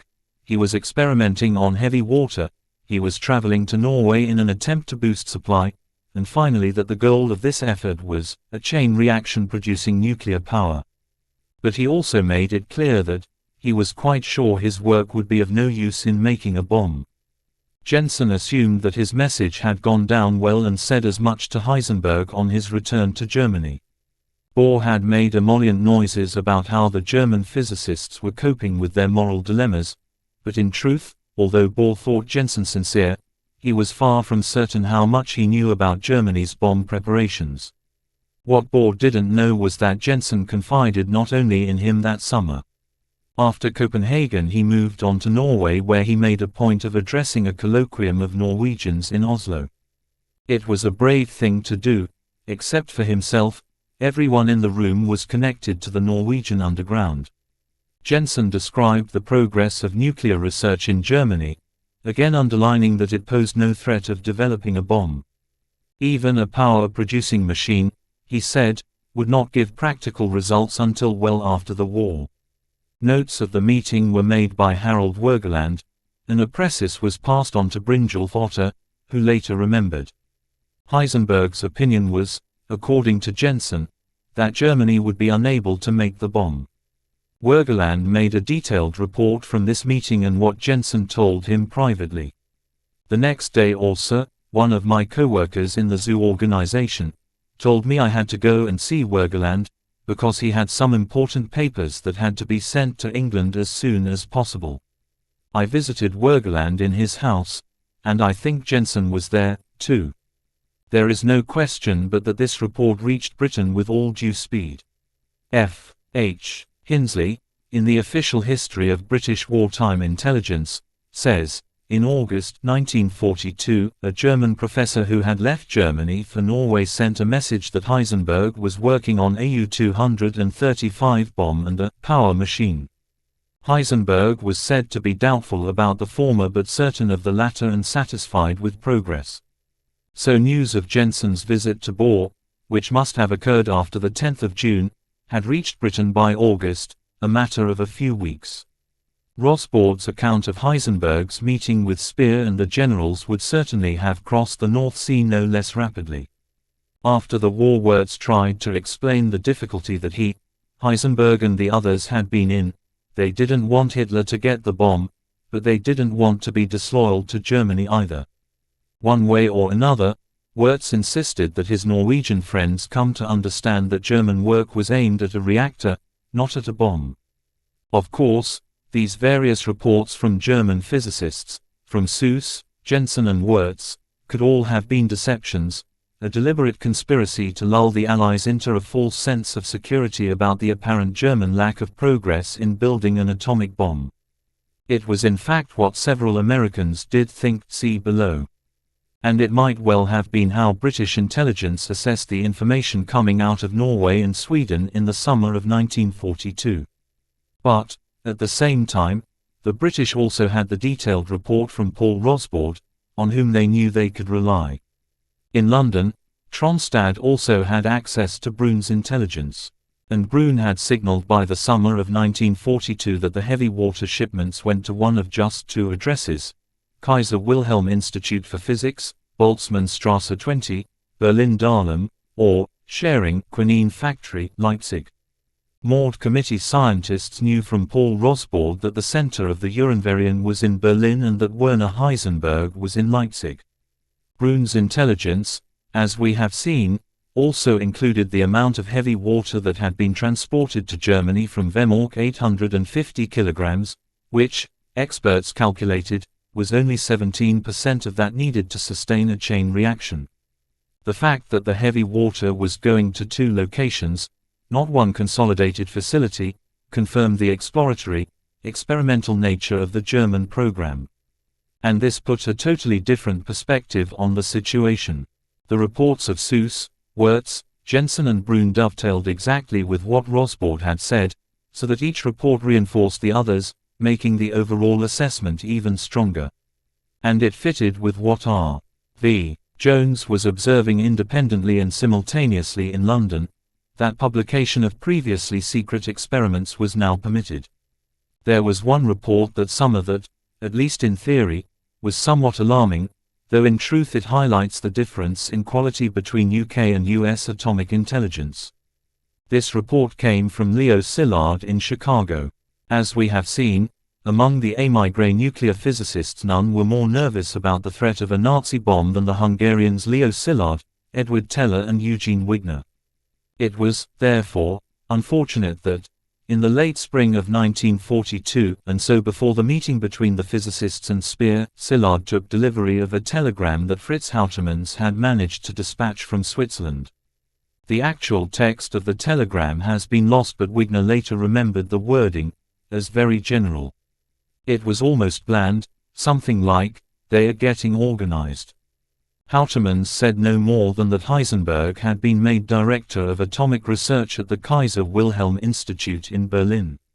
This was true, as we have seen, but Houtemans then added a sentence about his own work, to the effect that a nuclear chain reaction to create plutonium was a better route than the separation of isotopes. The words, better route, could be construed as a sign of progress, and Kramish says, for the perpetually frightened man, this meant the worst. Szilard lost no time in circulating this news, in the process drumming up huge excitement, so much so that it eventually helped create a rift between Britain and the United States. At much the same time, Szilard had also picked up, through the scientific underground, another troubling hint about recent German activity, which again caused the Americans to overestimate Nazi capabilities in the atomic field. Thomas Powers says that it is impossible now to know how many hands this rumor had passed through before Szilard got hold of it. But it appears that his assistant, John Marshall, relayed to him a conversation that allegedly took place between two German physicists, Friedrich Dessauer, recently arrived from Switzerland, where his father Gerhard had emigrated. According to this exchange, the father had learned in Switzerland that the Germans got a chain reaction going. This was mid-1942, 6 months before Enrico Fermi achieved the first self-sustaining chain reaction in Chicago. As a result, the permanently worried man got it into his head that the Germans were a whole year ahead. From these scraps, Kramish says, Szilard built his own Potemkin village, in the course of which he managed to convince the director of the Chicago laboratory, Arthur Compton, that he should relay this intelligence to James Conant, Vannevar Bush's deputy. Compton, originally from Ohio, had won the Nobel Prize in 1927 and, before the war, was on good terms with Heisenberg, who lectured in Chicago. As Compton put it in July 1942, in his cable to Bush, "We have become convinced that there is a real danger of bombardment by the Germans within the next few months using bombs designed to spread radioactive material in lethal quantities. Apparently reliable information has reached us to the effect that the Germans have succeeded in making the chain reaction work. Our rough guess is that they may have had the reaction operating for 2 or 3 months." So concerned were the Americans that, not long afterwards, on the 23rd of July, the U.S. Embassy in London sent a paraphrase of Conant's cable to the British scientific authorities. By this time, says Kramish, Szilard, and the entire American atomic hierarchy, had transformed Houtemans's vague wording into hot intelligence that the Germans were already operating a large-scale nuclear power plant and that an attack on the United States by radioactive fission products was imminent. To doubt that the Germans were ahead seemed complacent to the Americans. Conant thought that they might be ahead by as much as a year, and Wigner thought they might have a bomb by Christmas 1944. Samuel Goudsmit, the physicist appointed to head up the Allied team codenamed Orsos, sent in to capture Germany's nuclear scientists towards the end of the war, went so far as to say that the thought of German superiority drove some people almost to panic, and they sent their families into the countryside. The British obviously needed to take such a threat seriously, or appeared to, and called a full-scale meeting of the Tube Alloys Technical Committee on the 18th of August. The committee was not convinced by Szilard and Conant's alarums. They had their own sources, they said, without identifying them, and replied to Conant that same day, saying that, "Information that has just come to us indicates that research is still in progress." This was somewhat muted usage, but the rapidity of the response confirms the confidence they had in Rosbaud and the rest of the intelligence they were receiving at exactly this time. It would also appear to confirm that Rosbaud's intelligence had arrived. The British went on to firmly insist that their informants had said nothing about a working reactor. They confirmed that they had a good source in place, but that was as far as they would go. The British were content with this, but the Americans always retained a fear that, even if a bomb was not being built by the Germans, they might still produce deadly radioactive materials and, says Kramish, they inflated that fear out of all proportion. General Groves said later that he was surprised the Germans didn't take this route, because it was the easiest way to a weapon of some sort, but we shall see later how the British thought this through more practically. There were to be two consequences to these differences between the Allies. One was that, to placate the Americans, the British put one of their best scientific analysts on the problem. This was Alan Nunn May. Like Fuchs, Nunn May was a Soviet spy.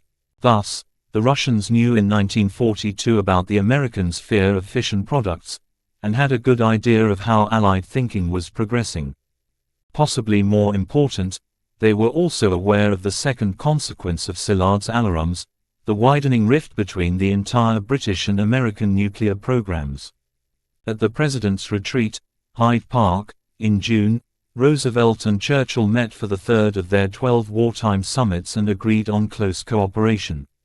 But before the year was out, as we shall see in the next chapter, Roosevelt's advisers were trying hard to distance the British and diminish their role. In a way, this made sense from an American point of view. However, what the Americans did not grasp was that by excluding the British on technical matters, they also isolated themselves from the first-rate intelligence Britain was receiving on the German atomic program.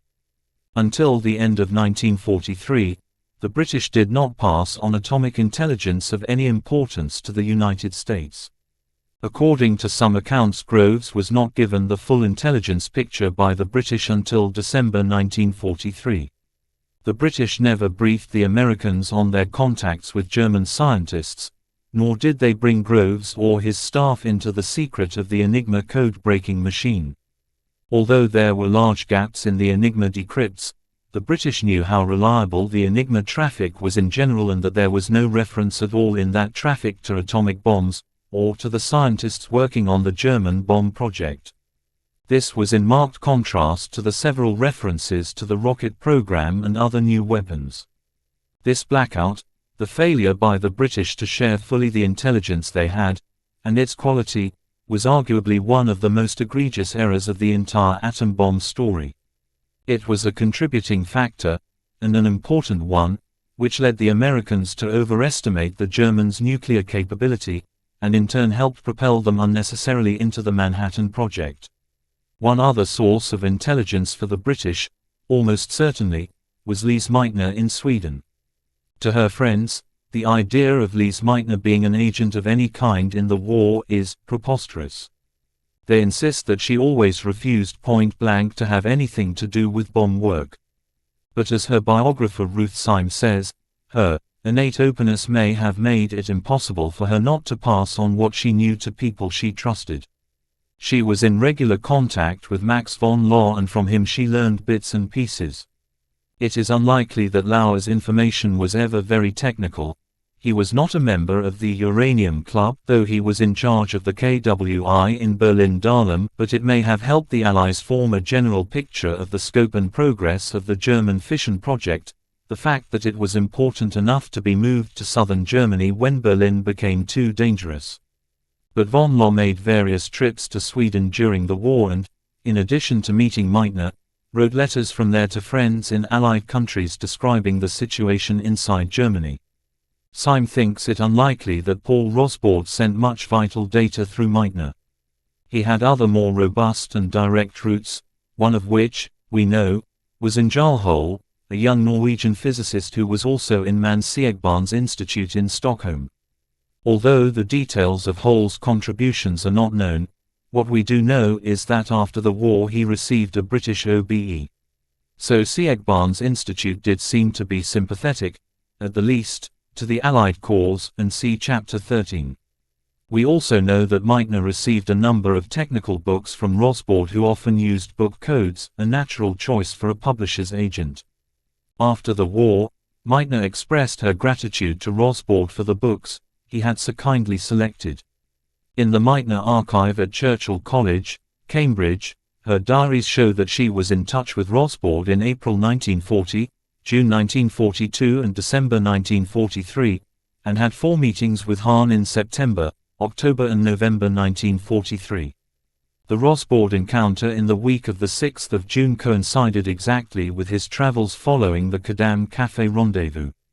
We know that during at least one of Hahn's meetings in Sweden he gave a lecture on fission, and that he also gave much the same lecture in Rome, even earlier, in 1941. Although Hahn was known to be anti-Nazi, in fact especially because of that, and because he was in the forefront of uranium experiments, and had attended the meeting with Speer and the generals at Harnack House in June 1942, British intelligence felt that if any large-scale work was going on in Germany, the Germans would not have allowed Hahn to travel, as they would have had to assume that however secret the work was, Hahn would have known about it. The Meitner archive also shows that she was in touch by letter frequently with both Paul Rosbaud and his wife in Britain. She was, in effect, a go-between who could help them keep in touch with each other on personal and domestic matters when direct communication was obviously not possible. On a number of occasions she thanks Paul for sending her books, usually books on physics, such as cosmic rays. This may have been no more than the truth, but it does not contradict the suspicion that Rosbaud was sending out messages in a book code. One very unusual intelligence leak, if it can be called that, occurred, seemingly out of the blue, early in 1943 with the astonishing news from Rome that Pope Pius XII had referred to a bomb in an address to the Pontifical Academy of Sciences, delivered on the 21st of February.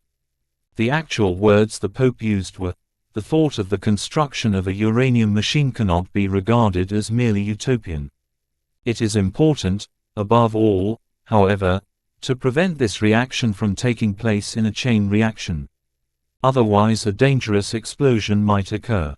British officials attached to the Holy See advised the intelligence services that the phrase, uranium machine, which was German usage, Uranmaschine, strongly suggested that the original source of the Pope's remarks was almost certainly Max Planck, a member of the Pontifical Academy visiting Rome at the time of His Holiness's speech.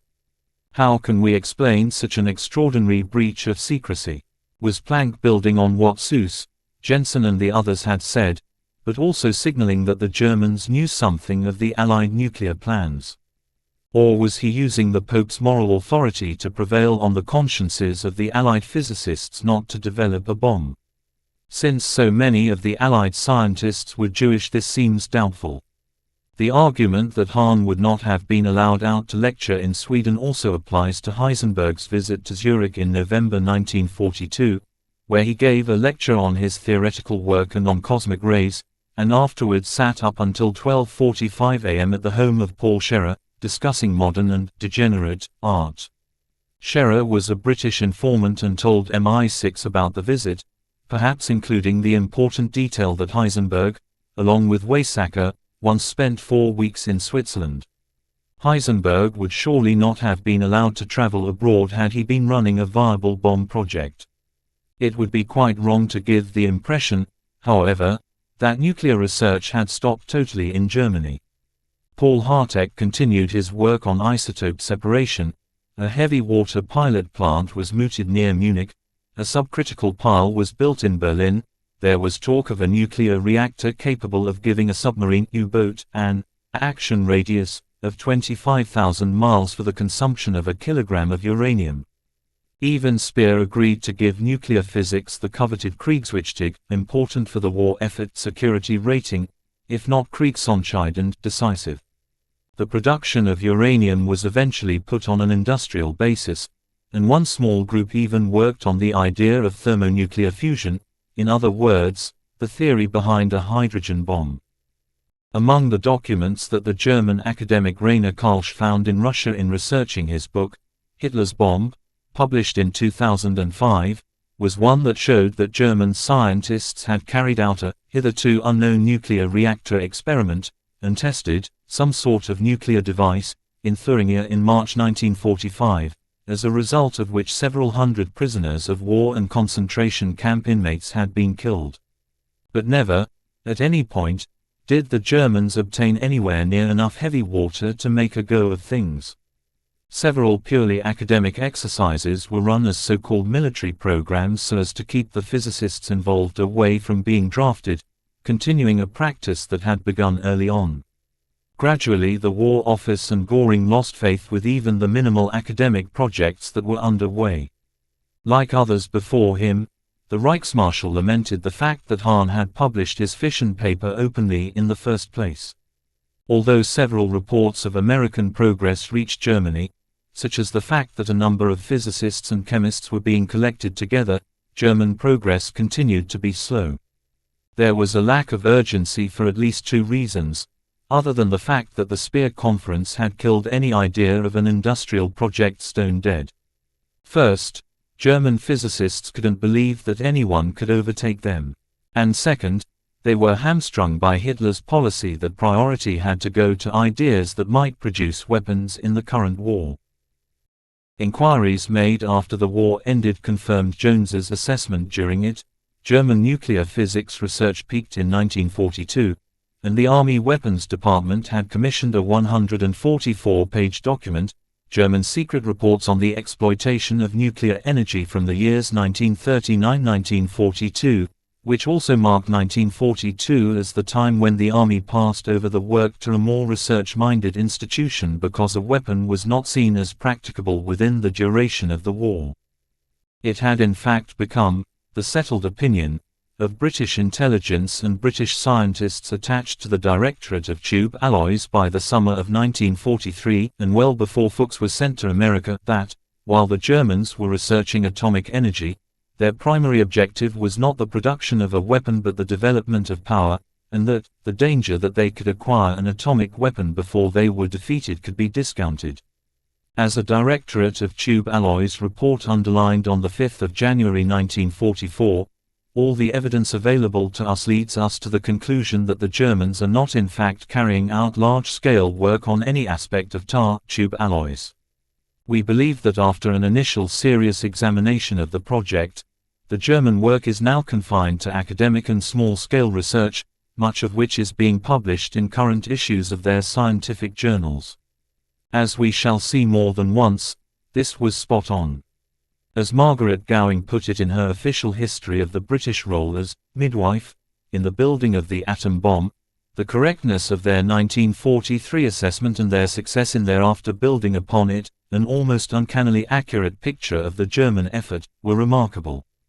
In fact, of course, the British intelligence services had first learned there was no German bomb a whole year earlier, in June 1942. This discrepancy is explained later on. Given the chronology of intelligence leaks considered in this chapter, it is an extraordinary irony that, at exactly the same time, in fact on the 17th of June 1942, the very same week that Rosbaud was in Oslo, Vannevar Bush and James Conant reported to the President of the United States that, with respect to nuclear power, it seemed likely that, granted adequate funds and priorities, much the same wording as Heisenberg had used with Speer, full-scale plant operation could be started soon enough to be of use militarily in the current war.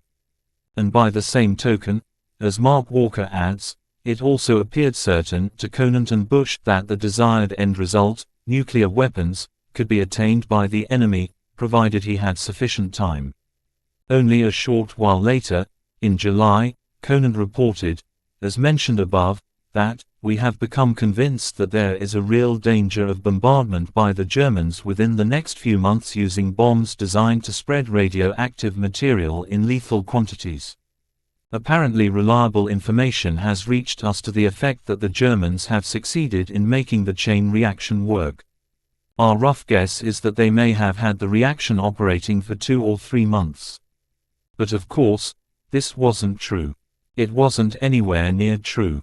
This was the fatal overestimate and the British had the intelligence to prove it. But it wasn't shared, not then. Although the Bush-Conant report for the President was composed on the 17th of June 1942, General Groves was not appointed to run the Manhattan Project until the 17th of September. Thus there was clearly a window of time, 3 whole months, when the Rosbaud report should have, been considered at the highest levels on both sides of the Atlantic. One might argue that the Rosbaud report was not enough on which to base such an important piece of policy. Despite his impressive record, he might have been wrong in this one case. But the Rosbaud report was not a one-off. It was, as we have seen, reinforced over the same few weeks by several other reports from German scientists working on nuclear research and by R.V. Jones's observation that the Germans were now allowing research reports on nuclear matters to be published, which must have meant not only that they were not proceeding with a bomb of their own, but that they didn't think Allied scientists would benefit from the publications either. All these developments reinforced one another in a coherent and therefore convincing whole. Jones himself had a most impressive record of interpreting scientific intelligence, so much so that he had the ear and confidence of Churchill. We don't know what Churchill was told, or when. The matter is not discussed in either Churchill's memoirs or Jones's. Simply put, in the summer of 1942 there was no need for the Allies to embark on building a nuclear weapon, not if the main reason for building a bomb was to counter a Nazi threat, because there was no Nazi threat. At this point, the Manhattan Project had not got underway to any appreciable extent. Very few funds had been expended and there was no real industrial momentum towards a bomb. It would have been relatively easy to call the whole thing off.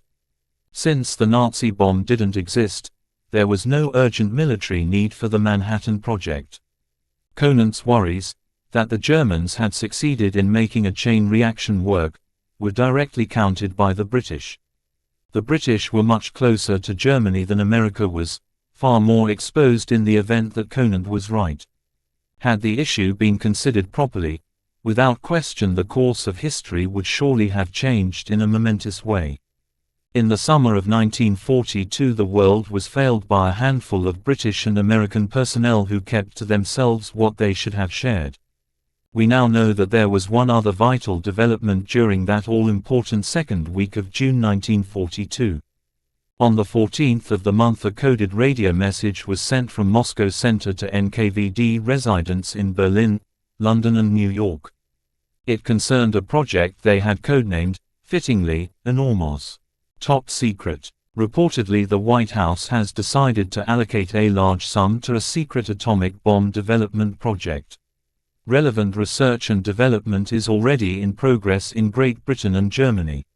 In view of the above, please take whatever measures you think fit to obtain information on the theoretical and practical aspects of the atomic bomb projects, on the design of the atomic bomb, nuclear fuel components, and the trigger mechanism.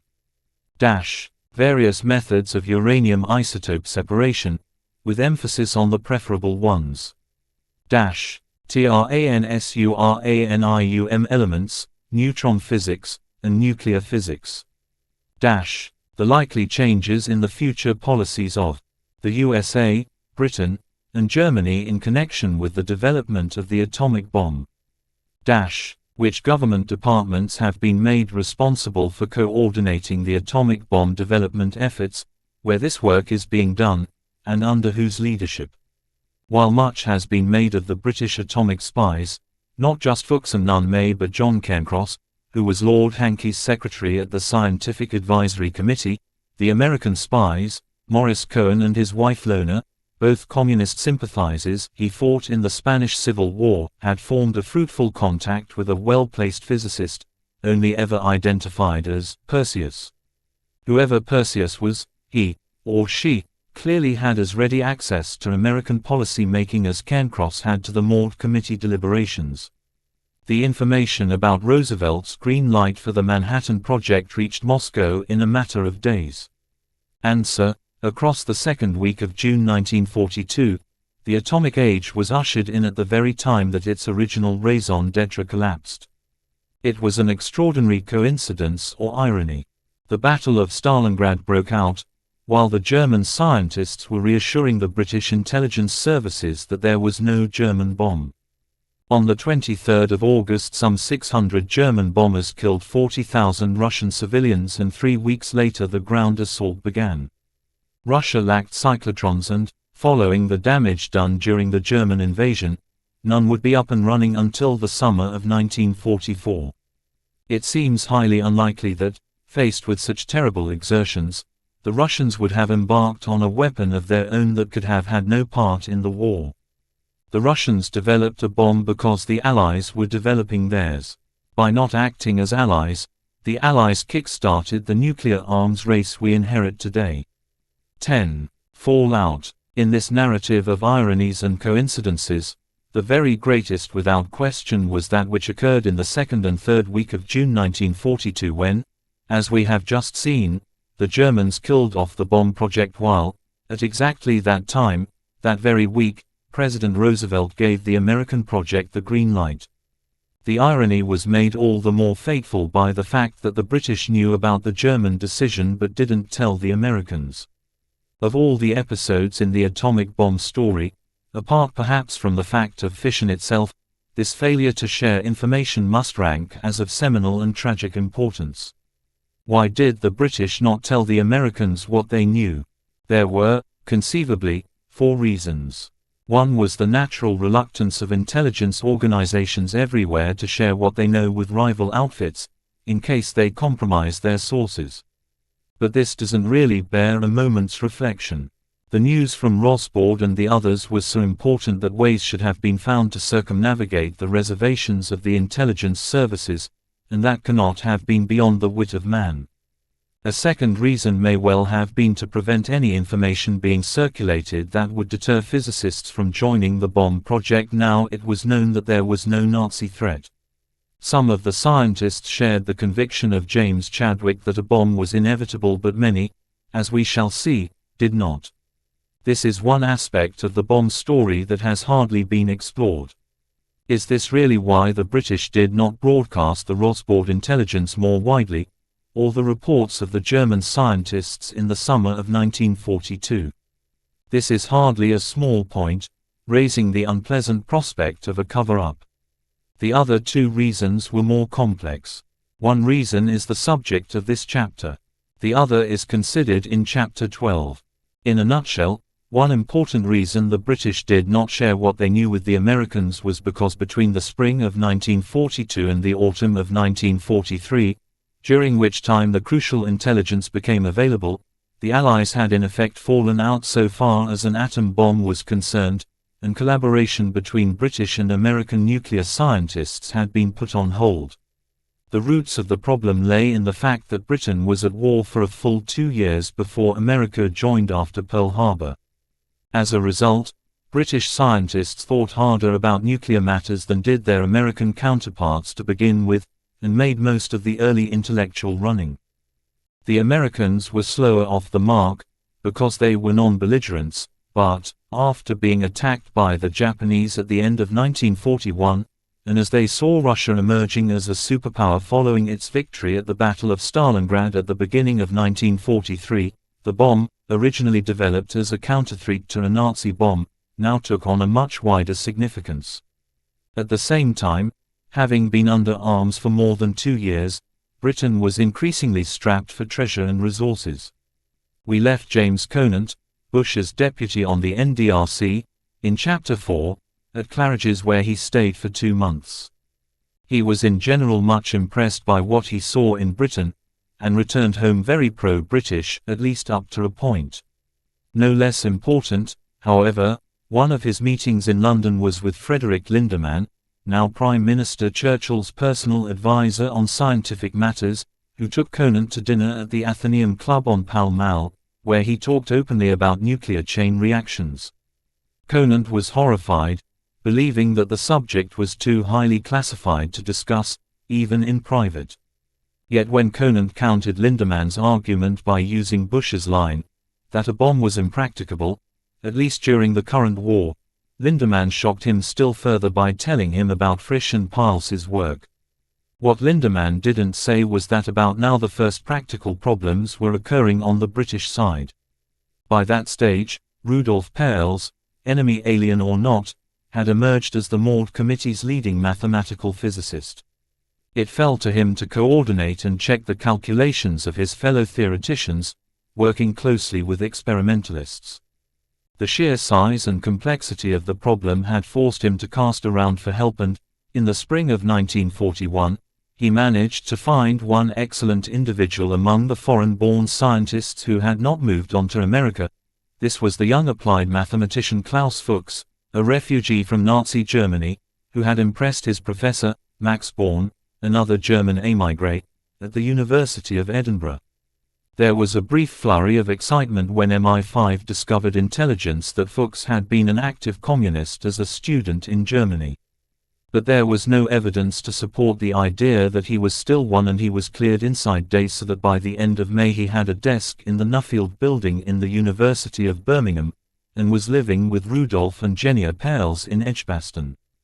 Despite the mass of data from scores of fission experiments, Perls and Fuchs's calculations could not guarantee that a uranium explosion would come off as planned. Without actually building a real pile, no one could be sure that enough neutrons would be emitted quickly enough. And that is where the practical difficulties now began to surface in a serious way. One of Lindemann's Oxford colleagues was Francis Simon, still another German émigré. Simon had left Berlin in 1933 at Lindemann's invitation. Simon now argued that the best chance of going forward would be to isolate U-235 using a system of isotope separation known as gaseous diffusion. This involved forcing uranium hexafluoride gas through fine membranes, which separated U-235 from its slightly heavier sister, U-238. But to manufacture enough fissile uranium to produce an explosion would necessitate a large and complex industrial plant. Simon worked out that in fact it would require about 40 acres and cost anything up to £5 million. That was roughly a tenth of Britain's weekly expenditure on the entire war effort, though in the long run the cost of a uranium bomb, then estimated at £8,520,000, was considerably less than the cost of an equivalent amount of TNT, £14,150,000. Even so, could Britain really afford to build a bomb?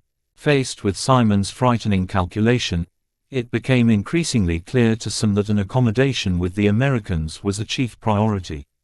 But only to some. Differences began to emerge between the scientists that were to have serious long-term consequences. Oliphant, Tizard, Blackett and Cockcroft were strongly in favor of collaboration, while Chadwick and Lindemann were against. These disagreements were doubly unfortunate in view of a note received at this juncture, in early August 1941, from Charles Darwin, grandson of the great naturalist and himself a theoretical physicist then serving as director of the British Central Scientific Office in Washington, D.C.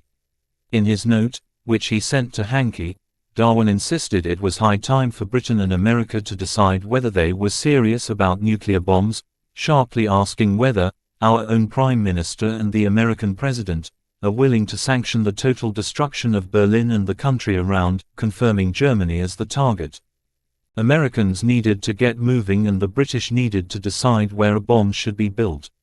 More than that, he said he had been conferring with Bush and Conant who, following the latter's visit to London, had floated the idea that the two countries should go beyond coordinating their research on the bomb and regard it as a joint project of the two governments. This was an extraordinary offer, extremely generous and calculated to make the most of what each ally could offer. But Hankey wouldn't be hurried. He decided instead on a careful review process, which would tap the views of all the British scientists involved. But they, as we have seen, were divided on just this question. Lindemann also played a role in delaying things.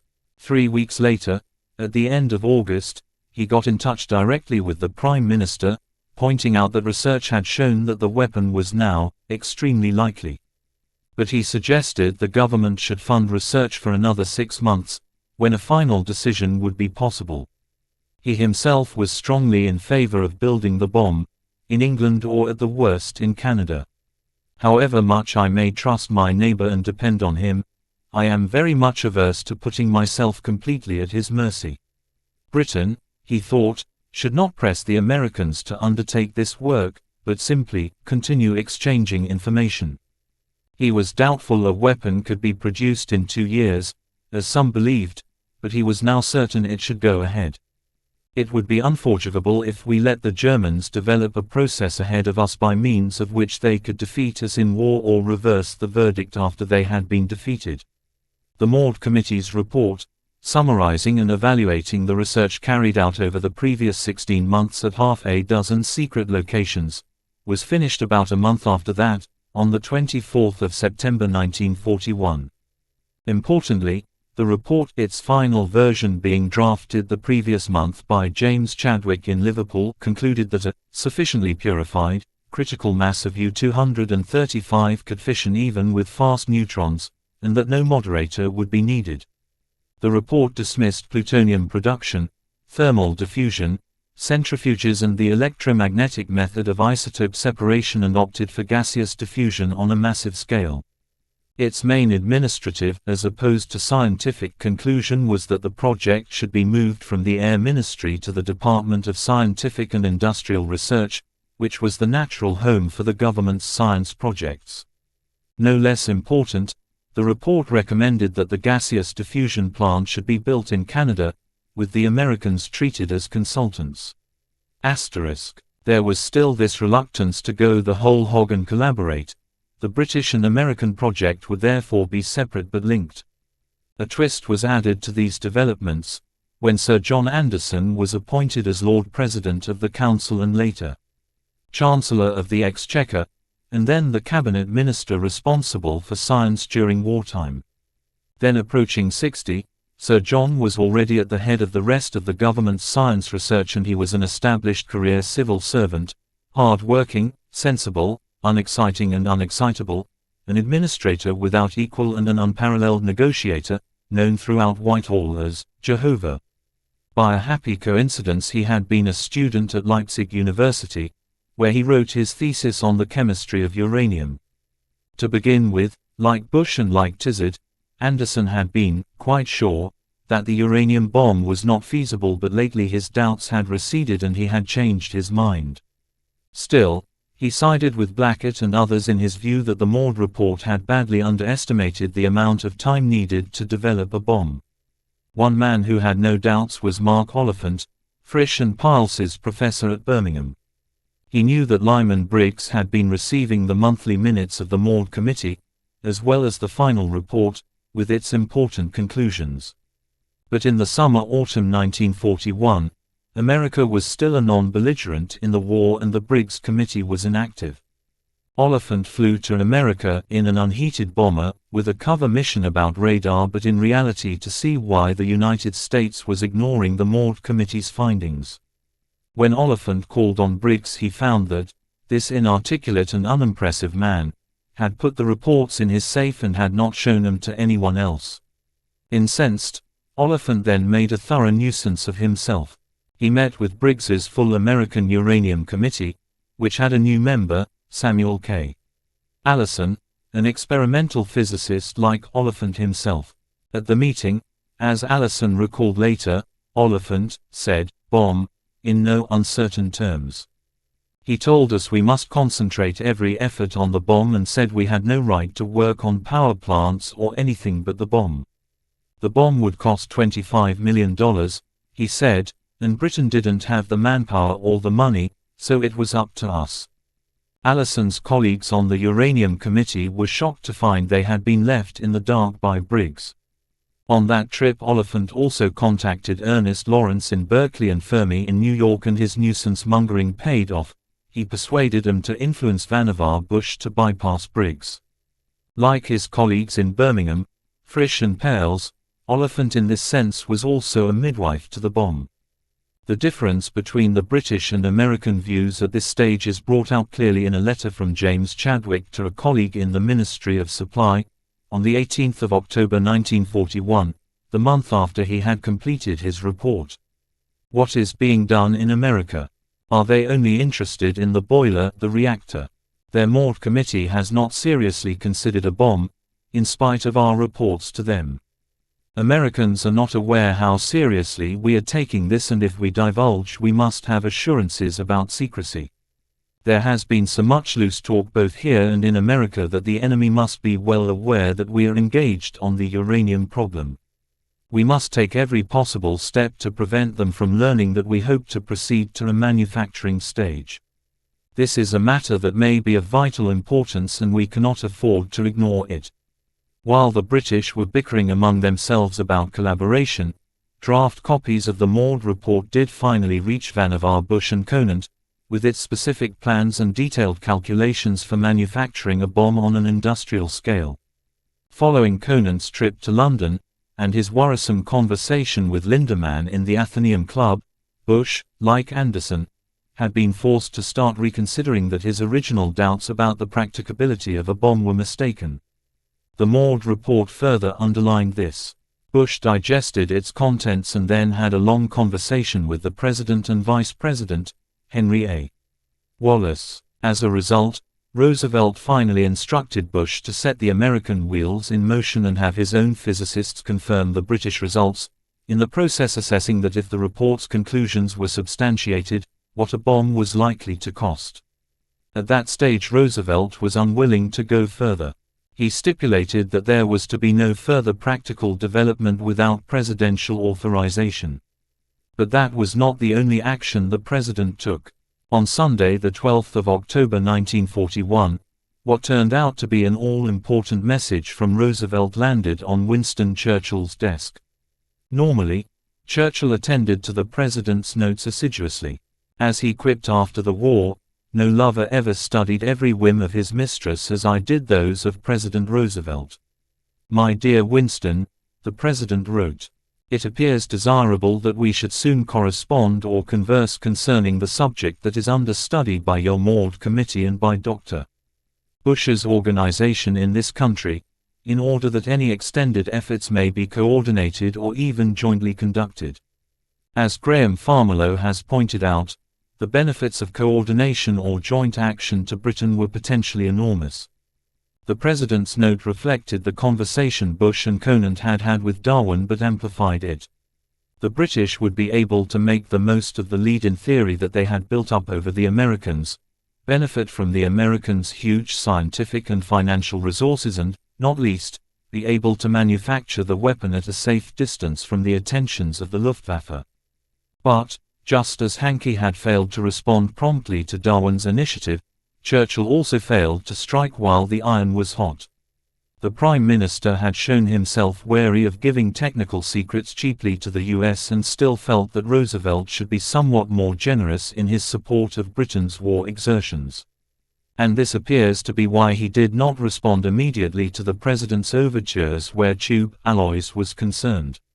Many of the British nuclear scientists would have urged faster action on the Prime Minister's part, had they known about it. Instead, the British situation got worse. While Oliphant was nuisance-mongering in Washington, the British government decided to hand over the running of the Maud Committee and its research efforts to a brace of officials from Imperial Chemical Industries (ICI). The company was vast in its reach, it made everything from paints to food to fragrances, and its research director, Wallace Akers, a chemist, was also an experienced administrator of science projects. He would be in charge, assisted by Michael Perrin, a company administrator. To be fair, the government had a reason for this, especially if Britain were to follow its own path to a bomb. ICI had already helped with some of the preparations and, mindful of the fact that nuclear fission could provide power for industry, as well as for a bomb, it made sense for the government to have one eye on the future. But, in the context of the war, it was a major miscalculation. The majority of scientists involved could not believe this news. Still, all need not have been lost at that point. On the 6th of November, the NDRC committee, under Arthur Compton at the University of Chicago, confirmed the basic conclusions of the Maud Committee. A transportable fission bomb was feasible at the cost of $50 minus $100 million, spent mainly on isotope separation. The numbers were new but, that apart, the British and American scientists were on the same page. Churchill finally replied to Roosevelt's initiative on the 21st of November, fully 7 weeks after Roosevelt had written to him, and 3 weeks after the Compton Committee confirmed the Maud findings. But even then the Prime Minister's response was merely a peremptory cable, registering the fact that, following the President's suggestion, he had delegated Anderson and Lindemann to explore the matter with Frederick Hovde, the American scientist's representative in London. This was an almost fatal misjudgment and, in retrospect, an embarrassment. Anderson and Lindemann retained an exaggerated opinion of British progress and felt they were holding all the aces. In doing so, they badly overestimated the ability of Britain's scientists to sort out the scientific, technological and industrial problems posed by the bomb. Worse, after being told that Bush and Conant were anxious for a fuller collaboration and that the president had ordered it followed up with all possible speed, Anderson put up yet more obstacles, arguing at one point, for example, that the US must improve its security so it was on a par with Britain's own. This was high-handed, an unconscious irony as it turned out, and a mean-spirited response to a fulsome offer of nuclear partnership. To some, it might have seemed justified as a negotiating ploy to secure for a cash-strapped Britain more material rewards in the midst of dire circumstances. The British aircraft carrier Ark Royal was sunk that month, and the RAF took heavy losses in the night bombings of Berlin, the Ruhr and Cologne. But these tragic events were overshadowed and overtaken, and the situation transformed irrevocably overnight when, on the 7th of December, Japan bombed Pearl Harbor. The US was now at war itself. Hitler declared war 4 days later, and that changed everything. This brought about a marked change in the American attitude, and the view swiftly gained ground that the bomb's rapid development was the single most important necessity of the war, because the Germans, it was felt, had had a 2-year head start. Martin Sherwin says that American scientists in particular entered this race convinced that the outcome of the war depended upon their ability to recover the time lost. From then on, the country was to pursue the bomb with an intensity that matched her size. In March 1942, the president insisted to Bush that he wanted the project pushed not only in regard to development, but also with due regard to time. This is very much of the essence. More than that, America now had no interest in giving Britain any more of a role than was strictly necessary to help the Americans acquire the weapon as quickly as possible. Churchill had lost the opportunity to be a full partner with the Americans over the bomb. It was arguably his greatest misjudgment. Following Pearl Harbor, and a visit Churchill made to Roosevelt about a week later, when the president seemed to think, quite wrongly, that Churchill did not regard the bomb as especially significant. Both men did have a lot on their plate. Relations between the Allies on nuclear matters sank like the Ark Royal. On the British side, despite a modest lead that they still held on nuclear theory, the main administrators of the project, Akers, Lindemann and Anderson, had no real understanding of American industrial and organizational capacity. The situation was not improved when, during the winter of 1941-2, Akers changed his mind about the plan to build a plant in Britain. At the beginning of 1942, he had been invited to the United States to compare notes with his counterparts in the American project. He was accompanied by Francis Simon and Rudolf Peierls, who knew as much about isotope separation as anyone on the Allied side, and by other scientists. It was immediately obvious to Akers that the sheer scale of the American effort dwarfed that of the British. The Americans were trying several methods of isotope separation, for example, not one, and also concentrating a lot of effort on newly discovered plutonium. Akers returned to London in March quite convinced that collaboration was the way forward. But, for a time anyway, he had a problem convincing Anderson. This, too, was unfortunate for, as the weeks and then months went by, it became ever clearer that the Americans were pulling ahead. It also became increasingly clear to Akers that Bush and Conant had changed in their attitudes and were now stringing him along. On the surface, they were reassuring that they were in favor of collaboration. But behind his back, these two were scheming to have the president reverse his policy of collaboration. During the late spring and early summer, Bush sent a string of long, courteous and factually accurate letters to Sir John Anderson, which nonetheless always played for time. At one point, Conant went so far as to praise Bush for his masterly evasive replies. In a letter from Margaret Gowing to James Chadwick, dated the 11th of July 1963, as she was preparing her book on the British role in the atomic bomb, she wrote that Conant's attitude to the British was in general rather unworthy. The underlying ice in Bush's stonewalling communications may have done as much to convince Anderson to come round to Akers's change of heart as Akers himself, though at one point the ICI man did tell Lindemann and Sir John bluntly that to refuse a merger with the Americans would risk giving the Germans the chance to get to a bomb first. This was early 1942, before the Rosbaud report in June. Faced with this ultimatum, on the 30th of July that year Anderson finally wrote a very urgent memo to the Prime Minister, in which he was no less explicit: "We must face the fact that the pioneer work done in this country is a dwindling asset and that, unless we capitalize it quickly, we shall be outstripped. We now have a real contribution to make to a merger. Soon we shall have little or none." This was an interesting exchange. Had Anderson been told about the Rosbaud report? Was he of the view that an atomic weapon was needed, come what may? Churchill finally saw sense at the end of July 1942, by which time it was too late. The British had missed the boat, for the time being at least.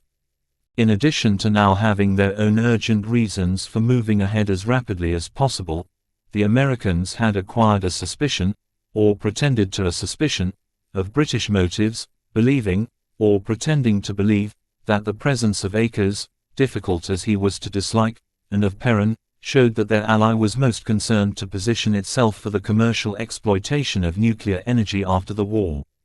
In contrast, from September 1942 the Americans turned their program over to the military. The sheer momentum of American progress was brought home in the very fact that, barely 3 months later, on the 2nd of December, now working in Chicago, Enrico Fermi produced the first chain reaction in a former squash court under the west stands of the university's Stagg Field Stadium. After Fermi's experiment had ended, Szilard, who had hoped against hope that a chain reaction would prove unviable, shook Fermi's hand but said softly, "This will go down as a black day in the history of mankind." He was more right than he knew. The British already had evidence that there was no German bomb, and that this all-important experiment, which conclusively proved that a chain reaction was viable, was not needed. Akers, who had visited Fermi at his laboratory in Stagg Field only the day before the first chain reaction came off, but was not invited to stay on for the main show, was in the United States again in the new year, in Washington. As we have seen, there had been much toing and froing between Bush and Anderson over the nature of the collaboration between the Allies and, during the harsh winter months, the attitudes of the Americans had chilled. More than that, the President had been brought round to Bush and Conant's view. All of which came to a head on the morning of the 13th of January 1943, when Akers was asked to visit Bush and Conant at their offices on 32nd Street in North Georgetown. It was a cold and blustery day and the mood was very different from the warm welcome Akers had received almost exactly a year before. Bush and Conant wasted no time in delivering the blow. Bush was present as a witness, while Conant read Akers a single-page note and then handed it to him. The note covered 7 aspects of the project, including the various methods of separating U-235 from U-238. In almost all cases, the wording was identical, brief and to the point, no further information to be given to the British or Canadians. The British researchers were being shut out, except in 1 or 2 areas where their expertise might be useful. Bush and Conant impressed on Akers that the decision had the full approval of Roosevelt. The British felt aggrieved. They had done the early thinking, the early motivating. But for the British, the Americans almost certainly would not have had any kind of project by the time Pearl Harbor came along. Now the United States was unilaterally abrogating what had until then been a fruitful collaboration. In approving the new policy of restricted interchange, Roosevelt had, as Martin Sherwin puts it, rearranged America's priorities. The desire for sole post-war control of the atomic bomb had suddenly become as important, and maybe more important, than the need to build the bomb quickly. Bush's aim, of course, was for America to keep for itself alone a weapon that, as he put it, may be capable of maintaining peace in the world. He shared with the Secretary of War, Henry Stimson, the view that if America possessed the best weapons available, she would never need to use them. As part of this, he now agreed with Conant that the rapid development of the bomb was no longer the primary aspect of policy. Atomic energy was a military secret, in a different class from anything the world has ever seen, and sharing it with the British could not be defended to Congress. This was extraordinary because the new policy was adopted despite the possibility that it might slow down work on the bomb. Harold Urey, the Nobel Prize-winning discoverer of deuterium, was just one who thought this rearrangement of priorities would delay the bomb by 6 months and that this might give the Germans the edge. The Americans were still heavily overestimating the German capability and the British did nothing to correct them. But Conant and others took the view that though a delay would occur, it would not be fatal or a serious hindrance. The post-war monopoly was now, if not the, major consideration. Of course, this position needs more attention than it has so far received. Because a moment's thought will see the argument as hollow. Unless the Allies got to the bomb first, before Hitler, they would likely never be in a position to use an atomic monopoly to enforce the peace on the world. And this raises the issue as to whether Bush and his colleagues were really in the dark as far as the British atomic intelligence was concerned. Would they really risk a delay in the production of a bomb without knowing that, in fact, a German bomb was a non-starter? All the senior figures in Washington agreed with the Bush-Conant line, in particular Henry Stimson. He had long been a friend of Britain, but firmly believed that it was America's destiny to lead the world. And this general agreement was maintained, according to Graham Farmelow, even though they knew that putting an end to collaboration would delay the project and might conceivably mean that Hitler got hold of the weapon first. Looked at in this way, it was a remarkable decision. What no one mentioned openly, but it must have been on all their minds, was that, as Akers and Bush and Conant met on 32nd Street, Operation Ring, the last episode in the Battle of Stalingrad, had been underway for 72 hours. The German forces were encircled, their tanks and guns iced up, and the battle had only a few days to run. After Stalingrad, Russia would still be an ally, but she would also be, as anyone could see, America's main post-war rival. After the deadly Bush-Conant note, the British fought back. British scientists were forbidden from attending meetings in the United States, or providing information on certain specific projects they specialized in. Clearly this was not ideal, but the fallout continued for months. One especially heady skirmish took place in London in July 1943, when Bush was in London to attend the War Cabinet's anti-U-boat subcommittee at 10 Downing Street. Or he thought that he was. Once inside the building, he was directed into the cabinet room. And there sat Winston Churchill, incandescent with rage. The Prime Minister was just up from his afternoon nap, and he could barely contain himself. He laid into Bush, growling about the failure of the interchange agreement while struggling to light his cigar, tossing one match after the other over his shoulder in the general direction of the fireplace. Bush could not get a word in. Churchill had only grasped the full state of the British nuclear weapons project at the beginning of April that year. And only then did he realize that Britain was already in serious jeopardy of being shut out of America's plans. Not only that, as Lindemann minuted, the principles and possibilities are known to scientists throughout the world. Can England afford to neglect so potent an arm while Russia develops it? Single quote. This did little to comfort Churchill. At a further meeting a few days later, with Stimson also present, and with Lindemann and Anderson on the British side, Bush aired the American suspicions of Akers and Perrin's involvement, suggesting that Britain was trying to retain for itself the option of pursuing nuclear power commercially after the war. Churchill countered formally that he had no interest in commercial matters. He thereupon made a proposal that would become the basis of the Quebec Agreement that would be signed when the two leaders met later that year in August.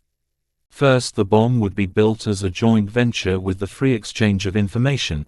Second, neither country would use the weapon against the other. Third, neither would pass information to other countries without the other's consent, a move that would remove any chance of Roosevelt sharing the science with Stalin, with whom the president was more sympathetic than Churchill thought wise. Bush privately thought Churchill's proposal so poorly worded that its intentions would be easy to deflect. While he was still in London, however, Bush received a telegram from Roosevelt to review the full exchange of information with the British. He was unperturbed but, ironically, the cable had been wrongly transcribed. The actual wording was, to renew the agreement. The fallout was about to end, whatever Bush might want. This was the backstory to the meeting between Churchill and Roosevelt held at Quebec in August 1943. Just before the meeting took place, Sir John Anderson outlined the British position to the Canadian Prime Minister, Mackenzie King. He said that the British knew that both Germany and Russia were working on the same thing, and that the bomb would be a terrific factor in the post-war world as giving an absolute control to whatever country possessed the secret. His memoirs fail to make clear what exactly he had heard about German and Russian plans.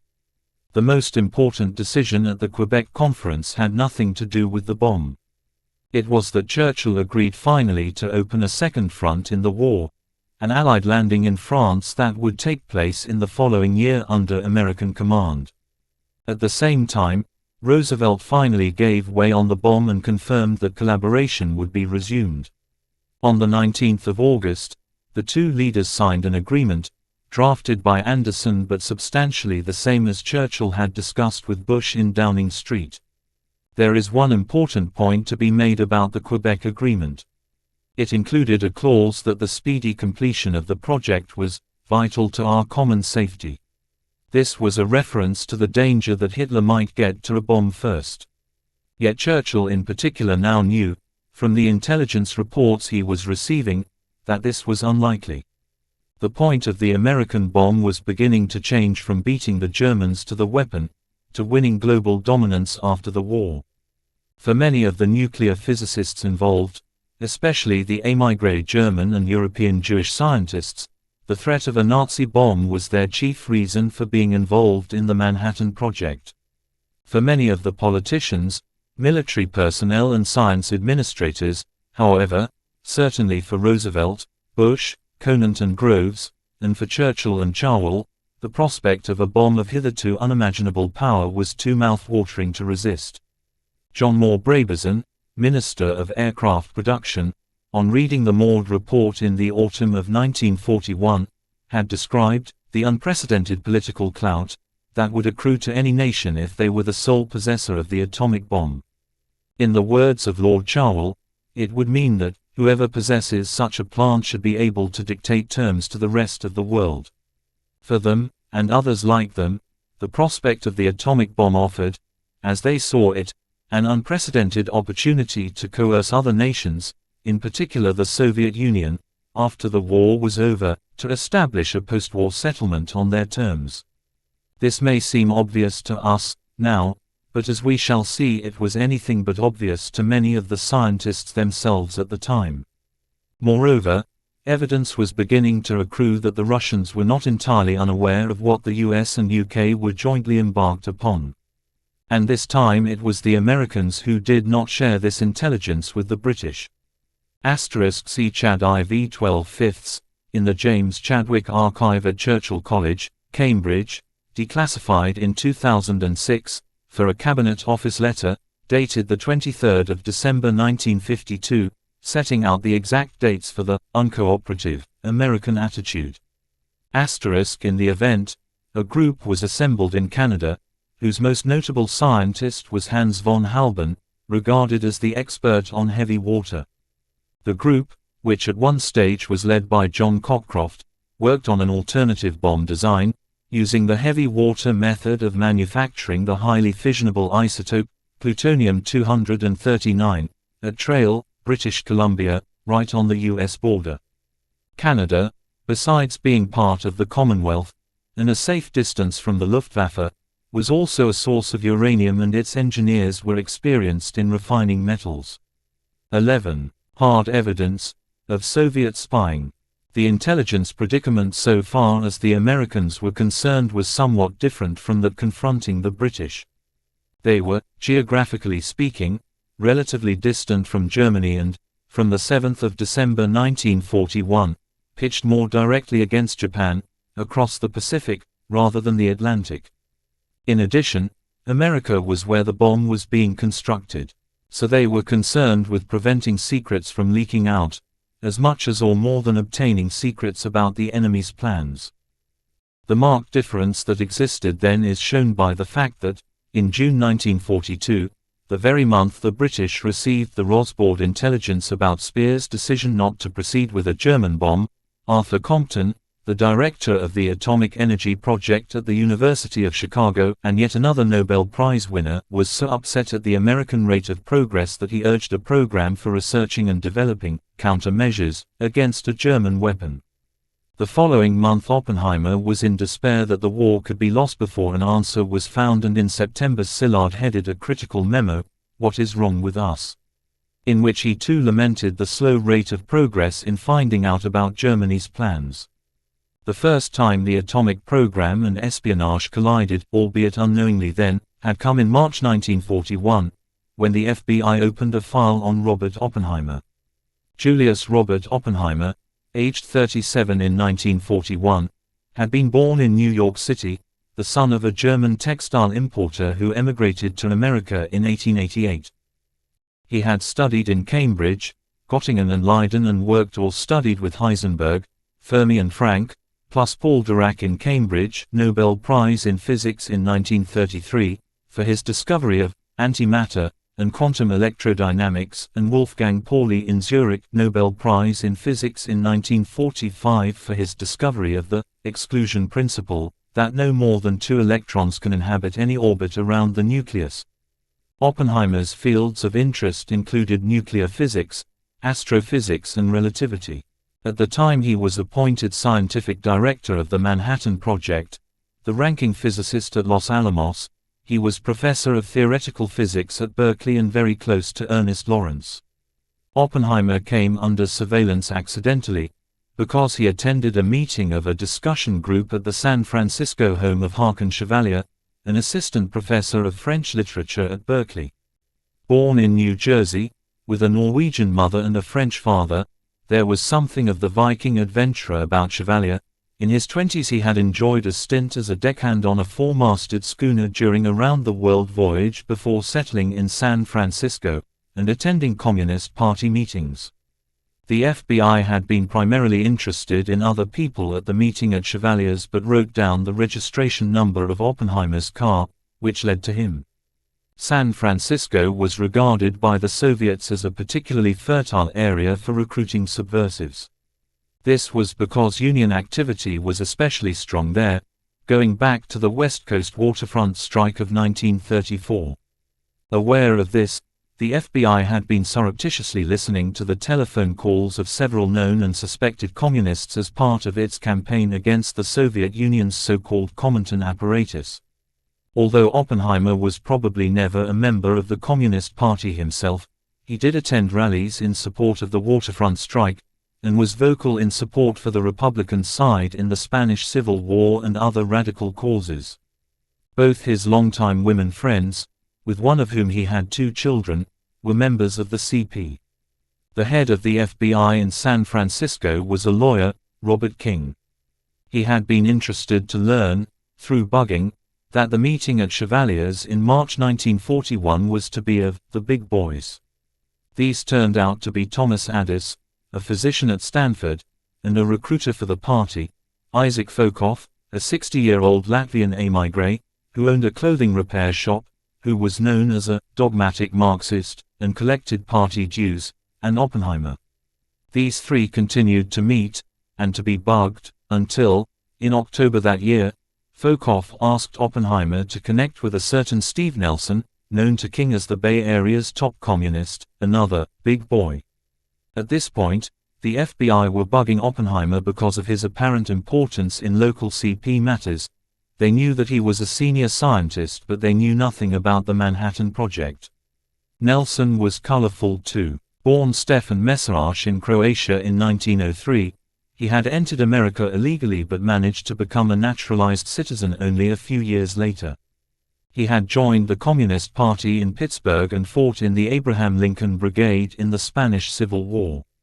Oppenheimer and Nelson had first met at a Spanish Civil War relief party, held at the home of Louise Branston, a wealthy San Francisco socialite who was known to the FBI as an intimate friend of Gregory Kift's, an agent for the NKVD, forerunner of the KGB, working undercover at the Soviet consulate in San Francisco. Kift's was known to be cultivating scientists. Shortly after America's entry into the Second World War, Nelson had become chairman of the San Francisco branch of the Communist Party, so that Oppenheimer's many meetings with him made both of them of natural interest to the Bureau. Requests by the local San Francisco FBI to bug Oppenheimer's phone were turned down. At the same time, the Army refused him security clearance. This was appealed and the Provost Marshal's office overruled the decision. This gives a measure of the confusion surrounding Oppenheimer. No one could be exactly sure who he was, an uncertainty that, in some quarters, was never to go away entirely. Then, on the 10th of October 1942, after some months of eavesdropping, the FBI bug in Steve Nelson's office picked up an exchange between Nelson, Lloyd Lehman, a Bay Area labor organizer affiliated with the Young Communist League, and another person, unidentified. According to the Bureau record of the conversation, Lloyd told Steve about an important weapon that was being developed, and indicated that he was on the research of it. They then went on to discuss someone else they knew who was in the project at Berkeley, who was considered a Red, who had been involved in the Teachers Committee and the Spanish Committee, but whom the government allowed to remain because he was such a good scientist. This description pointed to Oppenheimer. Equally alarming were remarks caught by the bug on Nelson and Lehman about one Rossi Lomanitz. Lomanitz, it was said, was working on the weapons project but was considering quitting. Nelson said the project was extremely important and Lomanitz would have to be an undercover party member, since it was important to have knowledge of such discoveries and research developments. If he quit his work, they did not know what political work he could do afterwards, as he might be drafted. But still the FBI did not know fully what it had. It was even then in the dark about the Manhattan Project. The FBI was not alone in its suspicions, however. No less aware of communist sympathizers in San Francisco was the Army, which by now did know about the Manhattan Project, and they also took action. They set up a dummy business office, the Universal Subscription Company, in a building just off Market Street as a base for undercover agents, and installed their own wiretaps. By arrangement with the FBI, the Army concentrated on university employees under contract to the Manhattan Project, while the Bureau concentrated on known or suspected communists with connections to the radiation laboratory. For this it rented a 2-story house near the Berkeley campus and conducted wiretaps on selected Rad Lab personnel. The plans for Oppenheimer's surveillance were even more elaborate than they were for others. The FBI had been forbidden by Roosevelt's Attorney General from tapping his phone, so they were confined to examining the log of phone calls out of and into his home, as provided by the telephone company. This showed one thing of interest, that Oppenheimer had suddenly begun to travel and on a fairly frenetic schedule. Why? At that point, Robert King, the one-man commie squad in San Francisco, had approached the Army fairly formally to find out what they knew. When the formal channels failed to reveal anything of real substance, King turned to Lieutenant Colonel Boris Pash, the head of counterintelligence at the Presidio, the military base at the northern tip of the San Francisco Peninsula.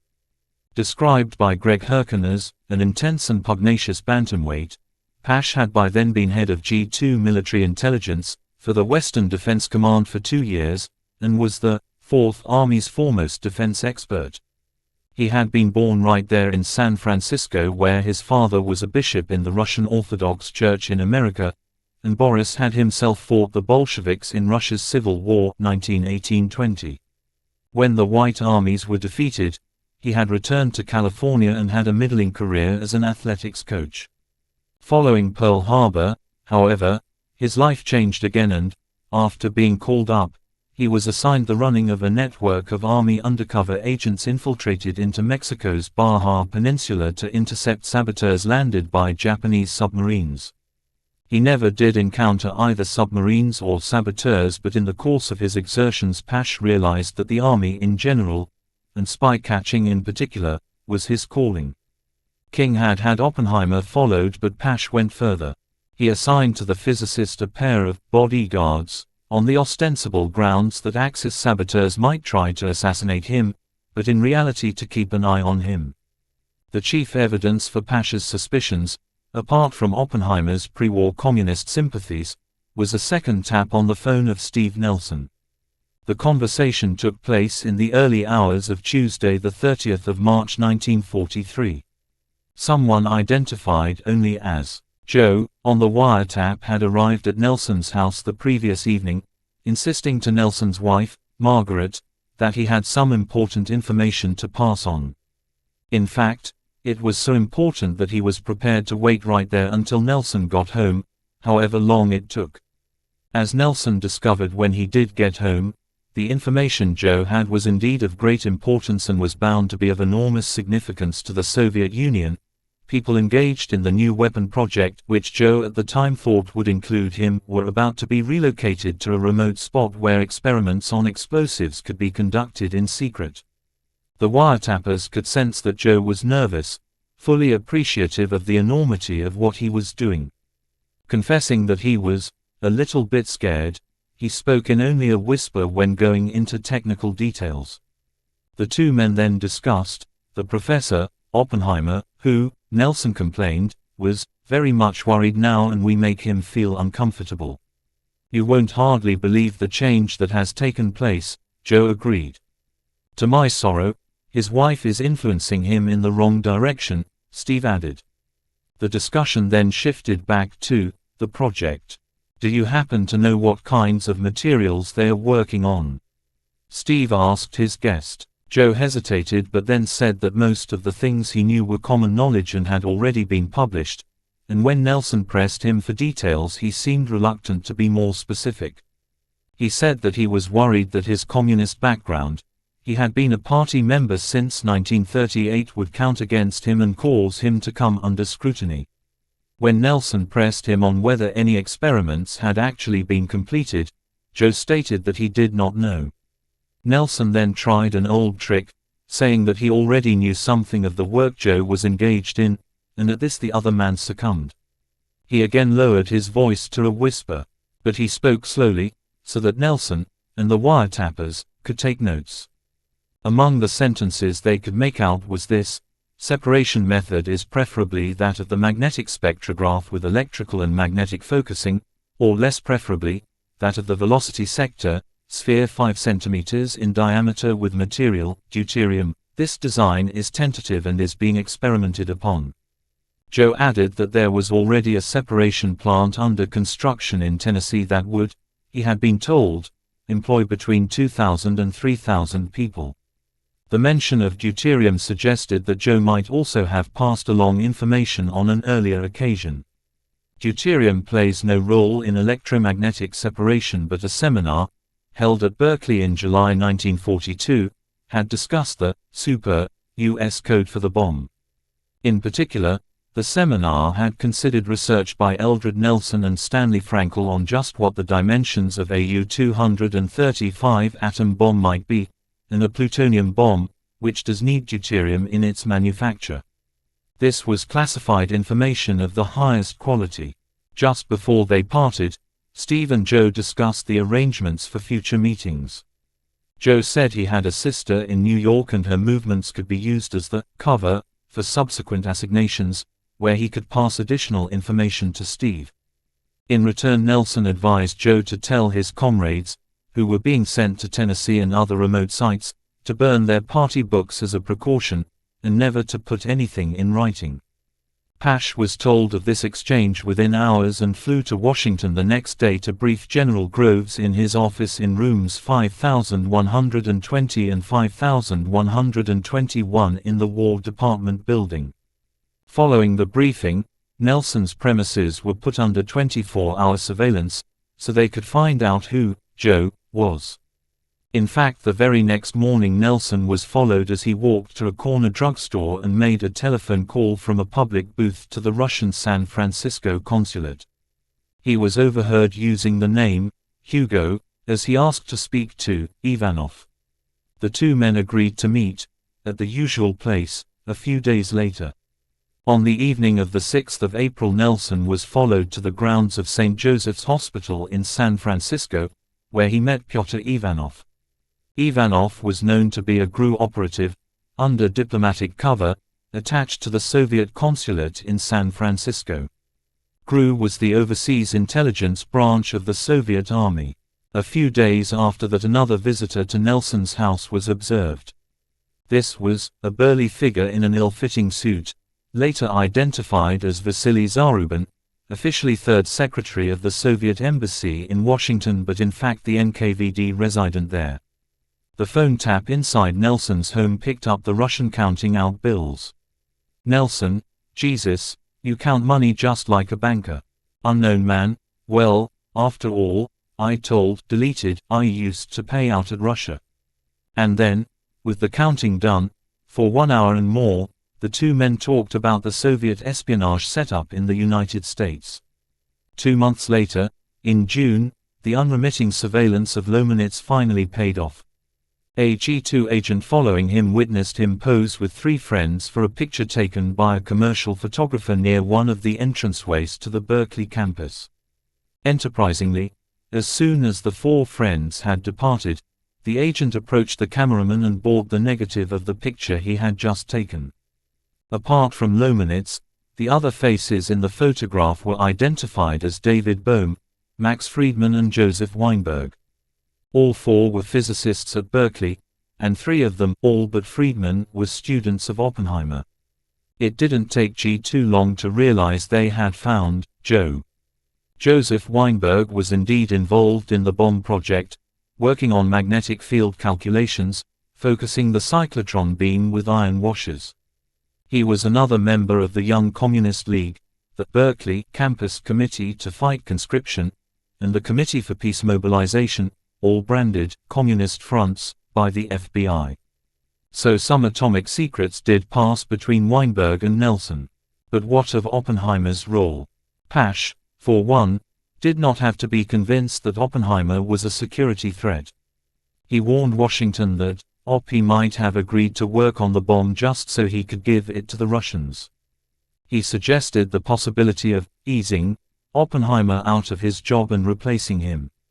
But of course this neglects the exchange between Nelson and Weinberg, that Nelson and company now made the professor feel uncomfortable, that a large change had come over him, and that his wife was influencing him in the wrong direction. From the communist perspective, this must surely have meant that Oppenheimer was now not as securely in their camp as he had been before. In fact, in 1999, in The Haunted Wood, their book on Soviet espionage during the Stalin era, Alan Weinstein and Alexander Vassiliev were given access to certain Soviet files that confirm Oppenheimer was not a source for Russian intelligence. General Groves was a stickler for security, but he would not listen to Pasha's entreaties to have Oppenheimer replaced. Lansdale, the general's deputy, stated that General Groves claims flatly that Oppenheimer is irreplaceable and that if anything happened to Oppenheimer, the project would be set back at least 6 months. Such a delay could be catastrophic, he said, because recent intelligence showed that the Germans were laying new high-tension wires, leading the army to conclude that the Nazis might be building their own calutrons, mass spectrometers used for separating uranium isotopes. The source of this intelligence has never been confirmed, and was clearly mistaken, but on the strength of it Groves now put a swift end to the agonizing over Oppenheimer, ordering the district engineer to issue a security clearance, without delay, irrespective of the information you have concerning Mr. Oppenheimer. He is absolutely essential to the project. One consequence of this was that on the 7th of May 1943 J. Edgar Hoover, head of the FBI, sent to President Roosevelt and his aide Harry Hopkins a memo outlining hard evidence, first obtained in March that year, the second Nelson meeting, of Soviet espionage against the Manhattan Project. Nor was that the end of the matter. On the 12th of August, FBI agents were watching as Boehm, Friedman and Lomanitz arrived at Weinberg's apartment, where the others present were Steve Nelson and his assistant for Communist Party matters, Bernadette Doyle. By now the surveillance of Lomanitz and the others had become formalized into an extensive operation codenamed CINRAD, Communist Infiltration of the Radiation Laboratory. Eventually this amassed files on more than 300 Communist Party members in the Berkeley area. The seriousness with which this operation was taken may be judged from the fact that it was discussed at the highest possible level. A few days later, on the 17th of August, Groves presented an account of progress on the Manhattan Project to the U.S. government's top policy group, but then went on to discuss what he referred to as his California trouble. On the same day he sent Stimson a note, attached to which was a draft memorandum intended for the president. It is essential that action be taken to remove the influence of FAECT from the RAD lab. FAECT was the Federation of Architects, Engineers, Chemists and Technicians, which the Bureau was convinced was a Communist front organization burrowing away inside the Berkeley lab. Stimson passed the memo to Roosevelt 2 weeks later together with his own note. Unless this can be at once stopped, I think the situation very alarming.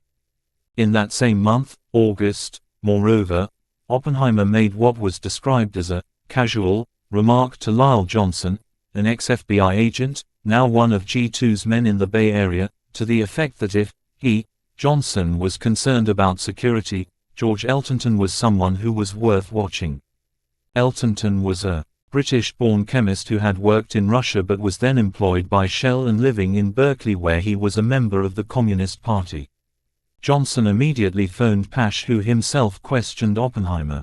Some months earlier, Oppenheimer now said, he had been approached by intermediaries, who were in touch with an unidentified official at the Soviet consulate. One of these individuals had talked about passing along information regarding the operations at Berkeley. Oppenheimer said he had refused to collaborate, but he did admit that there had been other occasions when colleagues had been approached and they had come to him for advice. He was reluctant to provide names but did concede that 2 of the 3 men approached were now at Los Alamos and the third was destined for Oak Ridge, a vast site in Tennessee where uranium enrichment was carried out. This was clearly worrying and, pressed by Pash, Oppenheimer identified Eltonton as one of the intermediaries, though he had used another individual whom Oppenheimer again refused to identify. Somewhat dissatisfied by Oppenheimer's not entirely cooperative attitude, Pash transcribed the interview and sent it to Groves, recommending Eltonton be put under surveillance. This happened to coincide with an anonymous letter, written in Russian, that had been sent to Hoover by an out-of-sorts intelligence officer. The letter appeared to have been sent from near to the Soviet embassy in Washington and identified Vasily Zarubin, Leonid Kvasnikov and Gregory Kayafets as 3 of Russia's top spies in the United States, 2 of the 3 names being already known to the Bureau and the Army. On the strength of this, King was given more than 100 reinforcements in the Bureau's San Francisco office. The reinforcements paid off. On the 3rd of September Weinberg was followed by a roundabout route to a post office where he mailed a thick envelope. Intercepted, this was found to contain a manuscript article headed, "The Communist Party and the Professions," and a note addressed to Dear A, asking him not to communicate with Weinberg during this period, and requesting him also to pass on the message to S and B, without mentioning my name.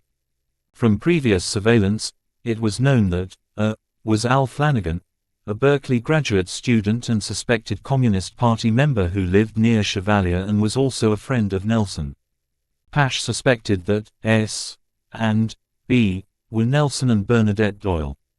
Groves had decided to keep Weinberg on campus in case he led them to other sources, but their other colleagues were now dismissed or refused clearance to go to Los Alamos. In yet another attempt to get more names out of Oppenheimer, a meeting was arranged with John Lansdale, Groves's deputy. He tried a different tack, saying how much he, and by implication the Army, admired and respected what the scientists were doing. Then he made an admission regarding the Russians. "They know, we know they know, about Tennessee, about Los Alamos and Chicago. And, he added, it is essential that we know the channels of communication. Lansdale got nowhere. Despite the fact that Groves had by now cleared Oppenheimer to go to Los Alamos, other doubts must have still lingered in his mind because the general himself traveled to Los Alamos and met alone with Oppenheimer in his office there. At this meeting, Groves ordered Oppenheimer to reveal the name of the intermediary who had approached his scientific colleagues. Oppenheimer promptly identified Harkin Chevalier. Moving on, Groves now ordered Oppenheimer to name the 3 scientists Chevalier had approached. Oppenheimer replied that, in fact, he had exaggerated with passion. Only one individual had been approached, and that was his own brother, Frank, also a physicist. What had happened, Oppenheimer said, was that Chevalier approached Frank about the possibility of either passing secrets on the bomb project to the Russians or persuading his brother to. Frank had come to Robert for advice and Oppenheimer had said they should both refuse. Groves discussed this encounter with his aides. He himself thought Oppenheimer too valuable to doubt, but it appears he was convinced Frank was involved in some way, and his aides did subsequently circulate a story that Harkin Chevalier had tried to recruit Robert Oppenheimer's brother to spy for the Soviet Union. Had Robert been telling the truth when he said to Groves that he had exaggerated with Pash, that 3 individuals and not one had been approached by Chevalier? At the least he was not being consistent. Alongside this, in January 1943, the Russians had approached the Lend-Lease administration in Washington for 10 kilograms of uranium metal, and 100 kilograms of uranium oxide and uranium nitrate CPP, 240 to 1 for a fuller discussion. General Groves authorized this request since a denial would have shown the importance he attached to the substance and might have drawn attention to the matter around Washington. A later request for more uranium was turned down, though an order for 1,000 grams of heavy water, made later in the year, was also agreed to.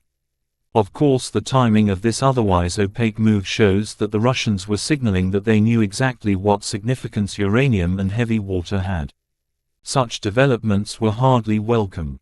For General Groves, the crown jewel of atomic secrets, as he always maintained, was the very existence of the project itself. That must be concealed at all costs, and was one of the chief reasons why he insisted upon compartmentalization. But, a close reading of what was known to the American security services in early 1943, when Hoover sent the president his memo of hard evidence, showed, at the least, that local communists in San Francisco knew that an important weapon was being developed and that the Rad Lab in Berkeley had a role in it. Soviet sympathizers were already attached to the research effort. There were known or suspected communists working in the Rad Lab at Berkeley. People were being paid for information by the Soviets. A paymaster from Washington was in San Francisco. The Soviets had been told that, in addition to the Rad Lab in Berkeley, there was a separate location in Tennessee, which was employing between 2,000 and 3,000 people, and a laboratory at the University of Chicago. Sometime after March 1943, the project was being relocated to a remote site, and that Oppenheimer, a senior physicist, would be going. The project involved separation methods, deuterium, and velocity selection. The code for the project was known as the Super. In January 1943, the Russians had approached the Americans for a supply of uranium metal, other uranium compounds and, later, heavy water. Possibly, the Russians had been told the contents of a 1942 seminar that had discussed the dimensions of a U-235 bomb and a plutonium bomb, i.e. 2 types of bomb were being researched, developed. Any physicist worth his salt knew that fission pointed to a bomb, using a chain reaction in uranium. Many also knew that heavy water, deuterium oxide, was vital as a moderator in the creation of a chain reaction. On top of that, free publication of research into nuclear physics had been suspended by American and British scientists. It would, or should, have been clear to General Groves, and others, in 1943, that Russia had learned, one way or another, that America had an atom bomb project, and that the crown jewel of secrets was no longer secret. It should also have been clear that the Russians were aware the project was beginning to expand into an industrial-scale effort. In other words, it was more than just experimentation. Groves allowed the Russians to acquire the uranium, he says in a note in the National Archive, because it would help keep Russia in the war, and because he hoped the Americans might track the metal to where it was used. That didn't happen. As Joseph Albright phrased it, Groves didn't come close to realizing the extent to which his secret factories were penetrated by Soviet intelligence. And this despite the fact that more than 100 cases of wartime atomic espionage were known about, as well as 200 acts of sabotage. It is not known if the Americans shared this information with the British, but there is no mention of it in any of the official accounts of the bomb's development, or in the memoirs of any of the individuals involved. In any case, we can't be certain that Groves, Lansdale, Hoover and the rest had assimilated what they had. What we can say is that Churchill was just as much a stickler for security and secrecy as Groves. Had the Prime Minister been told by the Americans in early 1943 that Russia had a good idea that the Allies were working on a bomb, might he have changed his mind, and his tactics, accordingly? According to Martin Sherwin, Churchill wasn't told about all this until the 7th of March 1945. Did Groves and Churchill always have unrealistic expectations of what secrecy could achieve? It is curious, to put it no more strongly, that if Groves felt that Russia was the main enemy right from the start, he took so little action to prevent them from gaining access to the results of Allied science. 12. The secret agenda of General Groves. In fact, Groves's role in the Manhattan Project needs a thorough reassessment. To an extent, it began with Martin Sherwin, who in his 1988 book, A World Destroyed, concluded that nothing in the official history of the Atomic Energy Commission, in the files of the Manhattan Project, or in any other relevant source available, including Groves's own book, offers convincing support for his belief in the value of compartmentalization, indeed, quite the contrary. Moreover, though originally conceived mainly as a defense against German espionage, compartmentalization also came to be used to restrict discussion of the implications of the development of atomic bombs. Thus, when Groves learned in the spring of 1943 that a series of weekly colloquiums had been organized at Los Alamos, he sought to have them cancelled. On this occasion, the discussion went ahead, but in a very prescribed format. As the official history of the Manhattan Project put it, Oppenheimer agreed, to avoid matters that, whatever their importance in other ways, my italics, were of little scientific interest. But the reassessment needs to go much further than this. General Groves had been appointed to command the Manhattan Project on the 17th of September 1942. According to Ronald Clark, in his History of Fission, published in 1980, Groves said only 2 weeks after his appointment that he was quite clear that Russia was our enemy and that this project was conducted on that basis. Groves doesn't mention this in his own memoir. In fact, what he says is that the basic requirement of the project was twofold: to provide our armed forces with a weapon that would end the war and to do it before our enemies could use it against us, adding later that the Axis powers could very easily soon be in a position to produce either plutonium or U-235 or both. There was no evidence to indicate that they were not striving to do so, therefore we had to assume that they were. This, of course, was not true. The British had more than one piece of convincing evidence that the Axis powers were not striving to build a bomb.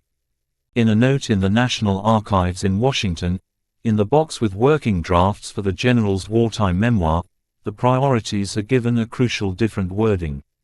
Never once was any definite country named to me as the one against which our major security effort should be devoted. Initially it seemed logical to direct it towards the Axis powers with particular emphasis on Germany. She was the only enemy with the capacity to take advantage of any information she might gain from us. We did not feel that information secured by Japan would reach Germany accurately or promptly, and we suspected that the Italian-German intelligence channels were also not smooth. I learned within a week or two after my assignment to the project that the only known espionage was that conducted by the Russians using American communist sympathizers against the Berkeley lab. Our security aims were soon well established. They were threefold. First, to keep the Germans from learning anything about our efforts or scientific or technical advancements. Next, insofar as we were able, to keep the Russians from learning of our discoveries and the details of our designs and processes, and finally to do all we could to ensure a complete surprise when the bomb was first used in combat. Groves says he did not make any appreciable effort during the war to secure information on atomic developments in Japan. And, as we shall see later, despite what he said, he never took the Russians as seriously as he might have done. All of which confirms that, at that stage, only Germany could have comprised a real threat, but by then the intelligence the British were receiving showed that Germany had no bomb project. From what we now know, it seems unlikely that Groves was told this, then. If he had been, would he have believed it? Would he have welcomed the fact that the plum job he had just been given was now redundant?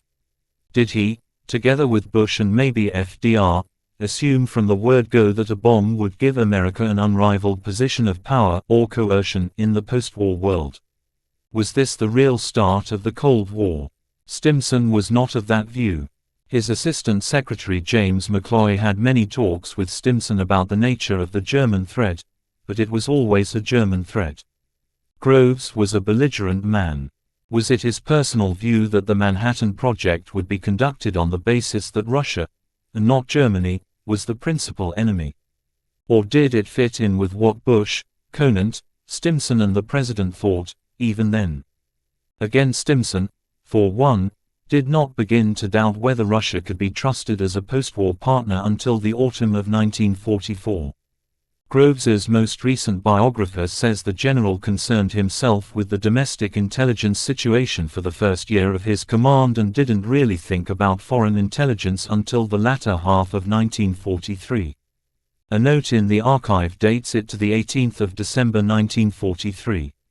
But we also know that he set up an outfit on the 30th of March 1943 to monitor, and where possible suppress, media reports to do with nuclear matters, so he must have been aware of a report that had appeared in the London Daily Telegraph, in October 1941, written by its Moscow correspondent.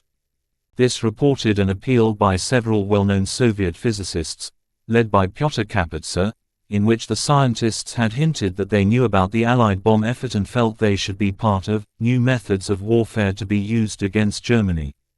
This is discussed in more detail on pp. 231-2.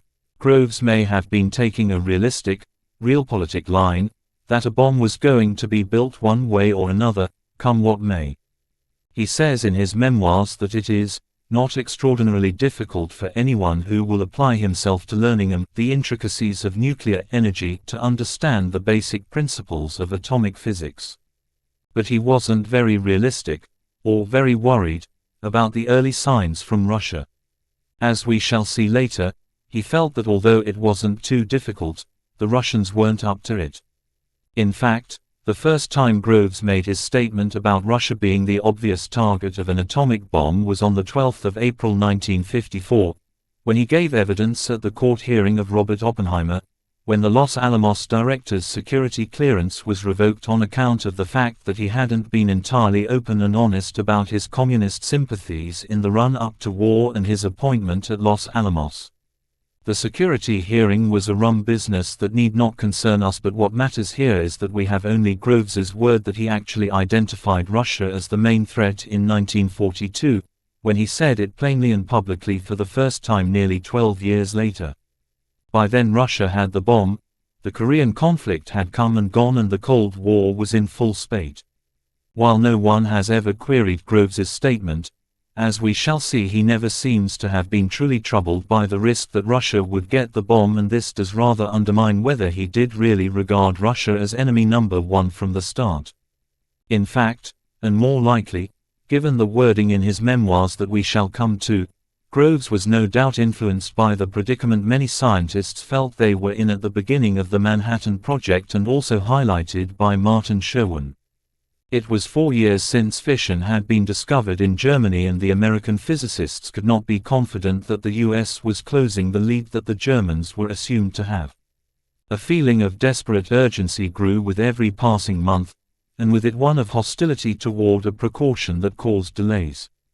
The scientists were driven by a profound sense of danger and believed that nothing, not even security precautions, should be allowed to interfere with their work. Until very late in the war, Sherwin confirms, American progress on the bomb was measured against Germany's presumed head start. An exchange between Isidor Rabi and Oppenheimer at the end of February 1943 confirmed that a concern about Nazi Germany was the main worry of the senior scientists. At times, Bush and Conant were more frustrated by their ignorance of German progress than by their own scientific problems. In such circumstances they considered some imaginative schemes for gathering intelligence on the status of the German program. For example, in June 1942, again the very month the British were receiving the Rosbaud report about the Speer meeting in Berlin, Bush and Conant considered a plan to send physicists to Switzerland, with diplomatic status, for the purpose of contacting neutrals who attended German scientific meetings. 16 months later, in October 1943, a plan was conceived to examine relevant German literature and economic data to see what projects might be underway.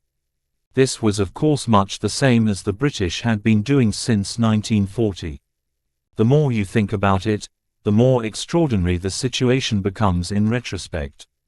On one side of the Atlantic, the British intelligence services knew there was no German bomb. On the other, the scientists were kept in ignorance of this fact and fretted for months unnecessarily.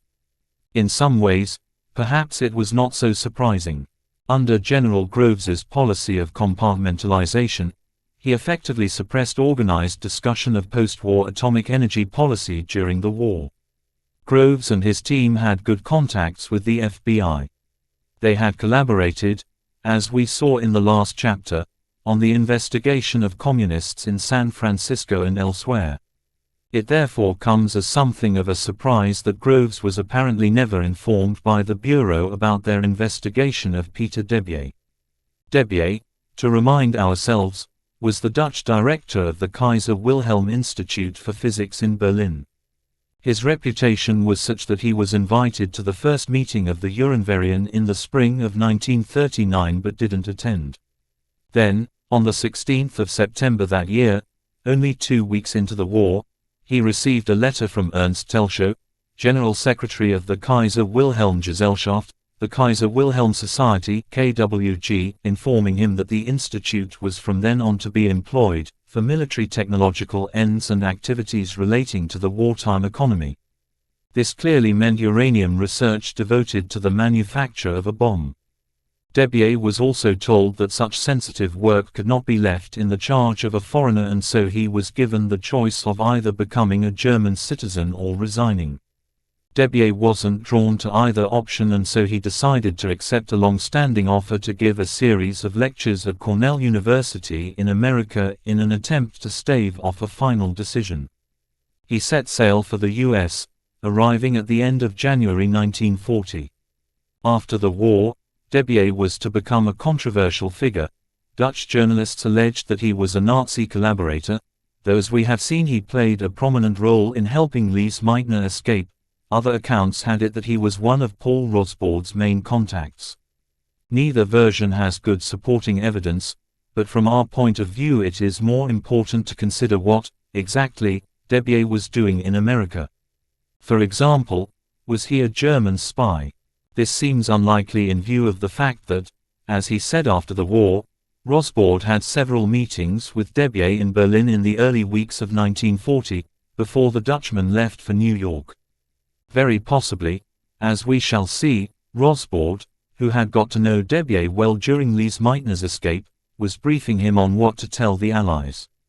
But in Britain there was alarm when the news crossed the Atlantic, which took some weeks. See Oliphant's complaint to Copcroft, p.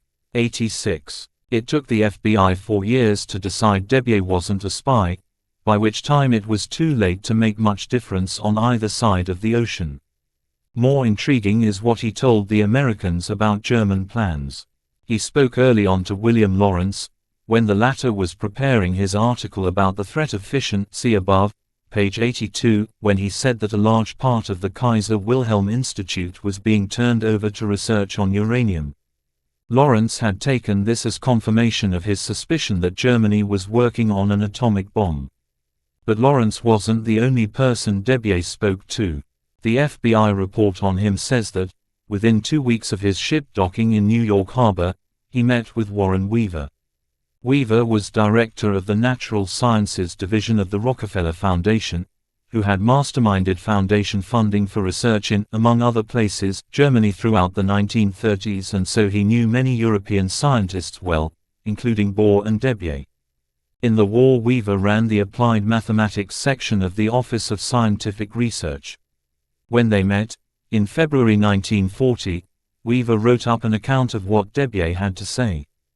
The Army has made this move at the KWIP because of their hope, which Debier considered quite misplaced, that a group of German physicists working feverishly with Debye's excellent high-tension equipment will be able to devise some method of tapping atomic or subatomic energies in a practical way, or will hit upon some atomic disintegration process that will furnish Germany with a completely irresistible offensive weapon. That this is indeed the Army's hope and the plan is supposed to be a great secret, and Debier himself is not supposed to know this. Nor is anyone supposed to know the German physicists who are entering into this scheme, although Debier has already told us who they are. Debier says that these German physicists very definitely have their tongues in their cheeks. With Debier, they consider it altogether improbable that they will be able to accomplish any of the purposes the Army has in mind, but, in the meantime, they will have a splendid opportunity to carry on some fundamental research in nuclear physics. On the whole, Debier is inclined to consider the situation a good joke on the German Army. He says that those in authority are so completely stupid that they will never be able to find out whether the German physicists are or are not doing what they are supposed to do. Several observations arise from this memorandum. Was Debier to be trusted, or was he spreading disinformation? Had he been sent to America with this in mind? Weaver knew him well, so would have been in a position to make an informed assessment. But of course Debye's dismissive comments about the German bomb program and the physicists' motives in really wanting to carry out basic research under the guise of wartime urgency fitted very well with what the British were learning from their sources. We do not know to what extent this intelligence was shared, if at all, and, as we have seen, the Americans got it into their heads that the German bomb project was a full 2 years ahead of the Allied effort. Given what Debier had to say, how did this wild overestimate occur? Groves seems never to have learned of it. In fact, in his memoirs, written after the war, Groves wrote that, "It had begun to seem possible to us in 1943 that the Germans could have progressed to the point where they might be able to use atomic bombs against us, or more likely against England. Although this possibility seemed extremely remote to me, a number of senior scientists in the project disagreed. Those scientists included Hans Bethe and Edward Teller, who had, apparently, heard on the scientific underground about the Uranvarian and Heisenberg and von Weizsäcker's involvement." In a memo to Oppenheimer in August 1943, they noted that recent reports, both through the newspapers and through Secret Service, have given indications that the Germans may be in possession of a powerful new weapon that is expected to be ready between November and January. Though lacking in detail, this was seemingly new information. Back in March 1942, Vannevar Bush had told the president that, "I have no indication of the status of the enemy program, and have taken no definite steps toward finding out." The Americans, as we have seen, did not take any such steps on any kind of scale until the autumn of 1943. Things had begun to move in summer that year when, in June, Arthur Compton wrote a memo entitled, "Situation in Germany," which was based on his discussions with several German refugees and a review of German physics journals. He considered the work of both Hahn and Debier, and reported that both had done work over the previous 2 years on neutron diffusion related to chain reactions in the form of a reactor or a bomb. The fact that his results had been published indicated, said Compton, no close censorship over such material, and the same applied to Hahn's work on the radioactivity of cesium, which had even been checked by a Finnish scientist. Despite this, the memo went on to state that it was a reasonable guess that Heisenberg and Weizsäcker in particular were involved in chain reaction studies as a source of power, using heavy water and uranium enriched in 235 content, though here too Compton concluded, the openness of the discussion of neutron diffusion, however, makes it appear possible that this aspect of the chain reaction is not being developed. The Americans sought indirect evidence where they could, such as information on earthquakes, or anything that looked like earthquakes. The increased radioactivity of selected rivers, none was found. Large industrial facilities being constructed, none were identified. Emissions of xenon gas, a byproduct of fission, none was found, and they were also interested in Vemork, though, on the face of it, as we saw earlier, the plant's production seemed inadequate for a full-scale bomb program. Despite this, the Americans were not so sanguine as the British. They were not so strapped for resources, and were influenced by Oppenheimer, who argued that nuclear weapons involved such a new set of techniques that it was always possible the Germans would come up with a much simpler way of doing things than the Allies had. These remarkable differences in atomic intelligence assessments continued. In August 1943, Wallace Akers, the ICI scientist who had taken over as director of tube alloys, see Chapter 10, had a meeting with Bush and later sent an account to his deputy, Michael Perrin. We got to talk about possible German progress and he told me he did not think that American intelligence had picked up much of real value, but that we must, as soon as possible, put together what we had both got to see what it amounted to. He said that he was nervous because there seemed good evidence that the German High Command was surprisingly confident about the outcome of the war, in spite of the present unfavorable military position. I replied that, it was clear that the Swedes, who are better placed than any other nation to know what is going on in Germany, clearly had no knowledge of any impending success with a secret weapon, or they would not have terminated the military transit agreement so abruptly. After its annexation of Norway in 1940, Germany had concluded an agreement with the Swedish government to transport theoretically wounded soldiers across Sweden in theoretically unarmed trains. In practice, soldiers on leave also used the trains, and this was, again theoretically, a contravention of Sweden's neutral status. As the war started to go against Germany, the agreement was terminated in August 1943. Bush told me he felt happier after our talk. The Americans were never to lose this fear of German progress entirely.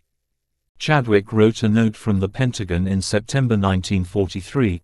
They suspect that Germany is well advanced and estimate they are near a realization of a weapon, in some form or other, than the U.S. They have no certain information and would welcome any that we can give them. At much the same time, Akers wrote to W. L. Webster, the individual in charge of the Tube Alloys office in Washington, saying that the Germans had not yet reached the stage of erecting a boiler nuclear reactor and concluding that the use of fission was not imminent. Another American memo was prepared in September 1943 by Philip Morrison, a physicist at the Met Lab in Chicago, which laid out several ways in which the progress of a German bomb might be monitored. This included a literature survey, wider than just physics and taking in electronics, chemical engineering, geology and medicine, assessing for example if there had been any developments in, say, therapy for fluorine burns or radiological problems.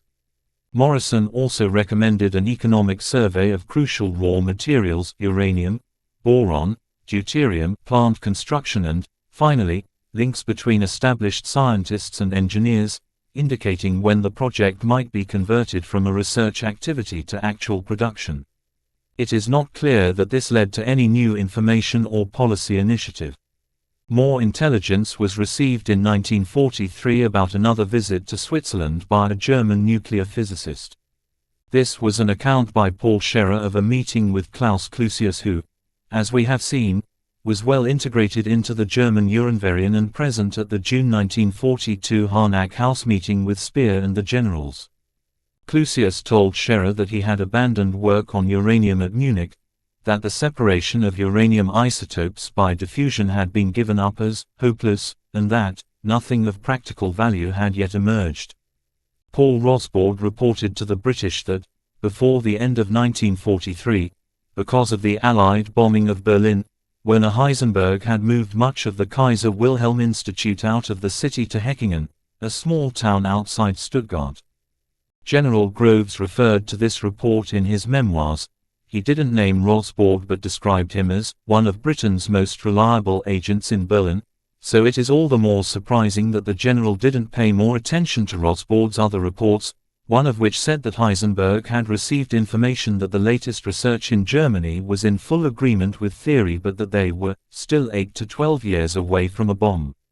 Almost simultaneously, the newly formed Office of Strategic Services (OSS), predecessor of the CIA in Bern, reported that Paul Scherer had learned from Heisenberg that he was living near Heckingen, near the Black Forest. And, at about the same time, American postal censorship had intercepted a letter from an American prisoner of war in which he mentioned a research laboratory where he was working. The letter was postmarked, Heckingen. As Samuel Goudsmit remarked, the excellent maps and aerial photographs of Heckingen showed, however, no building of any kind that would be needed if a bomb project was going ahead there. To be frank, the evidence was everywhere building on Rosbaud's 1942 report that Germany didn't have a serious bomb project. Despite this, still later American intelligence continued to be no less alarmist. One account, by Robert Furman, Groves's Aid on Foreign Intelligence, written in March 1944 as part of the Foreign Intelligence Service's report on enemy activities, concluded that the comments by German scientists that their bomb program was not progressing were a pretense, and that the delay in publishing articles was part of the enemy security policy, in other words, a deception, and that the absence of any articles in the literature on plutonium only showed that it was taking place in secret. This would appear to show that the British had by then shown the Americans at least some of their intelligence from the Norsk nucleus, the reports by Seuss, Wirtz, Jensen, but had not come clean about the high quality and reliability of the Rosbaud reports, which reinforced the arguments of the German scientists. The most alarmist report of all was produced in the same month, March 1944, by Carl Cohen, a chemist who worked at Columbia University on isotope separation under Harold Urey. In his report on German literature on isotope separation for General Groves, he argued that Germany was pursuing a deliberate, planned partial publication program, pointing to the absence of articles on reactors, chain reactions and the separation of uranium hexafluoride, which showed, he said, that the Germans wanted to deceive us about the extent and progress of his program, and so cause us to relax the pressure on our own. The German publication program is thus a blind for diligent work. Cohen then went on to give it as his opinion that the German program had been given the go-ahead, at full speed, before Stalingrad, as it was becoming clear that the war would not be over so quickly as originally thought, that is in spring 1942, shortly before it was in fact abrogated. As a result of this reasoning, Cohen anticipated that the Germans would have a completed bomb plant by the autumn of 1943 and a bomb based on enriched U-235 by the spring of 1945. At the same time, U.S. reconnaissance aircraft were flying low over Germany, on sorties so dangerous that many pilots were in favor of aborting them, searching for traces of radioactive krypton and any huge and mysterious building plants that would indicate an industrial-sized bomb project, though the pilots of course did not know this. Nothing was found. All this activity took place almost 2 years after the British had reached the conclusion that the Germans were not working on a bomb. And Groves repeated his apparent worries more than once. Unless and until we had positive knowledge to the contrary, we had to assume that the most competent German scientists and engineers were working on an atomic program with the full support of the government and with the full capacity of German industry at the disposal. Any other assumption would have been unsound and dangerous. And I could not help but believe that the Germans, with their extremely competent group of first-class scientists, would have progressed at a rapid rate and could be expected to be well ahead of us. These differences in the assessment of German progress were remarkable. But despite the general's repeated assertions about the quality of German physicists, there is one powerful piece of evidence that suggests that he was being less than candid, much less.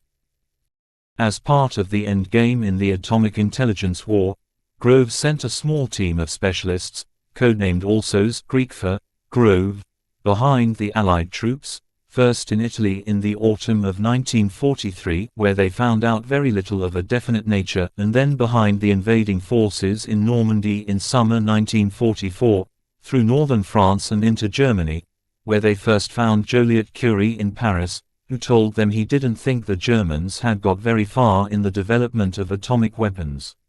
Only when the American ALSOs team arrived in Strasbourg did Groves concede publicly that Germany did not have a bomb program, and when of course he could attribute the discovery of this dramatic breakthrough to American intelligence.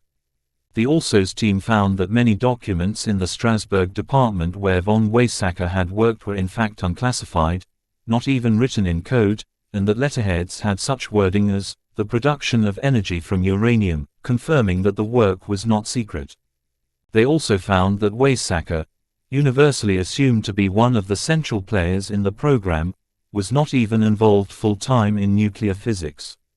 The documents showed that he had lectured in Lisbon, Madrid, Paris, Helsinki and Copenhagen during wartime, so the Germans were not at all worried by what might happen to him on his travels. Samuel Goudsmit, the physicist in charge of ALSOs, was also surprised about the large amount of pure physics that was done during the war. There could hardly have been any time left over for war research. This all accorded exactly with what Peter Debye had told Warren Weaver, see above, page 159, and emphasized the pitiful smallness, as Goudsmit put it, of the whole enterprise, all on the scale of a rather poor university and not of a serious atomic energy project. They did come across one newspaper clipping from the New York Times describing some of the research being done at Columbia. This was the Lawrence article described above, page 82, but that was all.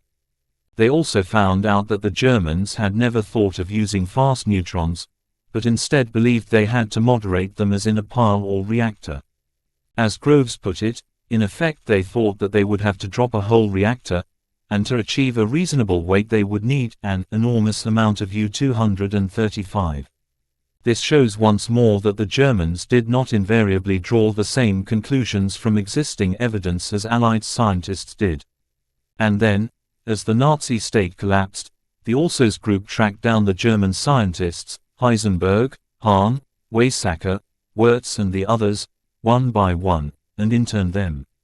While ALSOs was clearly a useful and even necessary exercise, its director Samuel Goudsmit lamented in his memoirs the fact that they never found a Mata Hari with a physics degree. But of course that is exactly what Rosbaud was, a physicist with a higher degree and Mata Hari-style access.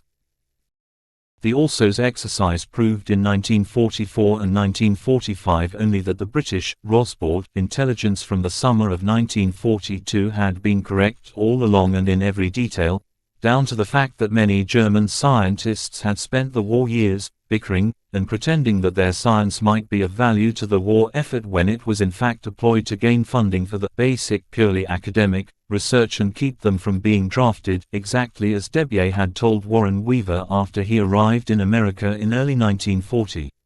As Margaret Gowing put it in her official history of the British midwife role in the atomic bomb's development, the correctness of their 1943 assessment and their success in thereafter building upon it, an almost uncannily accurate picture of the German effort, were remarkable. To which we can now add R. V. Jones's note to Ronald Clark that, until summer 1944 we, British intelligence, were producing really all the information available to Western allies. This, too, takes some digesting. Groves always claimed that only after the ALSO's mission could the Allies be certain that the Germans had no bomb.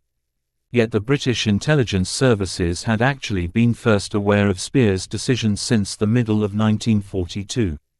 And as Hinsley put it in his official history of British intelligence in the Second World War, it had become the settled, my italics, opinion of the British scientists attached to the Directorate of Tube Alloys that, since the summer of 1943, the danger that they, the Germans, would acquire an atomic weapon before they were defeated could be discounted.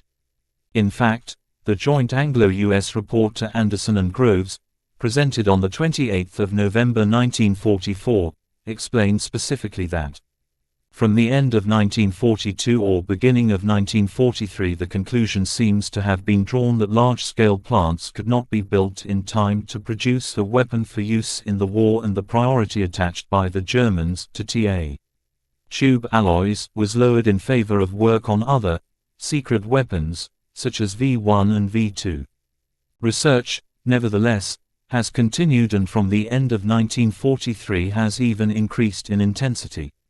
There is no positive evidence that this is due to a successful solution of the various technical problems or is associated with the final design or construction of large-scale plants, though the new plants in the Bissingen area in southern Germany, away from the heavily bombed Berlin, might be connected with TA. It may well be due to a renewal of official interest through the acquisition of information in Germany about the scale of the TA work that is being carried out in the USA. Including the news that Bohr had escaped to London and America. It must certainly be assumed, and there is some supporting evidence, that the Germans know of the American program in general terms if not in considerable detail. We believe that this increase in TA research activity in Germany is the psychological result of their knowledge of the great progress that has been made by the Allies, and is not due to any real hope that they can build plants themselves to be of use in the war.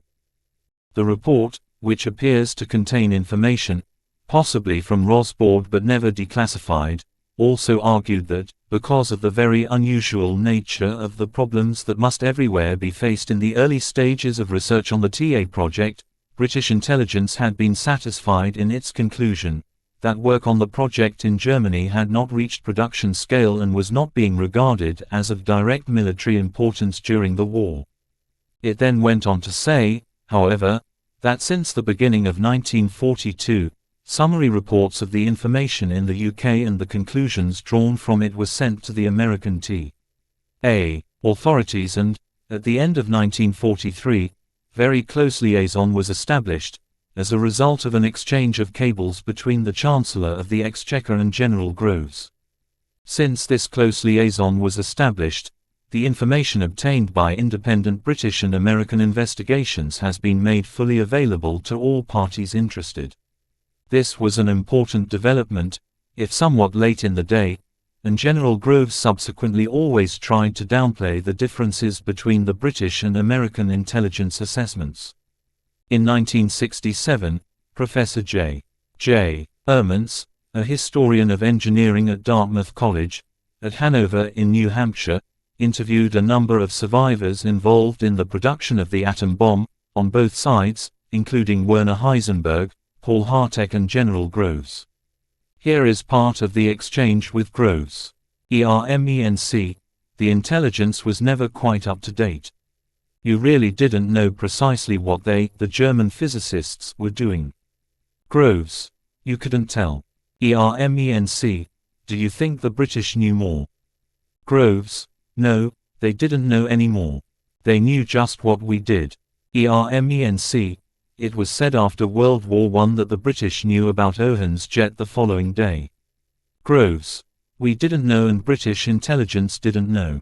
The first time we were really definite about what the Germans were doing was when we captured the supply of uranium that had been in Belgium and the Germans had seized and put in the salt mines.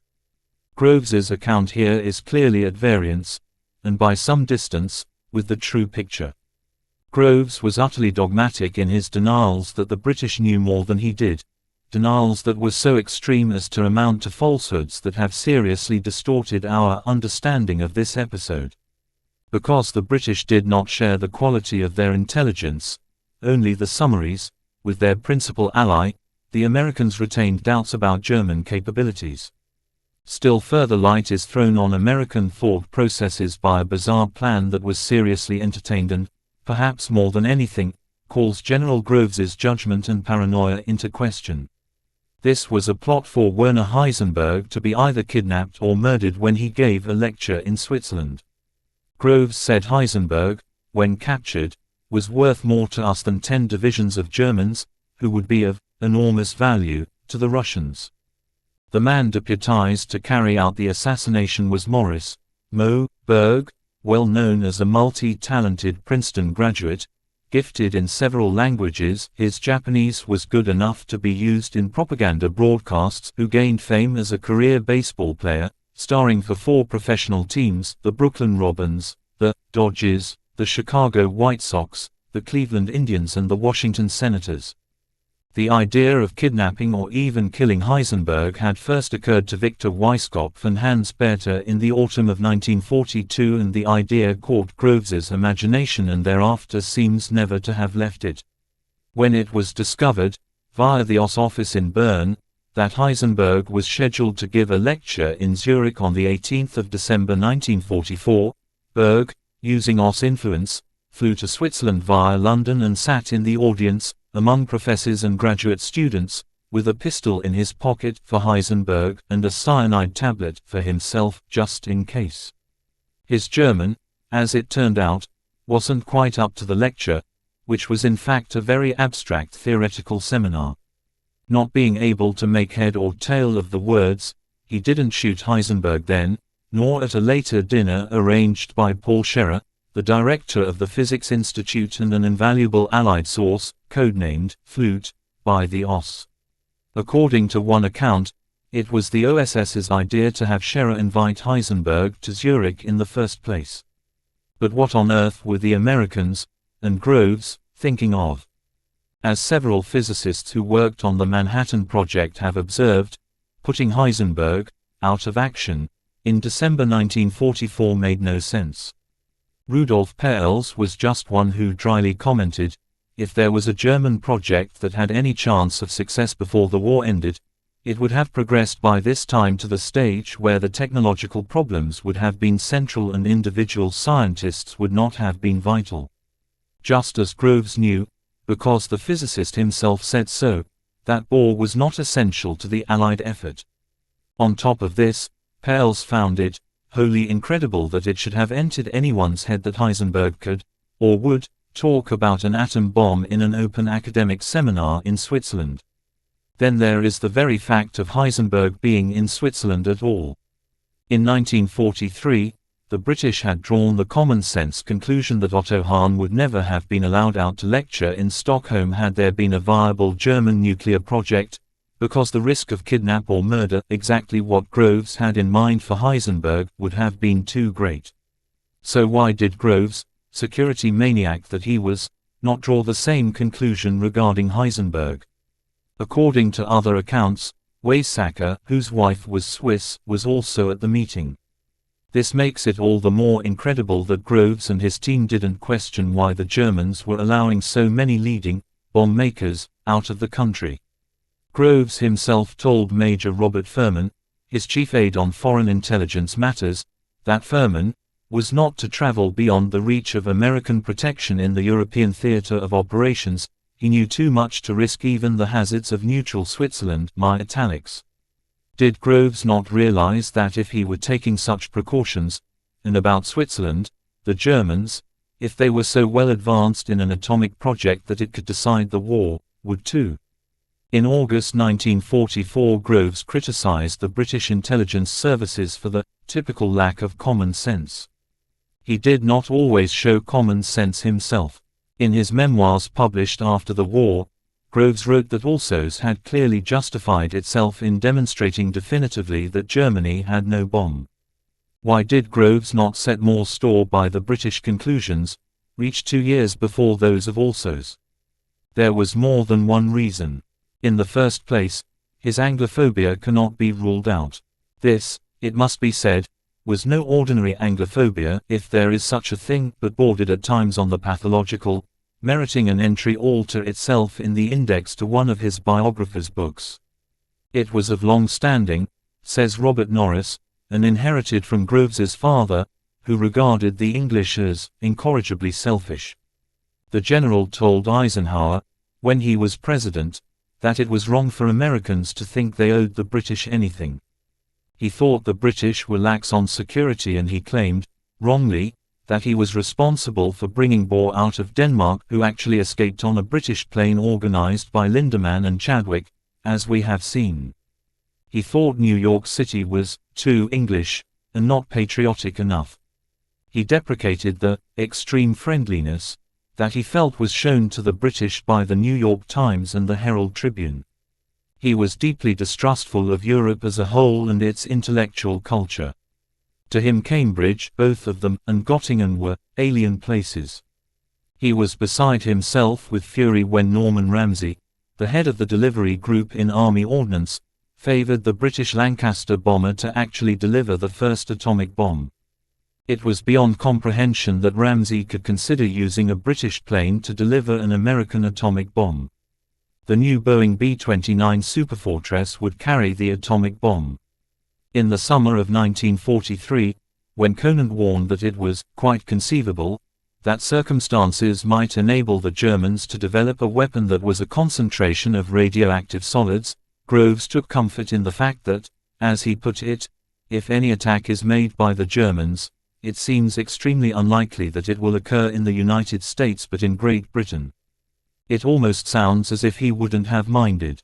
Most important, in his memoirs, although he credited the British with being the midwife to the bomb, and Churchill as probably the best friend the Manhattan Project ever had, their actual contribution he described as preliminary, helpful but not vital. Their work at Los Alamos was of high quality, but their numbers were too weak to enable them to play a major role. On another occasion he described the British contribution as puny. This is inaccurate to the point of distortion. 6 of the 24 British members were group leaders, including leadership of the complex implosion hydrodynamics group. Groves himself wanted Geoffrey Taylor, Britain's foremost explosives expert, so badly that, as Chadwick wrote in a letter to a colleague, anything short of kidnapping would be justified.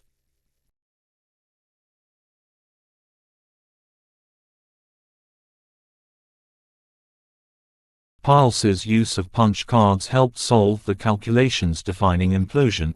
When it was mooted that Piles returned to London in early 1945 to take part in a discussion of Britain's post-war atomic energy policy, he was not allowed to leave Los Alamos because his absence might very well delay the date on which the weapon would be ready. Frisch devised a method to avoid the need to test the fission bomb, and James Tuck, who had warned Jones about the upcoming Big Bang, had developed a successful form of X-ray photography that helped understand the implosion process. Philip Moon spotted discrepancies between experiment and theory that increased the efficiency of the bombs many-fold. Ernest Titterton had proved himself to be such a master of electronics that he was entrusted with the task of generating the electronic pulse that would fire the plutonium bomb. William Penny's knowledge of blast waves made him indispensable at Los Alamos and earned him a seat on the observation plane over Nagasaki on the 9th of August. Hans Bethe praised Fuchs as perhaps the most hard-working member of our entire division, who contributed greatly to the success of the Los Alamos project. Piles,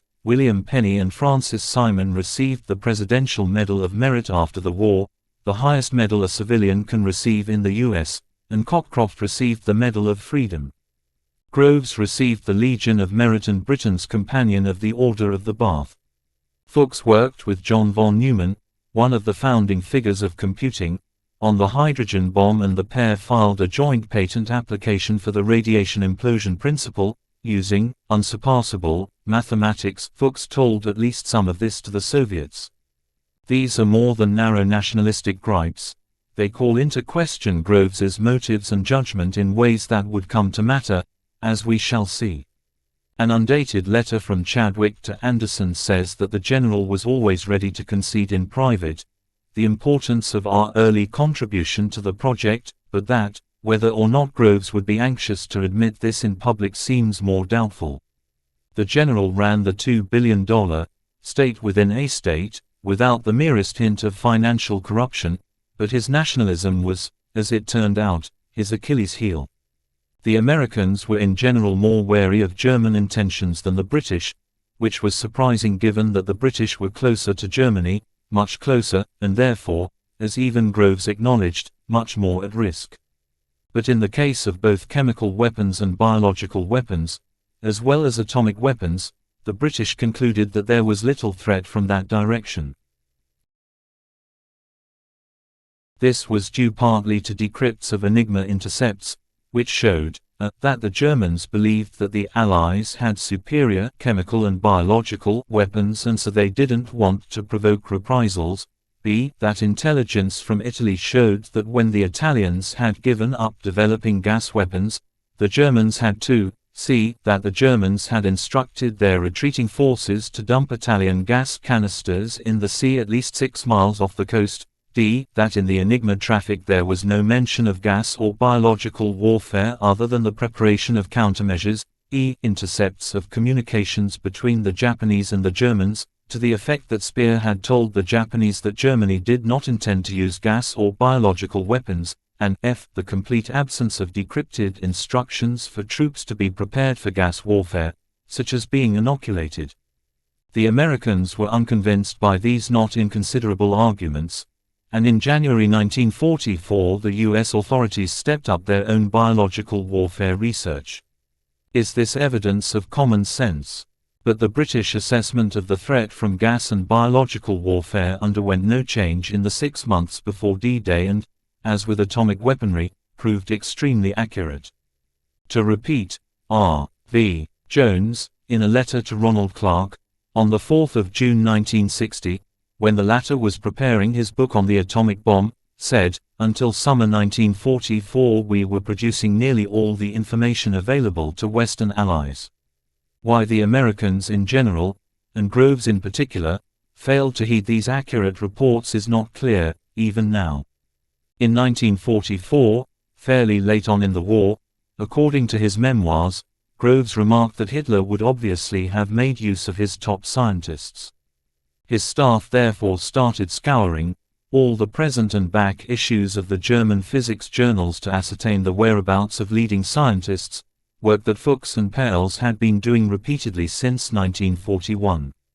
Was Groves ignorant of the considerable British achievement in these areas, or did he willfully discount it?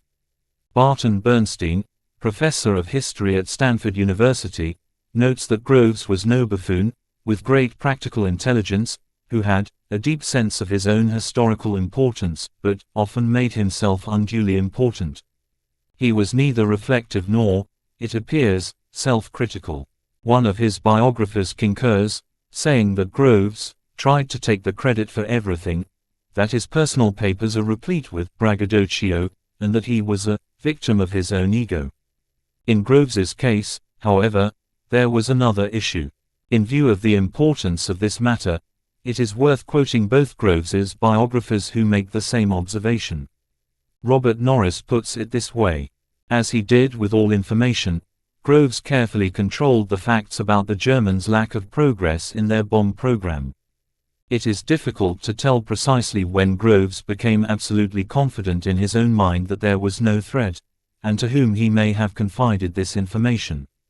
He feared perhaps that if it were known that the Germans had not advanced very far on their bomb, it might cause some scientists to stop working on the American project. My italics. After all, this had been a key inspiration for many of them to enlist in the project in the first place. For William Loren, Groves had carefully avoided revealing both the absence of an all-out German bomb project, even to those on the level of Compton, Lawrence and Oppenheimer, but see below regarding Oppenheimer. Instinctively, Groves probably felt that as a motivating factor the threat of a German atomic bomb was too good to lose. As far as many of the scientists were concerned, Germany was the principal enemy and the threat of a German atomic bomb was the raison d'etre of the entire American nuclear effort. With Germany out of the picture, many of the physicists might simply resign. This was a risk Groves could not afford to take. It might deal a fatal blow to the entire fission project. These are most revealing words. Groves's biographers are both implying, more than implying, that the general knew that there was no German bomb and yet concealed it from the scientists for some time, so that they would keep motivated. In fact, there is one important, compelling, piece of evidence that suggests that Groves, and others, accepted, despite what they said publicly, that Germany had no bomb as early as May 1943. And it was written down. In the autumn of 1942, after the Manhattan Project was formally launched and Groves appointed to run it, Bush and Stimson decided that it needed in effect an executive board to oversee developments, a small group of officers to consider strategic uses and tactics with respect to the bomb. Thus was born the Military Policy Committee (MPC), with Bush as chairman, Conant as his alternative, Rear Admiral Reynolds Purnell as the Navy representative and General Wilhelm Steyr for the Army. In theory, Groves reported to these men as a CEO does to a company board in the world of business, though in practice the members of the MPC often merely rubber-stamped initiatives he had already set in motion. He himself admitted as much. By the summer of 1943, the principal function of the Military Policy Committee was to approve my actions and proposals. One of the most pressing questions the committee faced was where to drop the first bomb. The obvious choice, given what had gone before, was somewhere in Germany. As Sean Malloy phrases it, the specter of a Nazi A-bomb had been the driving force in the American atomic project from the outset. Stimson, the American Secretary of War, wholeheartedly supported the overall Allied strategy throughout the war, and that strategy gave priority to the defeat of Nazi Germany. Stimson thought this was the bomb's first purpose. His Assistant Secretary John McCloy later recalled that he had many conversations with him in regard to the menace of a possible German development of an atomic weapon, usually when they were off-duty, relaxing at Stimson's Washington estate. In January 1943, Vannevar Bush even contemplated a plan whereby the Allies would use atomic weapons against suspected nuclear sites in Germany in a preemptive strike. Groves said he had no problem dropping the bomb on Germany, because Mr. Roosevelt told me to be ready to do it. With all this background pointing to an attack on Germany, on the 5th of May 1943, in its first and only formal discussion of the matter, the MPC came up with a total surprise. The minutes of the meeting show that it selected Japan as the site for the first use of the atomic bomb. This too takes some digesting. According to Malloy, Bush and the others were apparently swayed by concerns that the Germans could use knowledge gained from an American bomb to further their own efforts. That is to say, they were not aware of British intelligence and were particularly worried about what would happen should a nuclear dud land on German soil. Japan, on the other hand, was not believed to have an active nuclear weapons program. This was an obviously momentous decision and raises the equally important question as to why the MPC could ignore the German threat so early on. Is it really the case that a worry about the bomb being a dud was a clinching argument for not dropping a bomb on Hitler and opting in favor of Japan? As Frisch and Perls had pointed out as early as February 1940, the chief point of having a bomb was to deter Hitler from using his, if he had one. Such a bomb had to work, yes, but if a dud had landed on Japanese soil, say, the Germans would still have found out, Japan and Germany being allies, and they could even have obtained the hardware itself. In any case, as we have seen, most of the Americans in the know thought that Germany was ahead. This detailed chronology underlines the fact that this dud argument doesn't stand up. An alternative explanation is connected with the way the war was changing. In November 1942, the British forces led by General Bernard Montgomery had routed Rommel's army at the Battle of El Alamein in Egypt. At much the same time, the Americans landed a massive force in Morocco and Algeria, ready to join up with the British, in obvious preparation for an invasion somewhere in southern Europe.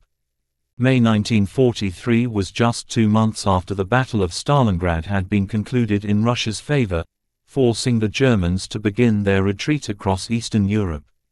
The lineaments of a pincer movement were emerging. Arguably, though, the Russians were now doing more to defeat the Nazis than with their allies. The winning of Stalingrad marked the crucial appearance on the world stage of Russia as a superpower. Between February 1943, when Stalingrad concluded, and May 1943, when the MPC settled its target priorities, the balance of the war, and of world realpolitik, changed for all time. No one could foresee precisely how the war would end, not then, but clearly Stimson, Bush, the MPC, and Groves, now accepted, whatever they said publicly, that Germany was not a nuclear threat. This fitted neatly, as we have seen, with what British intelligence concluded at much the same time. Later, much later, in 1967, Groves said that one reason for the change of target was because casualties were mounting and he felt the bomb would end the war in the Far East more quickly. But if so, this view never reached Stimson or Chadwick, for example, for months. Keeping the change of target secret was by no means easy, for the choice of Japan changed the type of target and that determined the design of the bomb. In theory, at least, the altered design should have made it obvious to the scientists and in particular the engineers at Los Alamos that the target had changed. The original design had been for a deep-water explosion in a German harbor. Frisch and Perls had suggested this in their very first paper because they thought that detonation in a deep-water harbor would minimize civilian casualties. But this was now changed to a bomb exploded above a military target surrounded by lighthousing structures, which is how Hiroshima, for example, was configured. Conant was one of those who had originally considered underwater use as well as an airburst weapon, but in the MPC's May 1943 meeting, the general view appeared to be that its best point of use would be on a Japanese fleet concentrated in the harbor of Truk, a massive naval base on an atoll in the Caroline Islands in the middle of the Pacific Ocean. The Ordnance Division's staff, shortly after the opening of Los Alamos in 1943, had set about designing weapons for use in harbors.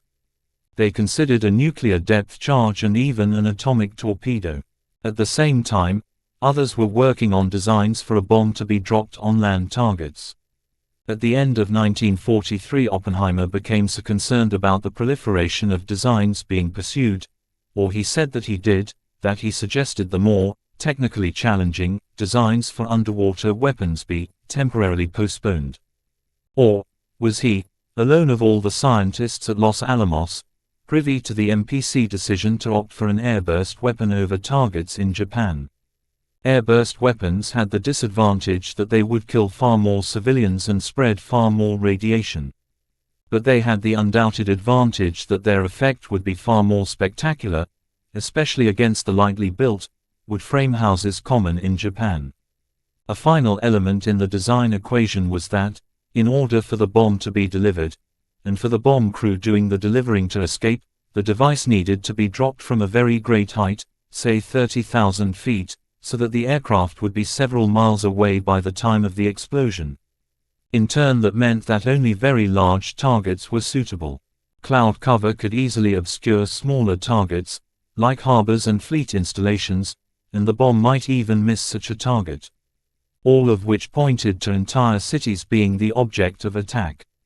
And all of which confirmed Japan as the location for the explosion of the first atomic weapon. It had nothing to do with the risk of dud bombs. But this was not the only set of non sequiturs in General Groves's behavior. In his memoirs, he wrote, "As plans for the invasion of Europe began to take form, we considered very seriously indeed the possibility that the Germans might lay down some kind of radioactive barrier along the invasion routes. We could not calculate with any certainty the likelihood of their doing this, for we were truly in the dark my italics then about their progress in atomic development. But, as we have just seen, Groves and the more senior Americans were not at all in the dark about German progress in atomic development. Long before plans for the invasion of Europe took their final form, the Allies were well aware that there was no German plan for a bomb. That is why the MPC felt able to select Japan as the target. More even than that, Groves's sentiments do not sit well with the fact that British intelligence had confided that there was no threat of radioactive material being used in the invasion, because they knew from intelligence received at that time that Hitler felt that the Allies had better poison gas resources and use by the Germans would have provoked retaliation. British intelligence insisted that the same reasoning applied to radioactive materials. In fact, Washington had raised this matter several times, in the summer of 1942 and again in August and September 1943. On the second of these occasions, says Hinsley in his official history of British wartime intelligence, U.S. experts had suggested, not on the basis of any evidence but in the course of a feasibility study, that the Germans might, over the next year, use heavy water to produce radioactive solids in bombs, and to do so on a scale sufficient to make it necessary to evacuate parts of London. This was in theory very worrying, but in September 1943 the British discounted any imminent danger of this weapon being used against us. There was no evidence, my italics, that Germany had the requisite power machine, and if she had, she would be much more likely to use it to separate plutonium for the development of a weapon that would be much more effective than fission products. Compare this reasoning with General Groves's above, cp. 170, who was showing common sense now. Washington returned to the subject again in December 1943, after reports had appeared in the press in neutral countries, Sweden, Switzerland, about the existence of a German secret weapon, and this had suggested to the Americans that the enemy might be planning to use radioactive powder in the V weapons. Once again the British dismissed this speculation, adding pointedly that any authorization of widespread precautionary measures might, by alerting the enemy, increase the difficulty of obtaining reliable intelligence about Germany's actual tar work. Using the same argument, it recommended there was no need for the development of simple detectors, for there was no evidence of any large-scale work on radioactive substances, as there would need to be to have an effect on the war. Here again, the sheer absence of any mention of radioactive substances in the Enigma traffic was instructive. For once, the absence of evidence really did mean it was evidence of absence. Groves responded, "We agree that the use of tar weapons is unlikely. The indirect and negative evidence developed by your agencies to date is in support of this conclusion. But we also feel that as long as definite possibilities exist that question the correctness of this opinion in its entirety or in part, we cannot afford to accept it as a final conclusion." This sounds reasonable, but throughout the war the British, to their credit, concentrated on evidence, whereas, more than once, as we have seen, the Americans responded to what was rumor or speculation, however worrying or believable. This difference in approach does not seem to have registered much with General Groves, but the series of alarmist reports, which turned out to be a significant collective overestimate of German capabilities by the Americans, was played down by him after the war. Even Geoffrey Richelson, normally so measured, gives only 2 lines to this momentous disagreement. He Strasbourg material, discovered in the last week of November 1944, tended to support the conclusion that British intelligence had reached in 1943, that a German bomb was not a serious threat. Tended, however, being so much more strapped for cash than the primary ally was, the British needed finer judgments at all times, so as not to waste precious resources. On top of which, the intelligence they were receiving from Enigma and elsewhere was in such abundance, and of such quality, that they could attach much more significance to negative evidence than, perhaps, Groves could. As Hinsley and others make plain, the intelligence reports, about the V-1 and V-2 rockets, for example, or about the new submarines the Germans were developing, or the new 4-engined bombers, the Me-264 and the He-277, or the new, rocket-propelled, Do-335 were received in such copious amounts that the absence of intelligence on atomic matters was starkly revealing. The Enigma traffic disclosed not only the technical developments of these new weapons, but aspects of crew training, production numbers, organizational matters, none of which were mentioned in connection with atomic devices. One significant long-term consequence of the American overestimate of German capabilities may well have been to make them underestimate Russian abilities later on, to dramatic effect. Many of the differences between the British and American approaches might have been avoided if the British had been more open with their American colleagues, not just about the intelligence they were receiving, but about the quality and status of that intelligence. But, as Hinsley put it, On account of the need for preserving secrecy about the Allied interest in the tar work, the Allied intelligence-gathering agencies could not be briefed in detail, only instructed generally to search for information on new weapons, unusual new materials, and new scientific activity. This is underlined by Michael Goodman in his official history of the Joint Intelligence Committee. For much of the war, Britain had refrained from liaising with the US on the German atomic program. This must count as a major, a strategic, an egregious error. And, from Hinsley's wording, is this itself a code of sorts? Could Hinsley have been using spy speak and apologizing for the fact that such vital information was not shared, when it could have had such important consequences? We may say then that there were three important moments during the Second World War when the course of events could have been changed in such a way that, taken together, an atomic arms race would have been avoided. 1. If, in midsummer 1942, the British had shared with the Americans the strong status of the Paul Rosbaud intelligence, about Speer's meeting with Heisenberg, and all the other approaches made by Suess, Jensen and Wirtz, and since the Manhattan Project had not formally begun then, with expenditure relatively confined, there might have been no need at all for the project itself. 2. If, in early 1943, the Americans had shared with the British the fact of Soviet penetration of the Manhattan Project, then there might have been two corollaries: more attention might have focused on Fuchs, as an ex-communist, and Churchill might not have been so implacably against Niels Bohr's ideas for dialogue with the Russians, see Chapter 22. 3. If it had become known in May 1943 that the MPC had chosen Japan as the primary target of the bomb, any number of scientists at Los Alamos might have balked at this realignment of priorities and refused to continue working on the bomb, especially if they had also concluded that Germany was therefore no longer a threat. Secretary of War Stimson was in particular most exercised by the compromised morality of this choice. He thought a naval base should be the target, and there is no reason to doubt that many scientists would have been too, had they known about it. Also's was part necessity but part conspiracy and cover story, to keep the scientists at Los Alamos on track.